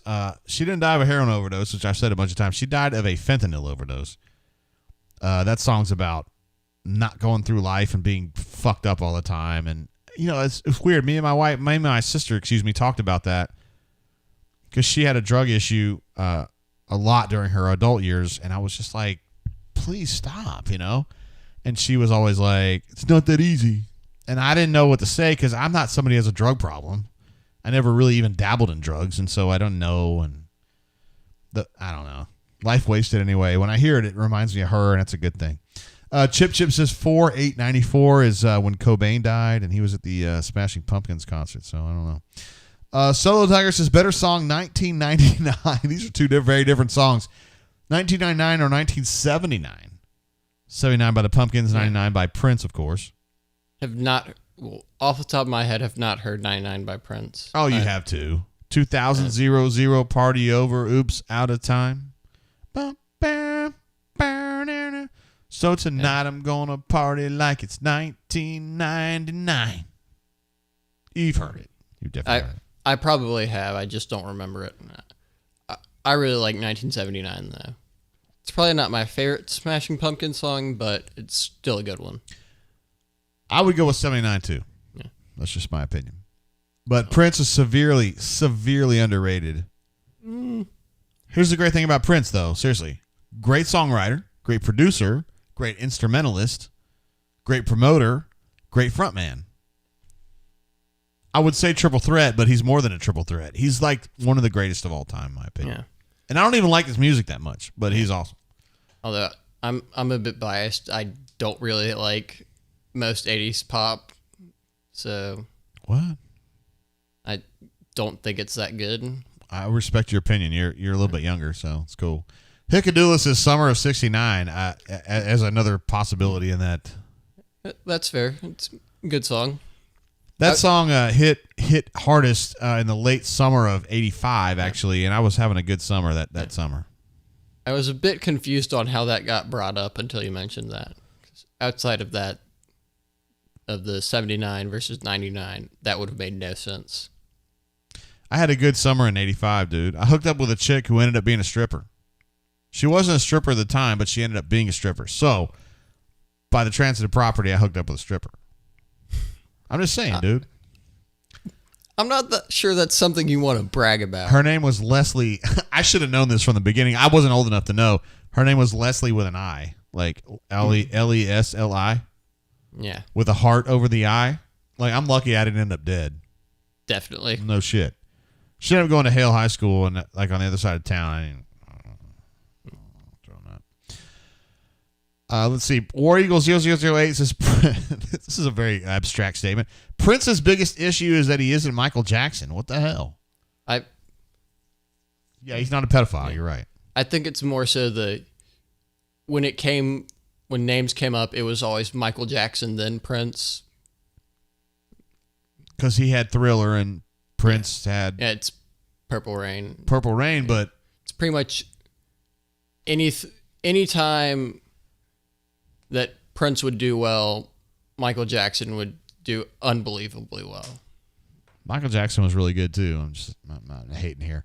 Let's see. Ravine says that JG just described Phil Collins. What?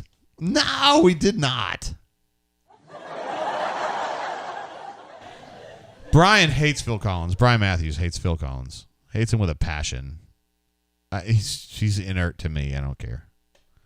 I like In the Air Tonight, but that's also really the only Phil Collins Collins song that's my least favorite song ever. Like, that song sucks. I hate that song. Okay. I would listen to Studio 15 times and not have to listen to that song. What about Yoko Ono? Would you listen to her over that? No, she's horrible. She's not even a real person, whatever. Let's see. War Eagle 008 appreciates you backing him up on that. Abby Laker says Prince has so much music in the vault, it's insane. I did not know that.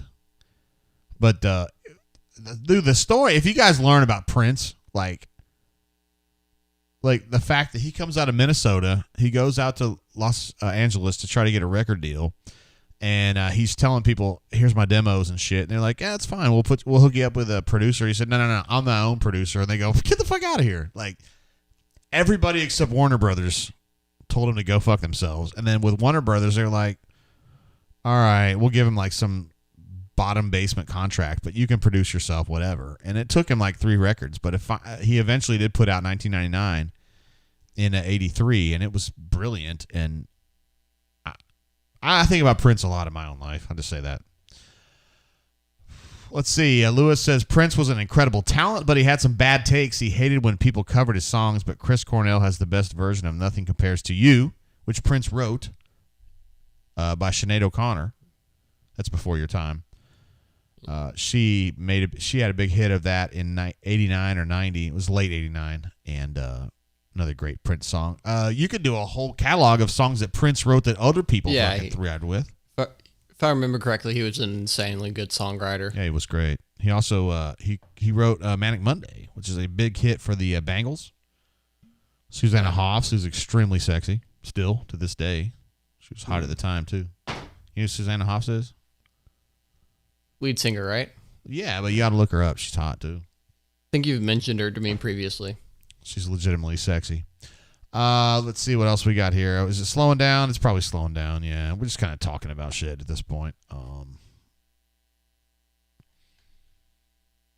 Ryan D says, "How about the Beastie Boys? We love Beastie Boys, obviously. R.I.P.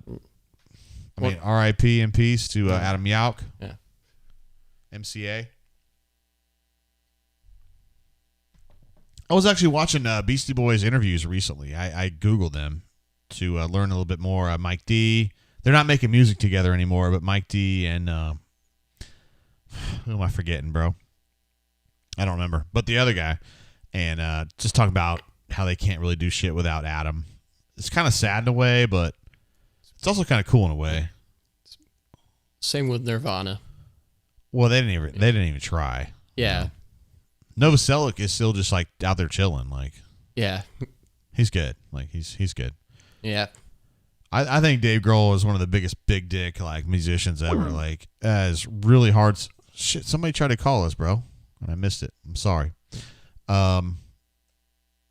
For him to just basically make the first Foo Fighters album by himself. Yeah, that is still one of the coolest rock feats to me. It's unbelievable.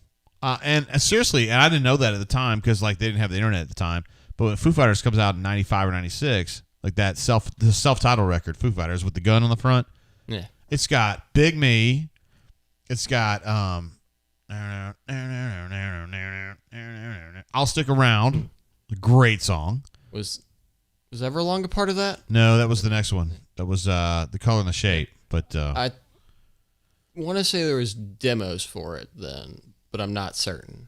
Lewis says Prince was an amazing guitar player. That's the thing about Prince. Great songwriter, great producer, great instrumentalist, great guitarist is what I'm saying, and a great performer. Like a great vocalist, like he had the Mick Jagger frontman thing too. He had it all. He could do it all, and that's why he's such a badass. The only other person I think that even comes close in the history of rock and roll is Buddy Holly, and he died so early that you guys think I'm full of shit, but Buddy Holly was writing his own shit, playing his own shit, producing his own shit, and he had it going. Y'all look that shit up. Buddy Holly was the man. He died on the day the music died in Clear Lake, Iowa. Very, very sad. Yep. War Eagle 0008 says Grohl wrote all of it as part of Nirvana, but didn't want to piss Cobain off, meaning, I guess, the Foo Fighters stuff. Yeah, because that was one of the things that came out was, not Cobain, but Dave Grohl was a year or two later going around showing demos, and people weren't really taking him seriously because he was the drummer. That's too bad. That's stupid. Let's see. Melee says Lenny Kravitz's first album was all Lenny, only playing everything. I did not know that. That's great. Lenny Kravitz was insanely good. Guys, I get mid-90s. Yeah. Fly Away and all that stuff. American Woman? Well, yeah, it's a remake, but I didn't know that. He's a stud. Ravine says, what was the Brownwater selection of the night? It was this Bardstown Fusion. I love Bardstown. Basically everything. I realized today that I have more Bardstown Bourbon Company stuff than I do anything else. I think I have 6 selections of theirs. I have the, this is actually Cousins Fusion. You doing all right, bro? Ace of Base was mentioned. Just no. Yeah, the answer's no on that. This is the Fusion right here. Actually, this is Fusion Series 4. My man Cousin, this is Denton's dad, Cuz. He let me have this tonight, and I appreciate that very much, Chris. You know I love you, bro. I also have Discovery Series 5, Discovery Series 2, Pfeiffer Pavitt, which I had on the show like 2 or 3 weeks ago, The Prisoner, and then something else. I don't know. I think I have 6. It's delicious bourbon, 100%. Hickadula, as Denton mentioned earlier, Jeffrey Lee said to mention Ace of Base.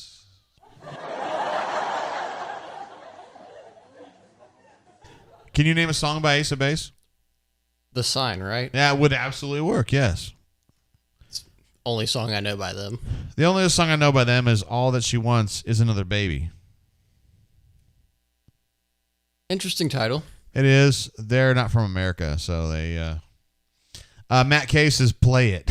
If I play it, it's a copyright violation right away, and everything I do, I lose. So, War Eagle 0008 says, thanks, Jay and Denton. Was fun tonight. See y'all next week, War Damn Eagle. Look at that, Denton. You're getting some love, bro. Appreciate that, bro. Woo!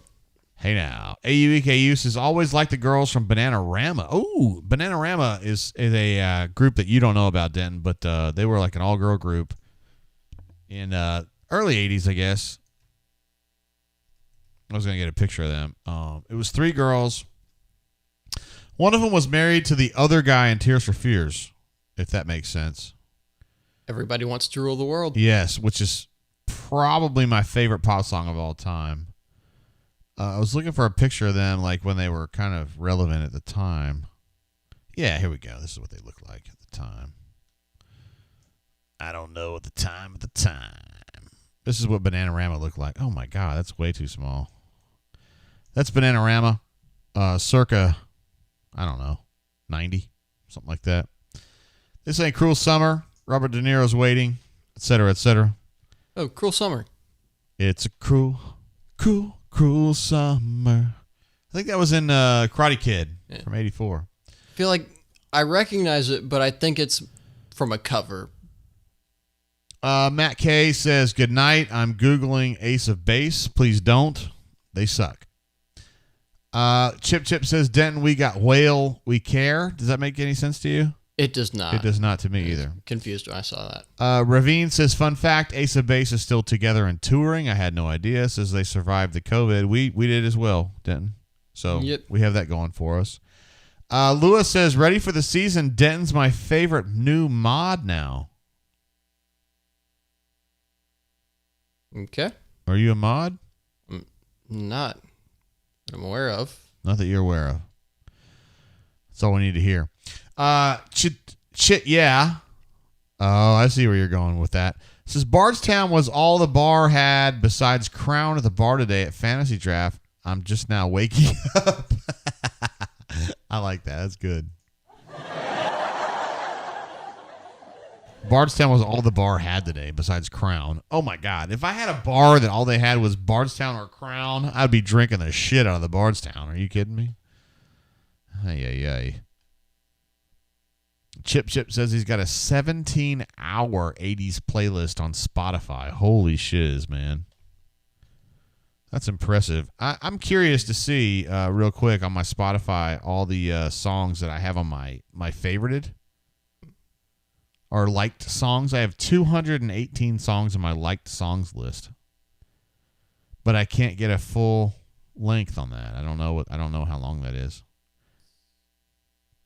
I added "Come On Back, Jesus" today from Willie Nelson. Huh.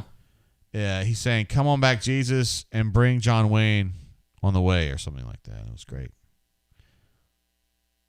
Let's see other songs I have on my all-time favorite playlist. "Halo" by Depeche Mode, which is a song that you don't hear very often. I love it. Nope. "The Cure" by Lady Gaga. "Ride With Me" by Nelly. "Nobody's Diary" by Yaz. "Thunder" by Imagine Dragons. "Money for Nothing," as I said earlier, is one of my favorite songs of all time.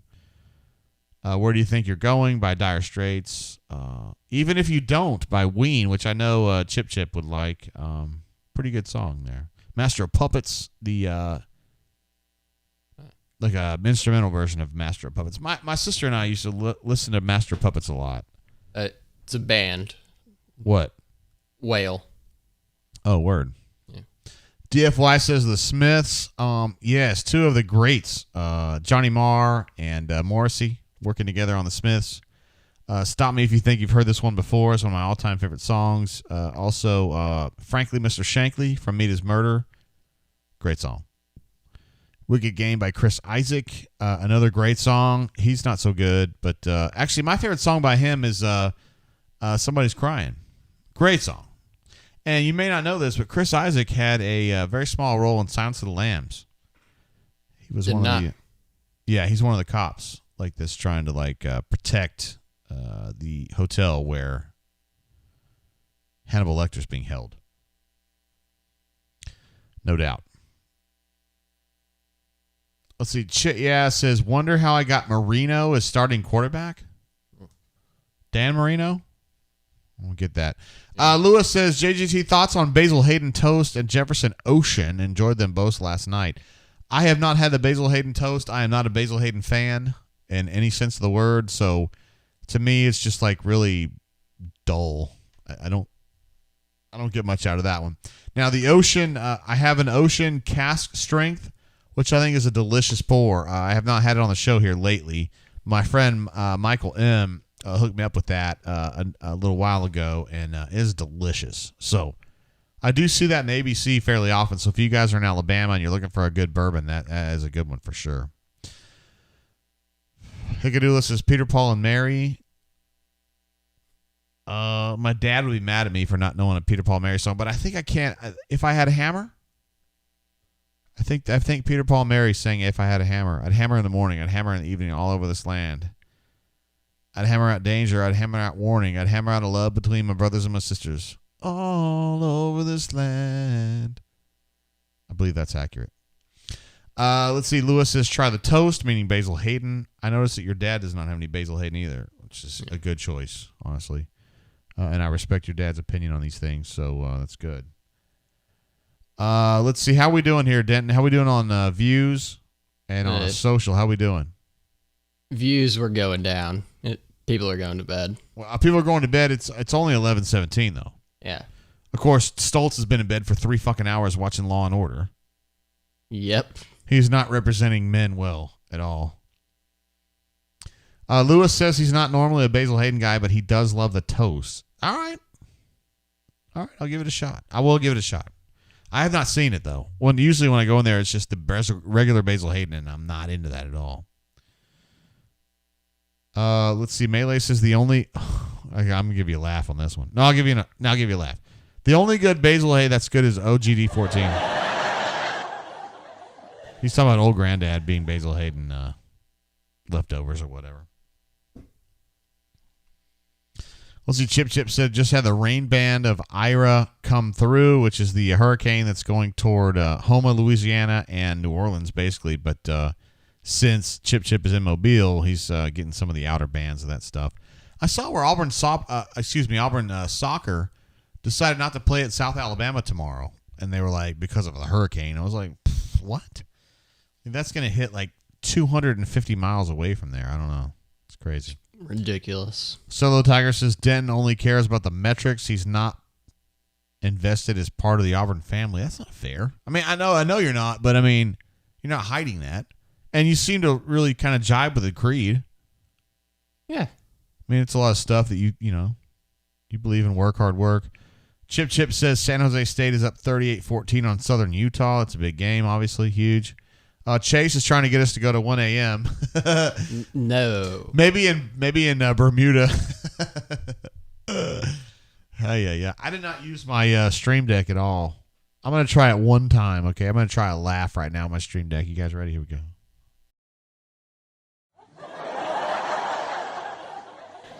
It worked.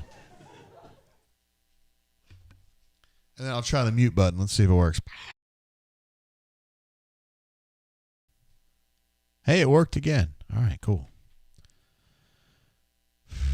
Let's see. Heel FN 22 finally in SM. Glad to have you, bro. Sue Parrish says Willie and friend can get chrome off trailer hitch. Hold on, Denton, can you help me with this one on Sue Parrish? Willie and girlfriend can get chrome off trailer hitch. Is that how you read that? Is this a reference to Brian sucking the banana through a straw earlier? How I read it, I don't. The way you read it, don't think it's a reference to I just that. I just got to wrap it up from the from the administrative assistant. She says wrap up the conversation to get the hell out. Looks like I got a red card from Den there. Definitely. Heel Finn says real talk was Harson nearby in practice. He was not. I think he was at the house, like for real. I did not see him. I kind of looked for him like in an unofficial way, and I did not see him at all. Yeah. Quarantine's 2 weeks, so he's supposed to get out Monday. Okay. I thought it was 10 days. Last I had heard was 2 weeks. 10 days. Do you work for the CDC? I do not. Okay. That's all I need then to again, hear the last I heard was last year. Ravine says Publix banana pudding ice cream is pretty on point. I think we were talking about Sonic earlier is really what we're looking for. Time for the ladies. All right, you want to do the you want girls we like, girls we adore? Denton, how do you feel about that? If we do it, we got to do it now, and it's got to be fast. Wait, what do you mean? Get out of here. Oh, you've been here a while. Yeah, absolutely. All right, so we got Jill Arrington. We got the chick from the Golf Channel who's super hot, obviously. And this other chick here, I don't know who that is. Do you know who that is, Denton? No, but I can't see it yet because I'm watching the stream. Yeah, I meant to get you a monitor so you could see that. But Jill Arrington is always going to be the hottest girl. Like, period. Emily Blunt? What is that? Oh, he's already taken... Taking a name, yeah. Yeah. We love Emily Blunt. Of course we do. She's British and she's sexy and we love her. I kind of like the pictures where they have big boobs. Those are my favorites. I don't like that picture. I feel like I have to get these worked out ahead of time, you know what I mean?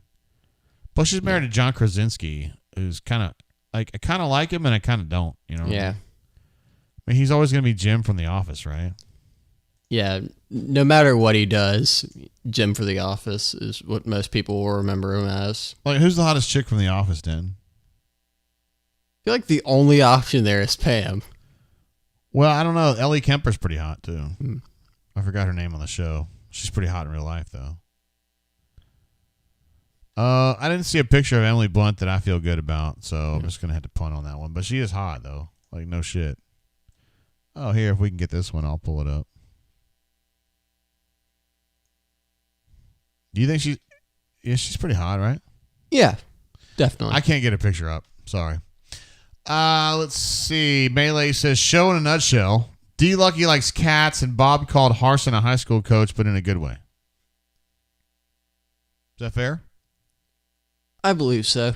Didn't really I don't know see Bob's call. I think D. Lucky does like cats, but I think he was more like saying that Stoltze, if the girl was talking about her dog, he should then pursue the cat. Yeah. That was really what I think D. Lucky was trying to go for there. Lewis says that Ellie Kemper's the redhead from The Office. I don't remember her name on the show, but she's pretty sexy in real life. And she played field hockey in college at Princeton. Of course, that gains points with you. Yeah, you know, when it comes to me, I like I like tough women. I like women that are go-getters. Heelfin says JG and Dale Denton. That's an interesting one. Do y'all watch Curb? Do not. I have not heard of that. Is that a show? I believe so.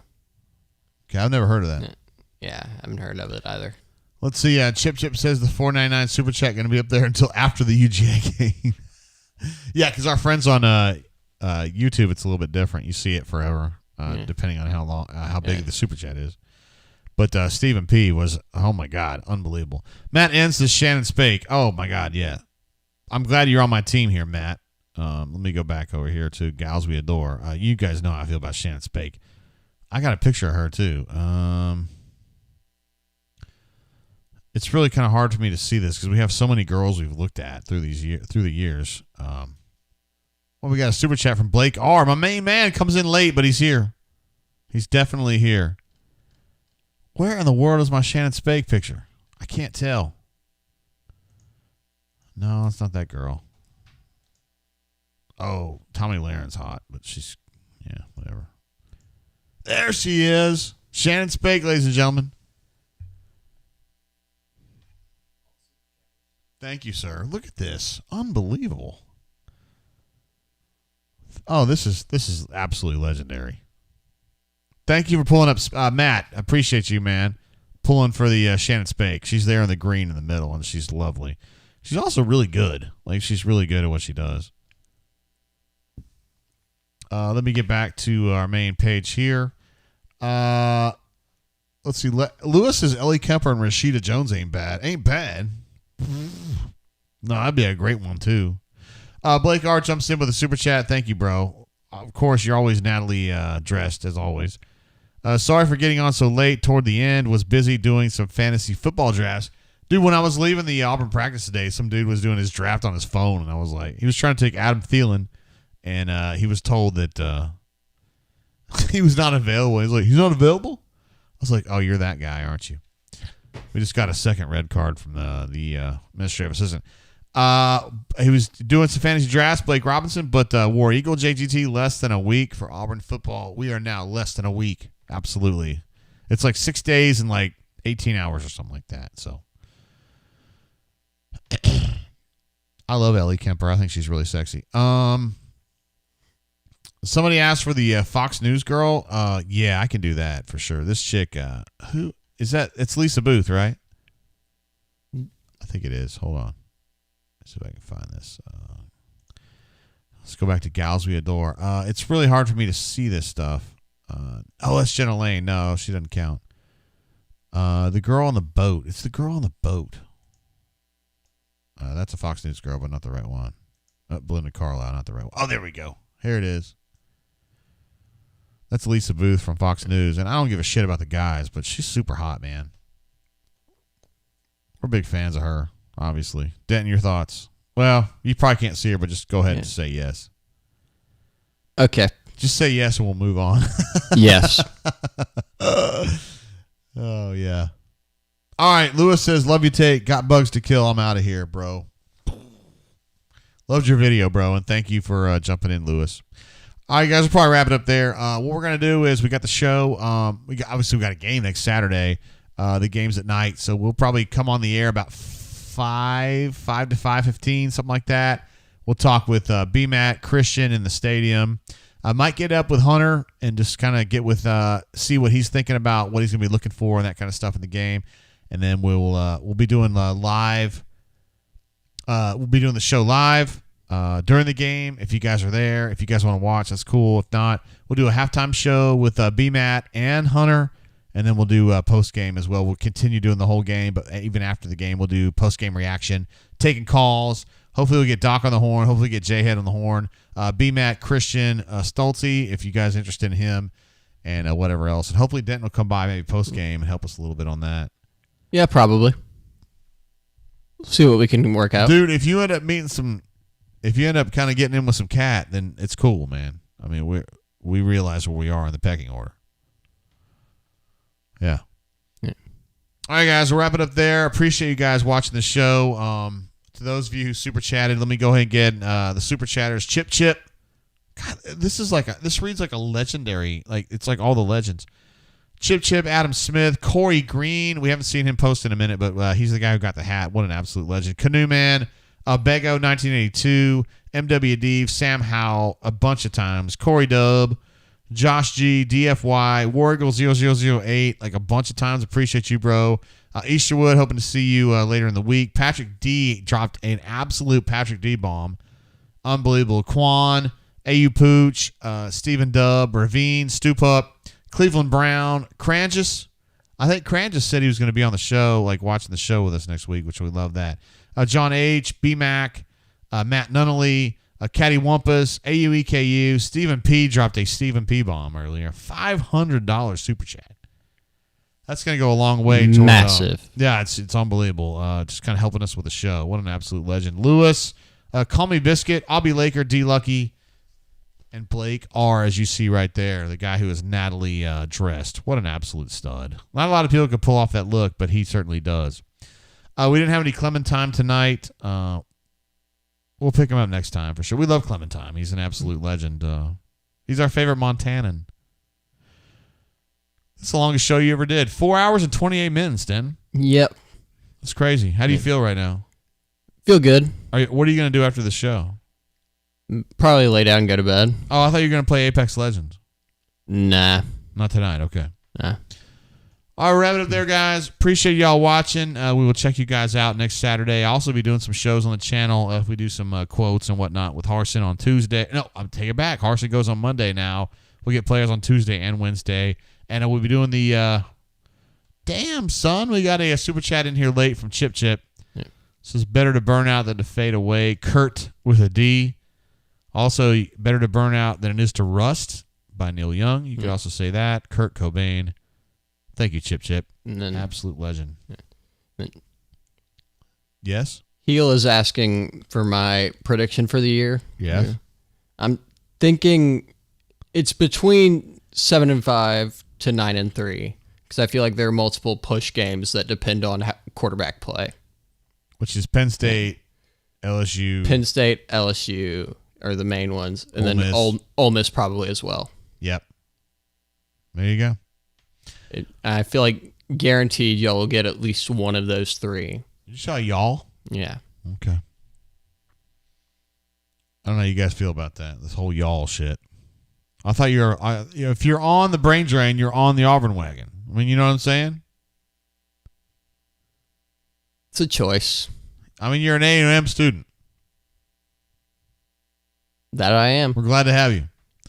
All right, guys, wrap it up there. Appreciate y'all watching. Appreciate all of our super chatters. We love you guys. Chip, thank you for jumping in late. You guys are the best. Till we see you again, keep your feet on the ground. Keep reaching for the stars. Peace and love. See you.